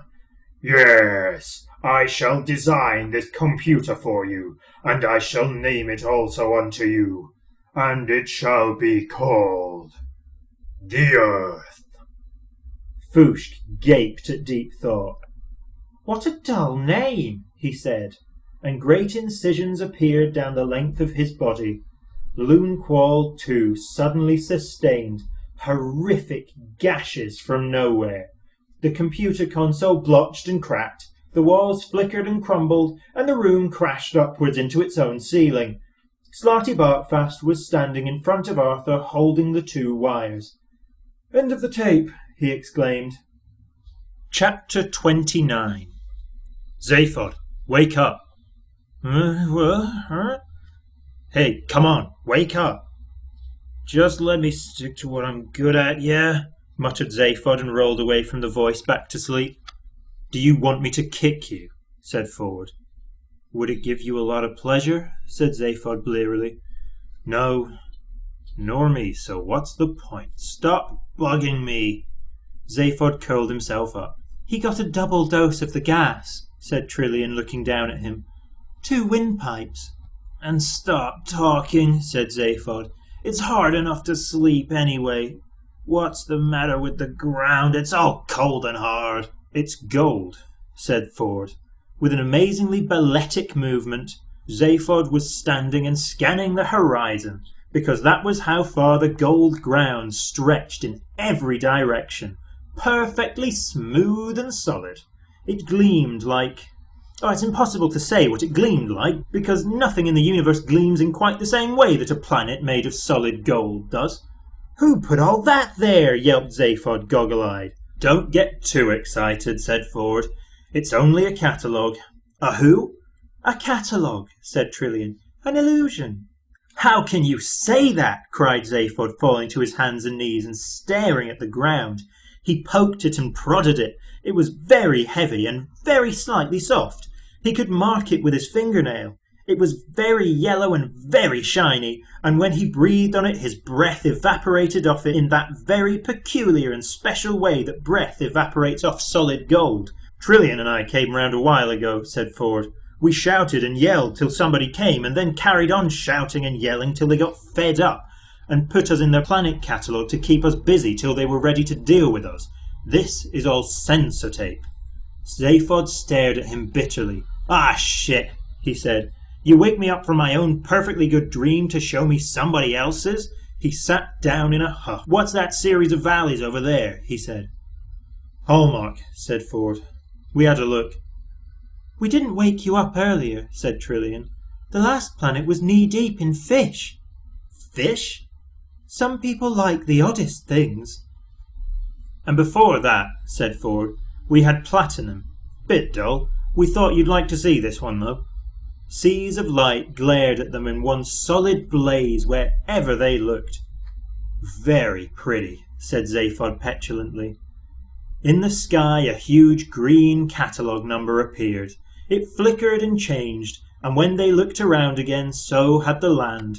As with one voice, they all went, Yuck!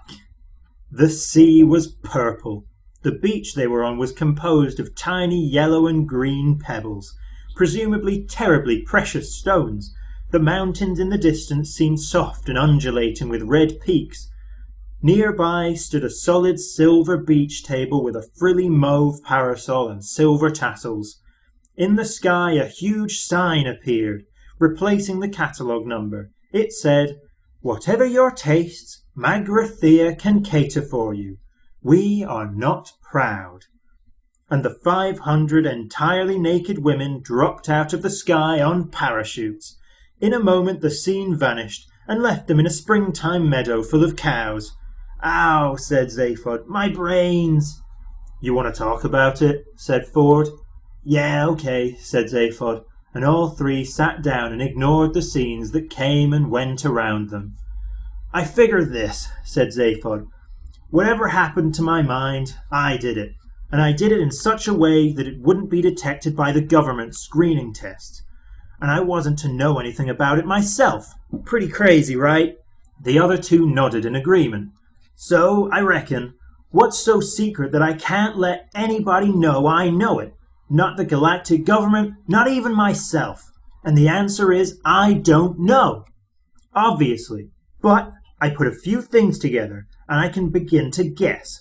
When did I decide to run for president? Shortly after the death of President Uden Vraggs. You remember Uden, Ford?" "Yeah," said Ford. "He was the guy we met when we were kids, the Arcturian captain. He was a gas. He gave us conkers when you busted your way into his mega freighter. Said you were the most amazing kid he'd ever met." "What's all this?" said Trillian. "Ancient history," said Ford. "When we were kids, together on Betelgeuse, the Arcturian mega freighters used to carry most of the bulky trade between the galactic center and the outlying regions. The Betelgeuse trading scouts used to find the markets, and the Arcturians would supply them. There was a lot of trouble with space pirates before they were wiped out in the Dordelis Wars, and the mega freighters had to be equipped with the most fantastic defense shields known to galactic science. They were real brutes of ships, and huge. In orbit around a planet, they would eclipse the sun.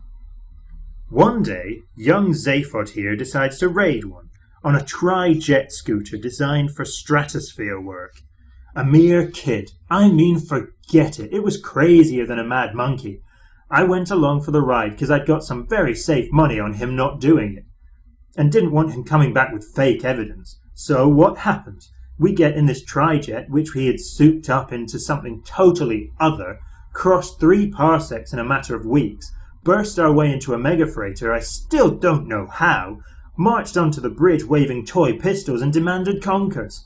A wilder thing I have not known. Lost me a year's pocket money. For what? Conkers. The captain was this really amazing guy. Uden Vraggs, said Zaphod. He gave us food, booze, stuff from really weird parts of the galaxy. Lots of conkers, of course, and we had just the most incredible time.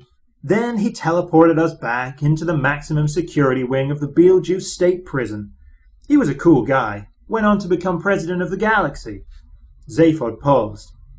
The scene around them was currently plunged into gloom. Dark mists swirled round them in elephantine shapes, lurked indistinctly in the shadows. The air was occasionally rent with the sounds of illusory beings murdering other illusory beings. Presumably enough people must have liked this sort of thing to make it a paying proposition. Ford, said Zaphod quietly. Yeah? Just before Uden died, he came to see me. What? You never told me. No.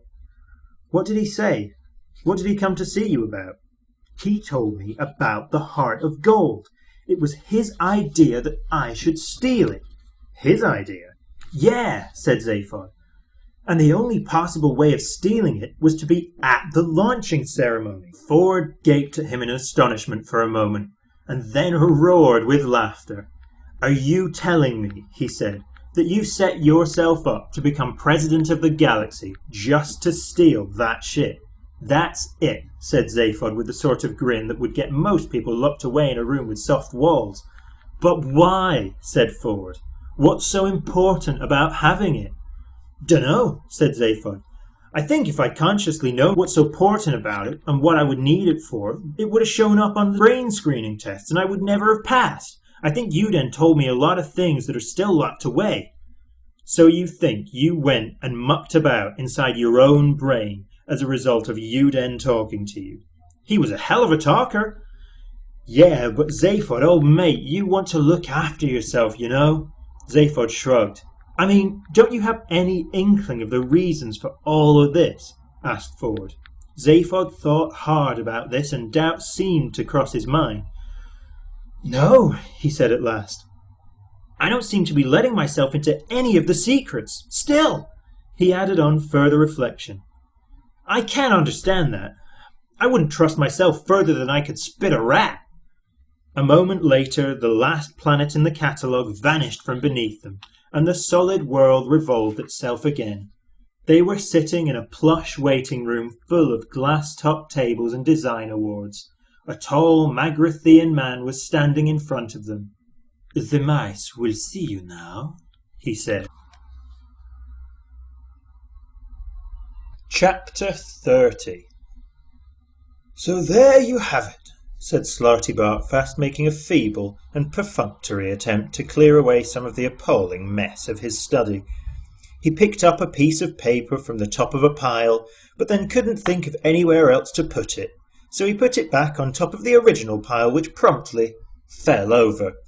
Deep Thought designed the Earth. We built it, and you lived in it. And the Vogons came and destroyed it 5 minutes before the programme was completed, added Arthur not unbitterly. Yes, said the old man, pausing to gaze hopelessly round the room. 10 million years of planning and work gone, just like that. 10 million years, Earthman. Can you conceive of that kind of time span? A galactic civilization could grow from a single worm 5 times over in that time. Gone! He paused. Well, that's bureaucracy for you, he added. You know, said Arthur thoughtfully, all this explains a lot of things. All through my life I've had this strange, unaccountable feeling that something was going on in the world, something big, even sinister, and no one would tell me what it was. No, said the old man, that's just perfectly normal paranoia. Everyone in the universe has that.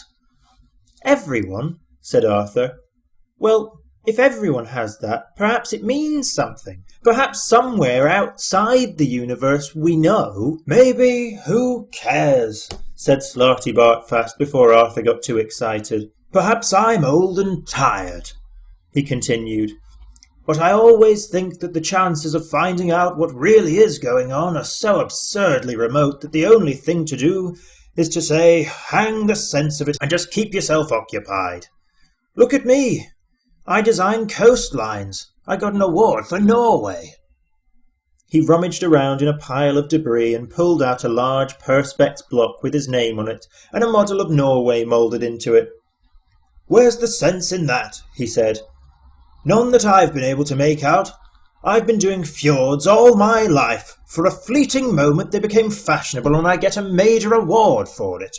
He turned it over in his hand with a shrug and tossed it aside carelessly, but not so carelessly that it didn't land on something soft. In this replacement Earth we're building, they've given me Africa to do, and of course I'm doing it with all fjords again because I happen to like them. And I'm old-fashioned enough to think that they give a lovely baroque feel to a continent. And they tell me it's not equatorial enough. Equatorial? He gave a hollow laugh. What does it matter? Science has achieved some wonderful things, of course, but I'd rather be happy than right any day. And are you? No, that's where it all falls down, of course. Pity, said Arthur with sympathy.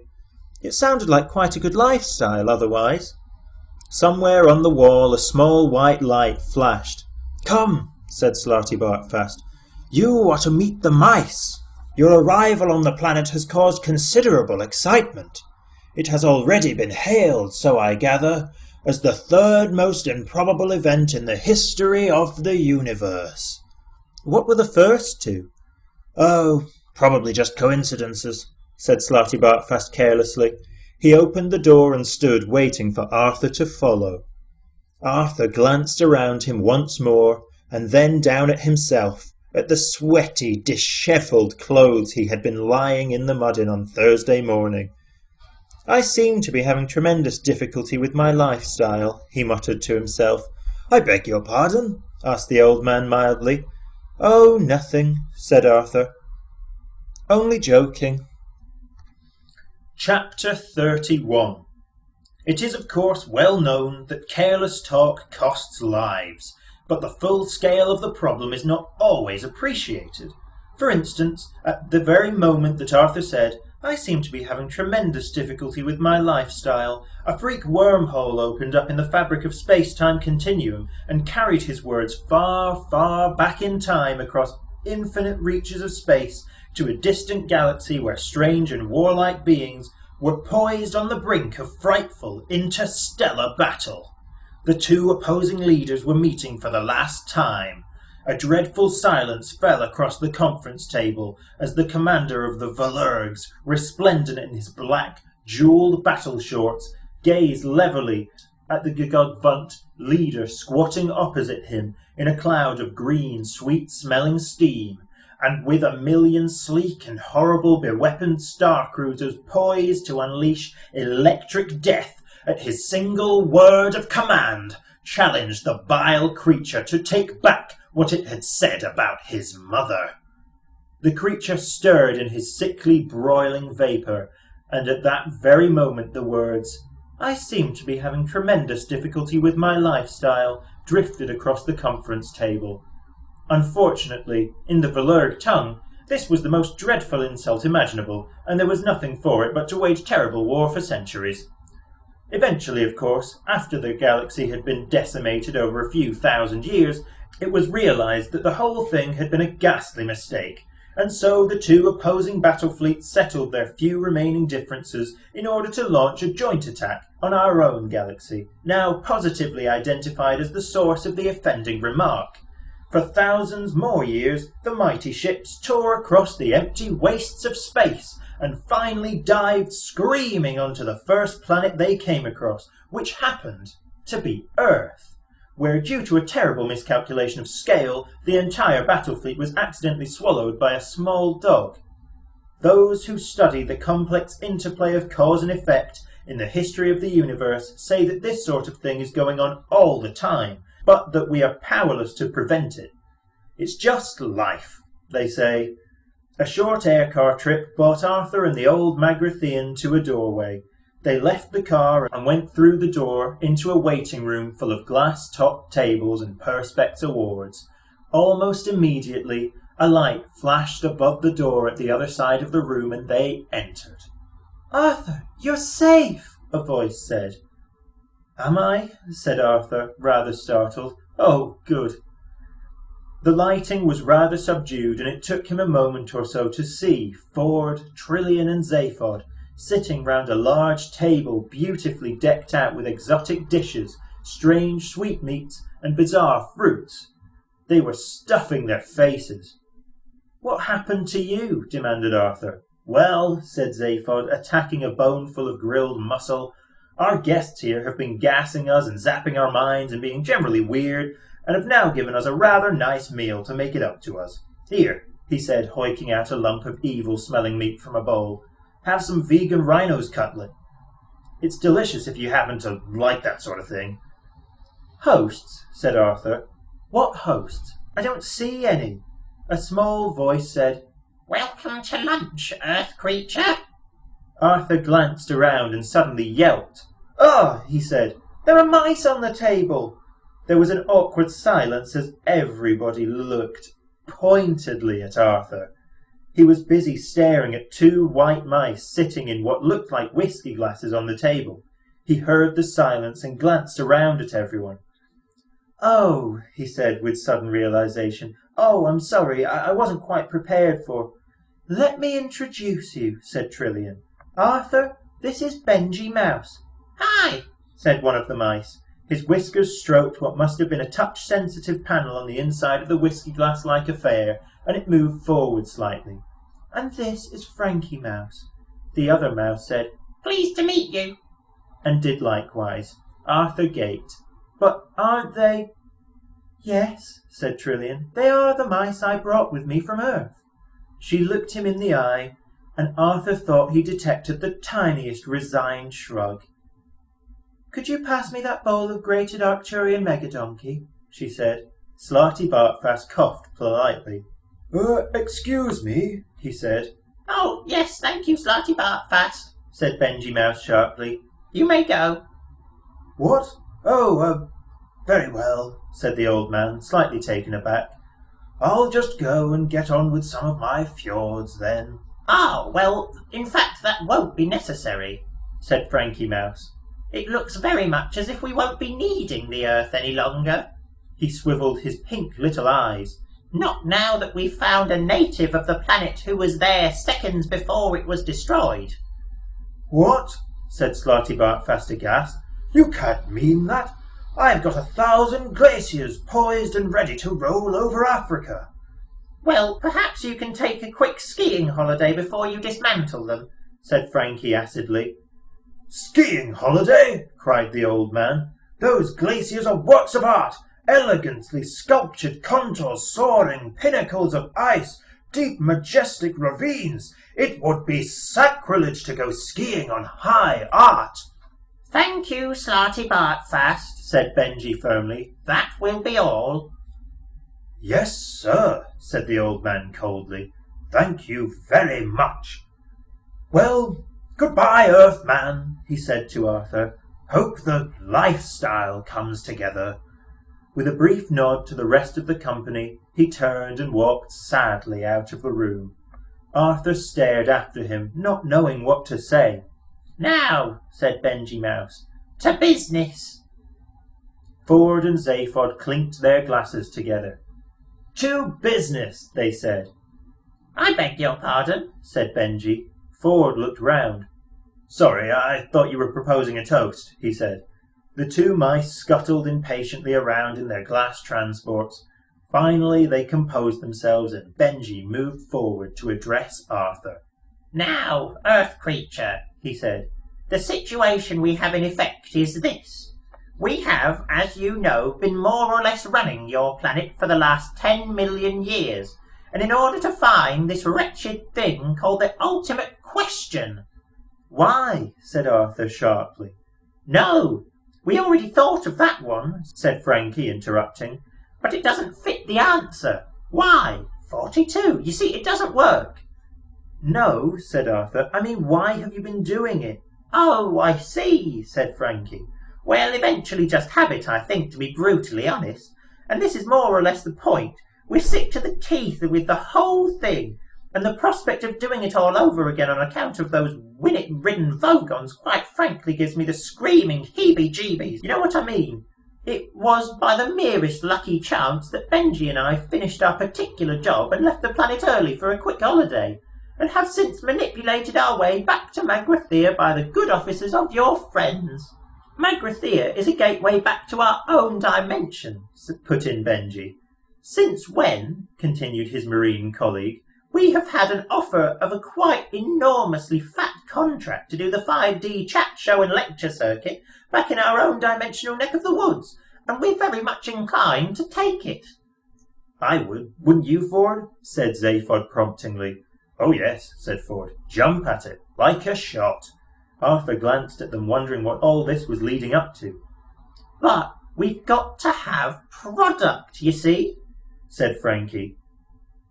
I mean, ideally, we still need the ultimate question in some form or other. Zaphod leaned forward to Arthur.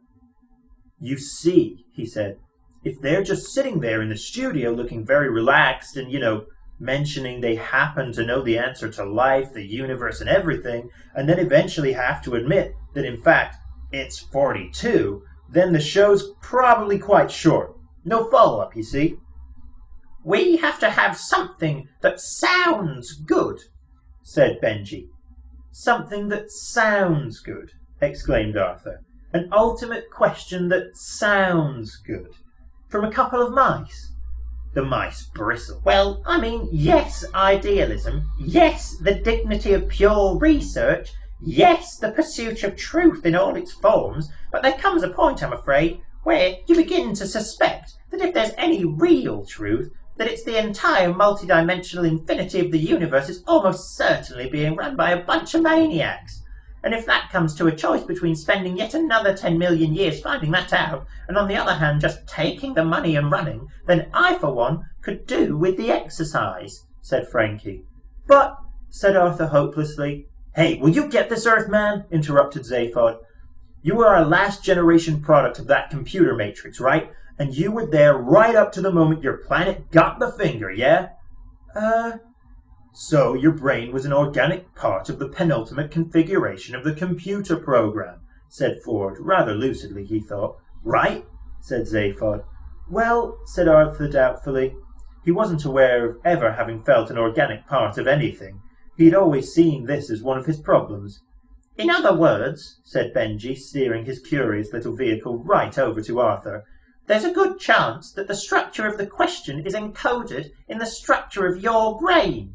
So, we want to buy it off you. What, the question? Said Arthur. Yes, said Ford and Trillian. For lots of money, said Zaphod. No, said Frankie. It's the brain we want to buy. What? Well, who would miss it? Inquired Benji. I thought you said you could read his brain electronically, protested Ford. Oh, yes, said Frankie. But we'd have to get it out first. It's got to be prepared. Treated, said Benji. Diced. Thank you, shouted Arthur, tipping up his chair and backing away from the table in horror. It could always be replaced, said Benji reasonably, if you think it's important. Yes, an electronic brain, said Frankie. A simple one would suffice. A simple one, wailed Arthur. Yeah, said Zaphod with a sudden evil grin. You just have to program it to say, what? And I don't understand, and where's the tea? Who'd know the difference? What? Cried Arthur, backing away still further. See what I mean? Said Zaphod, and howled with pain because of something Trillian did at that moment. I'd notice the difference, said Arthur. No, you wouldn't, said Frankie Mouse. You'd be programmed not to. Ford made for the door. Look, I'm sorry, mice old lads, he said. I don't think we've got a deal. I rather think we have to have a deal, said the mice in chorus, all the charm vanishing from their piping little voices in an instant. With a tiny whining shriek, their two glass transports lifted themselves off the table and swung through the air towards Arthur, who stumbled further backwards into a blind corner, utterly unable to cope or think of anything. Trillian grabbed him desperately by the arm and tried to drag him towards the door, which Ford and Zaphod were struggling to open, but Arthur was a dead weight. He seemed hypnotized by the airborne rodent swooping towards him. She screamed at him, but he just gaped. With one more yank, Ford and Zaphod got the door open. On the other side of it was a small pack of rather ugly men, who they could only assume were the heavy mob of Magrathea. Not only were they ugly themselves, but the medical equipment they carried with them was also far from pretty. They charged. So Arthur was about to have his head cut open, Trillian was unable to help him, and Ford and Zaphod were about to be set upon by several thugs a great deal heavier and more sharply armed than they were. All in all, it was extremely fortunate that at that moment every alarm on the planet burst into an ear-splitting din. Chapter 32. Emergency! Emergency! Blared the klaxons throughout Magrathea. Hostile ship has landed on planet. Armed intruders in Section 8A. Defense stations! Defense stations! The two mice sniffed irritably round the fragments of their glass transports where they lay shattered on the floor. Damnation! Muttered Frankie Mouse. All that fuss over 2 pounds of earthling brain! He scuttled round and about, his pink eyes flashing, his fine white coat bristling with static. The only thing we can do now, said Benji, crouching and stroking his whiskers in thought, is to try and fake a question, invent one that will sound plausible. Difficult, said Frankie, he thought. How about, what's yellow and dangerous? Benji considered this for a moment. No good, he said. Doesn't fit the answer. They sank into silence for a few seconds. All right, said Benji. What do you get if you multiply 6 by 7? No, it's too literal, too factual, said Frankie. Wouldn't sustain the punter's interest. Again they thought. Then Frankie said, Here's a thought. How many roads must a man walk down? Ah, said Benji. Aha! Now that does sound promising. He rolled this phrase around a little. Yes, he said. That's excellent. Sounds very significant without actually tying you down to a meaning anything at all. How many roads must a man walk down? 42. Excellent. That'll fox them. Frankie, baby, we are made. They performed a scampering dance in their excitement. Near them on the floor lay several rather ugly men who had been hit around the head with some heavy design award. Half a mile away, 4 figures pounded up a corridor looking for a way out. They emerged into a wide, open-plan computer bay. They glanced about wildly. "Which way do you reckon, Zaphod?" said Ford. "At a wild guess, I'd say down here," said Zaphod, running off down to the right between a computer bank and the wall.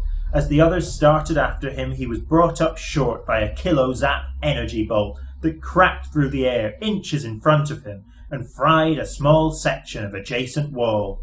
A voice on a loud hailer said, "Okay, Beeblebrox, hold it right there. We have you covered." "Cops!" hissed Zaphod and spun around in a crouch. "You want to try a guess at all, Ford?" "Okay, this way," said Ford, and the 4 of them ran down a gangway between 2 computer banks. At the end of the gangway appeared a heavily armoured and space-suited figure waving a vicious kilo-zap gun. "We don't want to shoot you, Beeblebrox," shouted the figure. "Suits me fine," shouted Zaphod back, and dived down a wide gap between 2 data process units. The others swerved in behind them. "There are 2 of them," said Trillian. "We're cornered." They squeezed themselves down in an angle between a large computer databank and the wall. They held their breath and waited. Suddenly the air exploded with energy bolts as both the cops opened fire on them simultaneously. "Hey, they're shooting at us," said Arthur, crouching in a tight ball. "I thought they said they didn't want to do that." "Yeah, I thought they said that," agreed Ford. Zaphod stuck a head up for a dangerous moment. "Hey," he said, "I thought you said you didn't want to shoot us," and ducked again. They waited. After a moment, a voice replied, "It isn't easy being a cop." "What did he say?" whispered Ford in astonishment. "He said it isn't easy being a cop." "Well, that's his problem, isn't it?" "I'd have thought so." Ford shouted out, "Hey, listen! I think we've got enough problems of our own having you shooting at us, so if you could avoid laying your problems on us as well, I think we'd all find it easier to cope."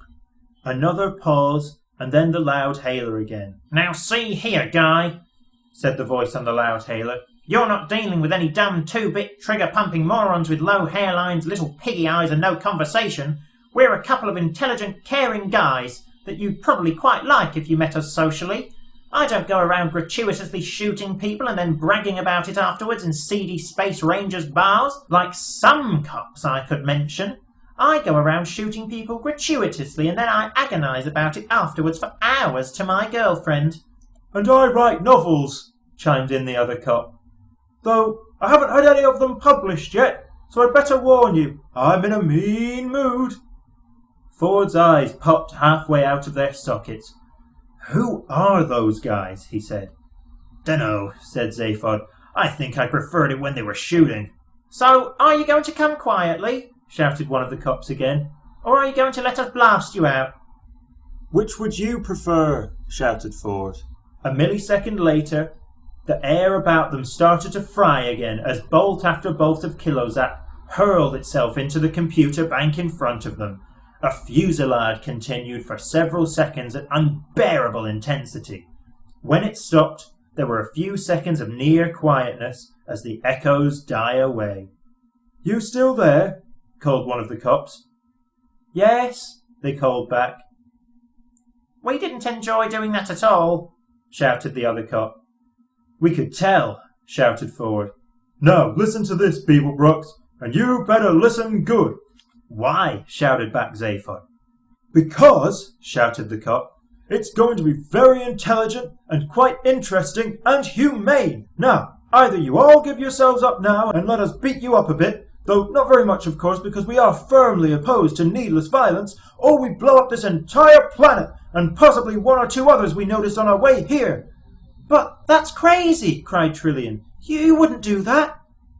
Oh, yes, we would, shouted the cop. Wouldn't we? He asked the other one. Oh, yes, we'd have to. No question, the other one called back.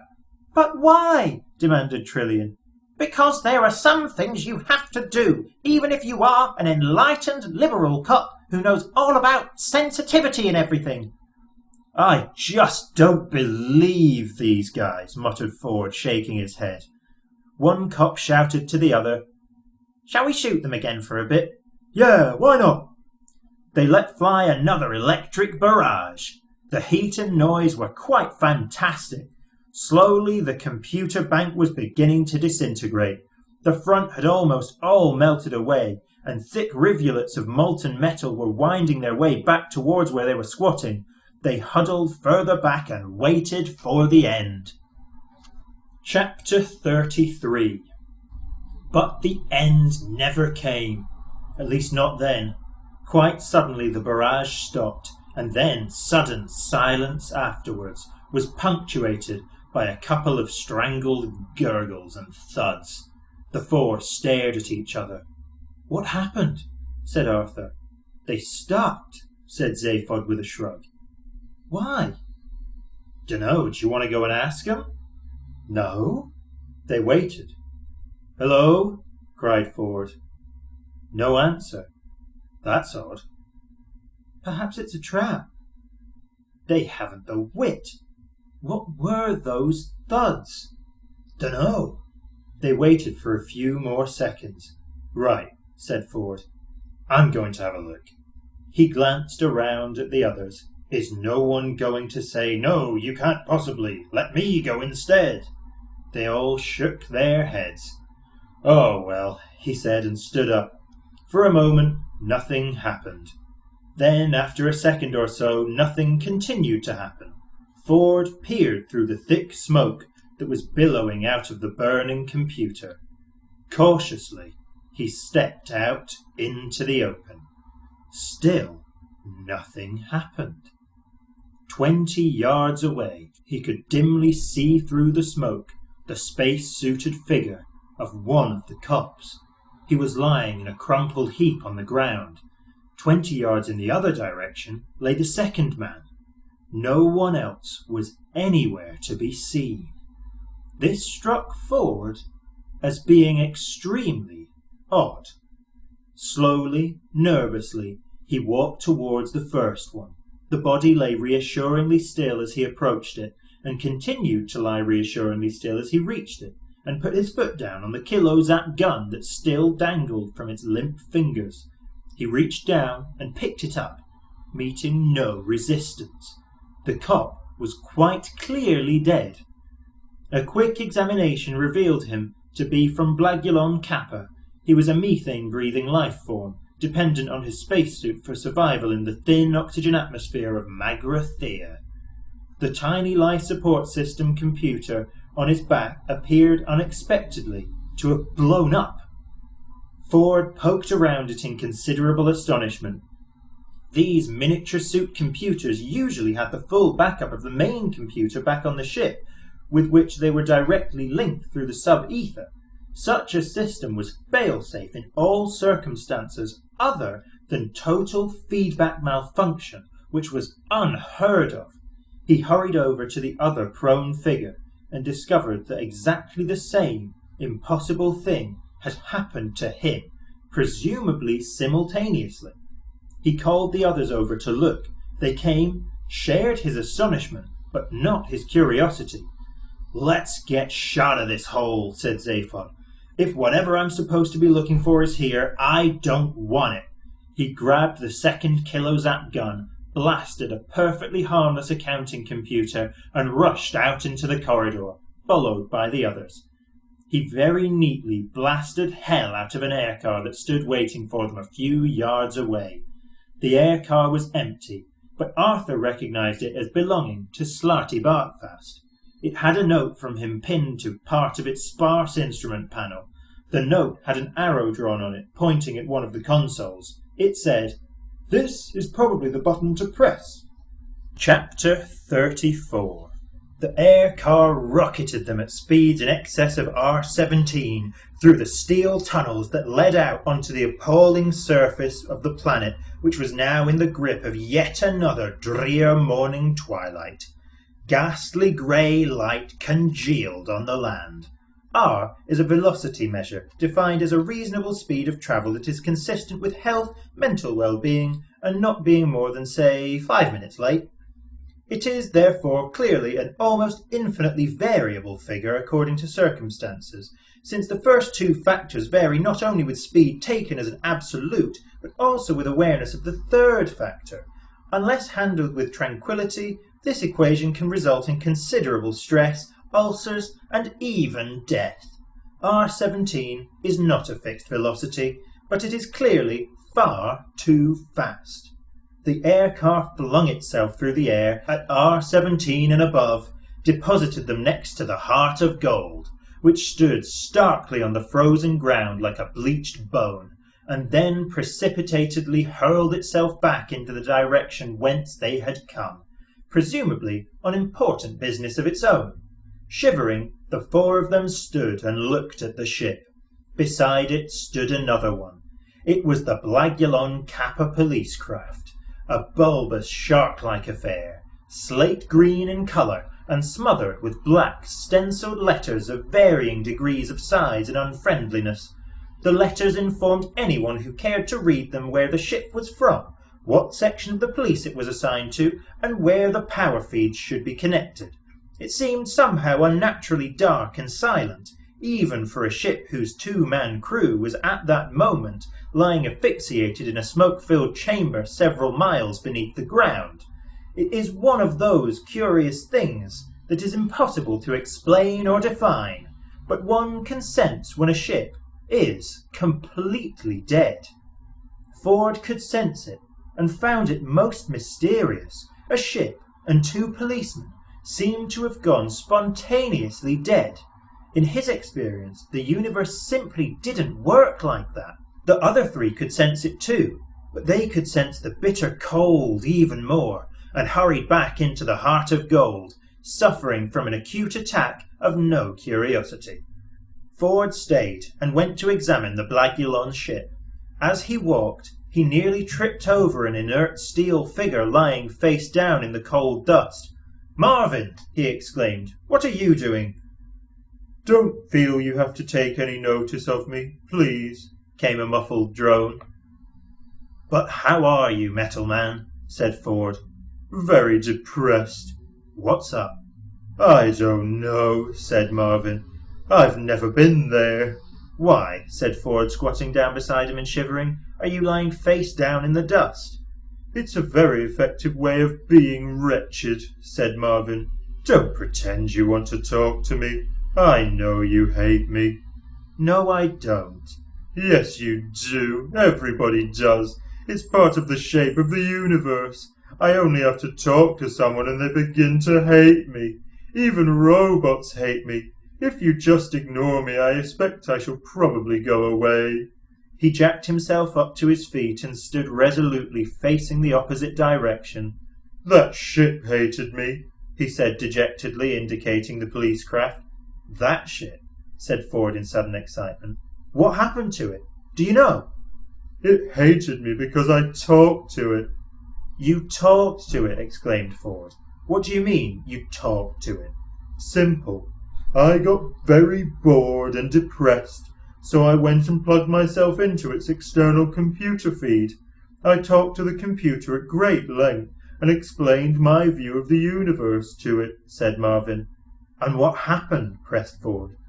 "It committed suicide," said Marvin, and stalked off back to the Heart of Gold. Chapter 35. That night, As the Heart of Gold was busy putting a few light years between itself and the Horsehead Nebula, Zaphod lounged under the small palm tree on the bridge, trying to bang his brains into shape with massive pan-galactic gargle blasters. Ford and Trillian sat in a corner discussing life and matters arising from it, and Arthur took to his bed to flip through Ford's copy of the Hitch-Hiker's Guide to the Galaxy. Since he was going to have to live in the place, he reasoned he'd better start finding out something about it. He came across this entry. It said, "The history of every major galactic civilization tends to pass through 3 distinct and recognizable phases, those of survival, inquiry, and sophistication, otherwise known as the how, why, and where phases. For instance, the first phase is characterized by the question, how can we eat? The second by the question, why do we eat? And the third by the question, where shall we have lunch?" He got no further before the ship's intercom buzzed into life. "Hey, Earthman! You hungry, kid?" said Zaphod's voice. Yeah, well, a little peckish, I suppose," said Arthur. "Okay, baby, hold tight," said Zaphod.